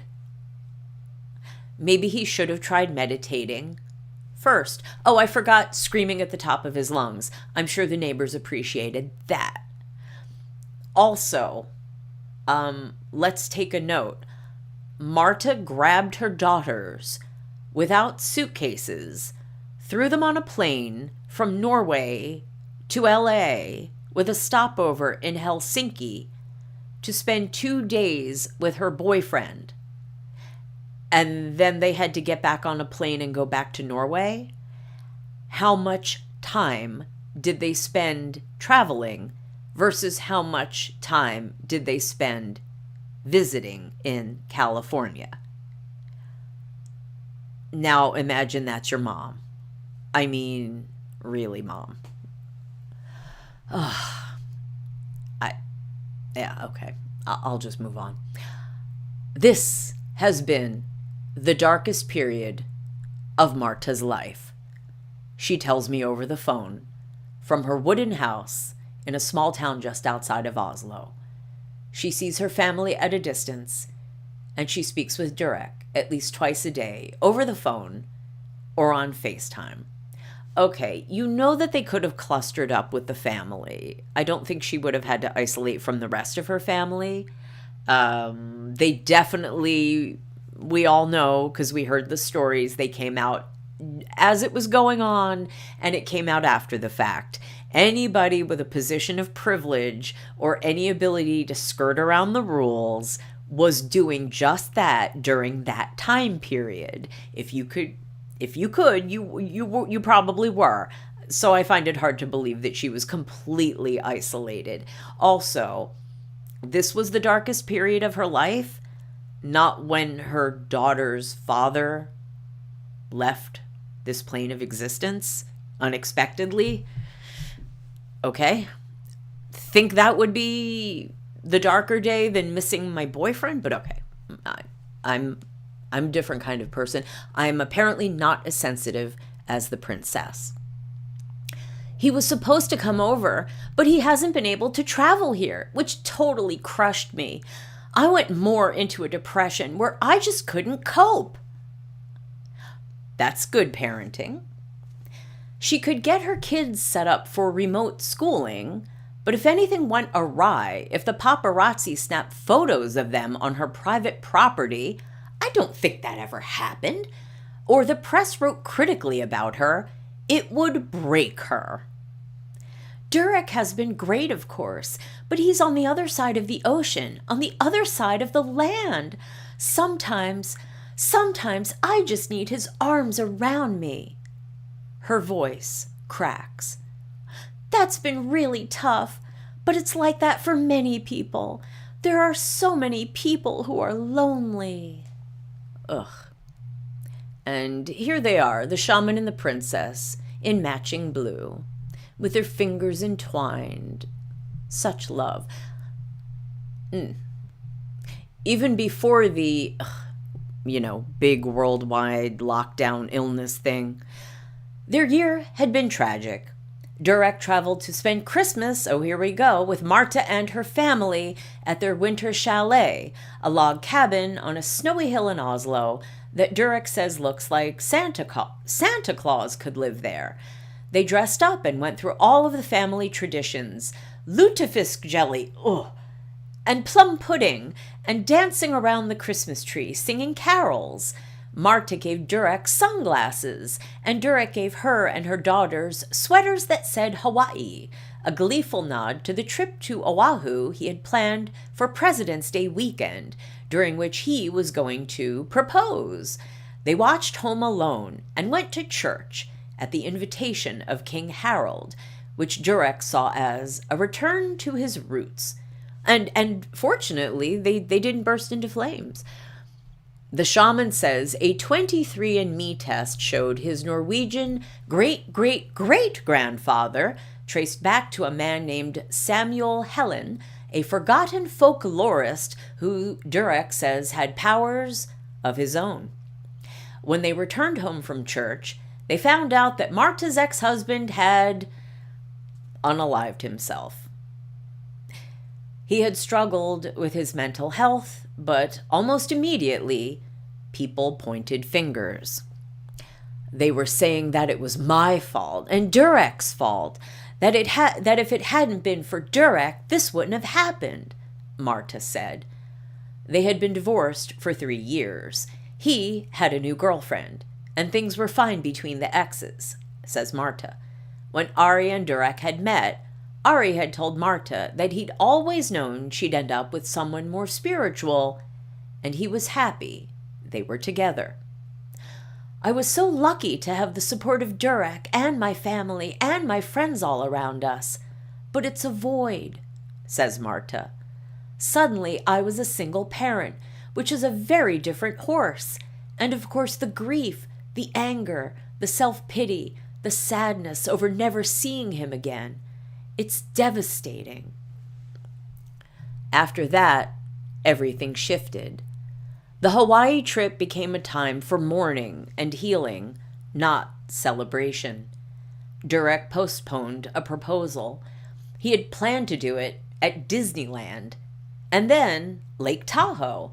But he says the spirits kept telling the princess of his plans, spoiling the surprise. Durek had asked the king and queen for their blessing over Christmas before the tragic passing of Ari. He says they said yes after asking him about his career prospects.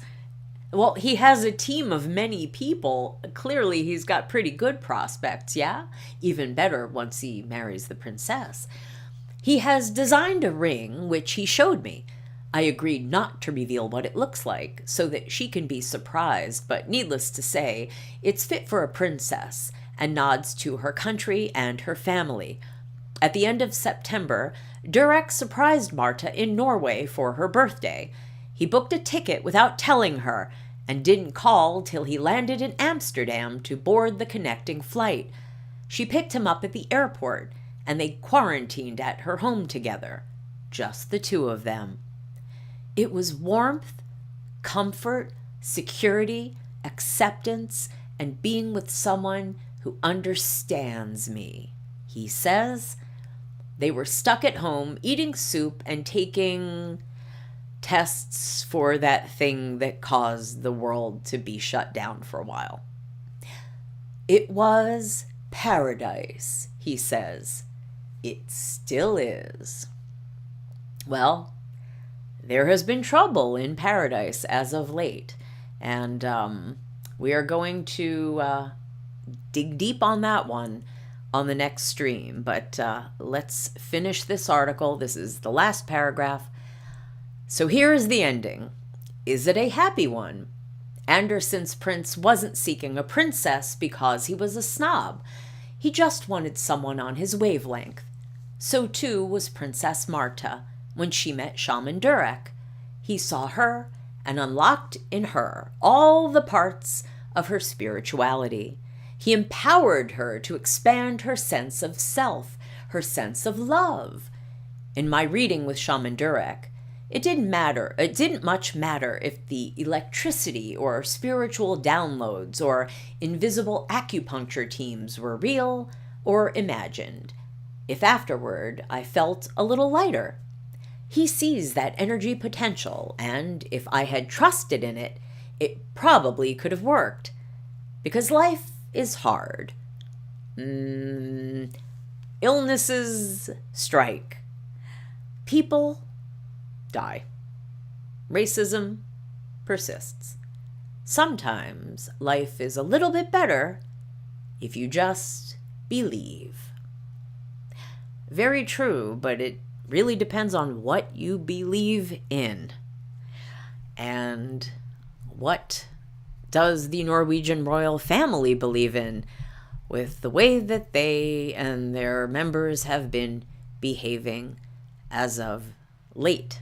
So, or not so late, because it seems as though the shenanigans have been going on for quite some time. So, that is the end of the article, and this is the conclusion of our stream.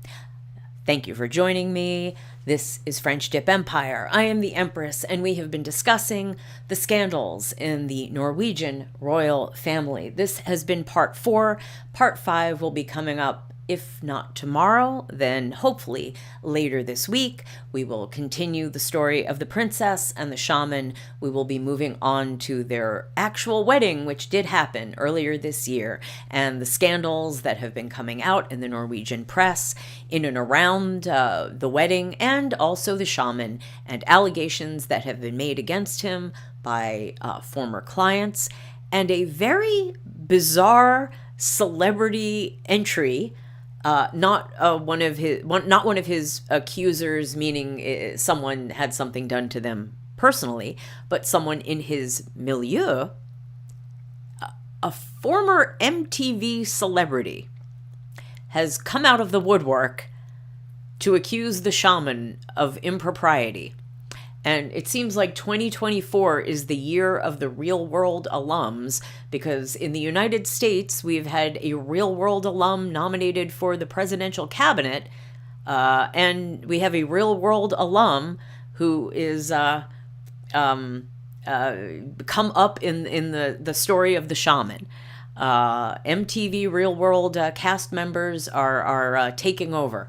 I guess this is their year. This is their time to shine. So we will talk about who that is, who that real world alum is, how he's I've revealed half of his identity, how he connects to the shaman, what these allegations are. We'll look at the wedding, we'll see the dress, we'll see the shaman's outfit, we'll see who attended. We'll look at who didn't attend, and if anything new happens with Marius Borg Hoiby and his criminal cases, if he catches any more charges, if Crown Prince Haakon, Crown Princess Mette-Marit, or the King and Queen say anything more about this.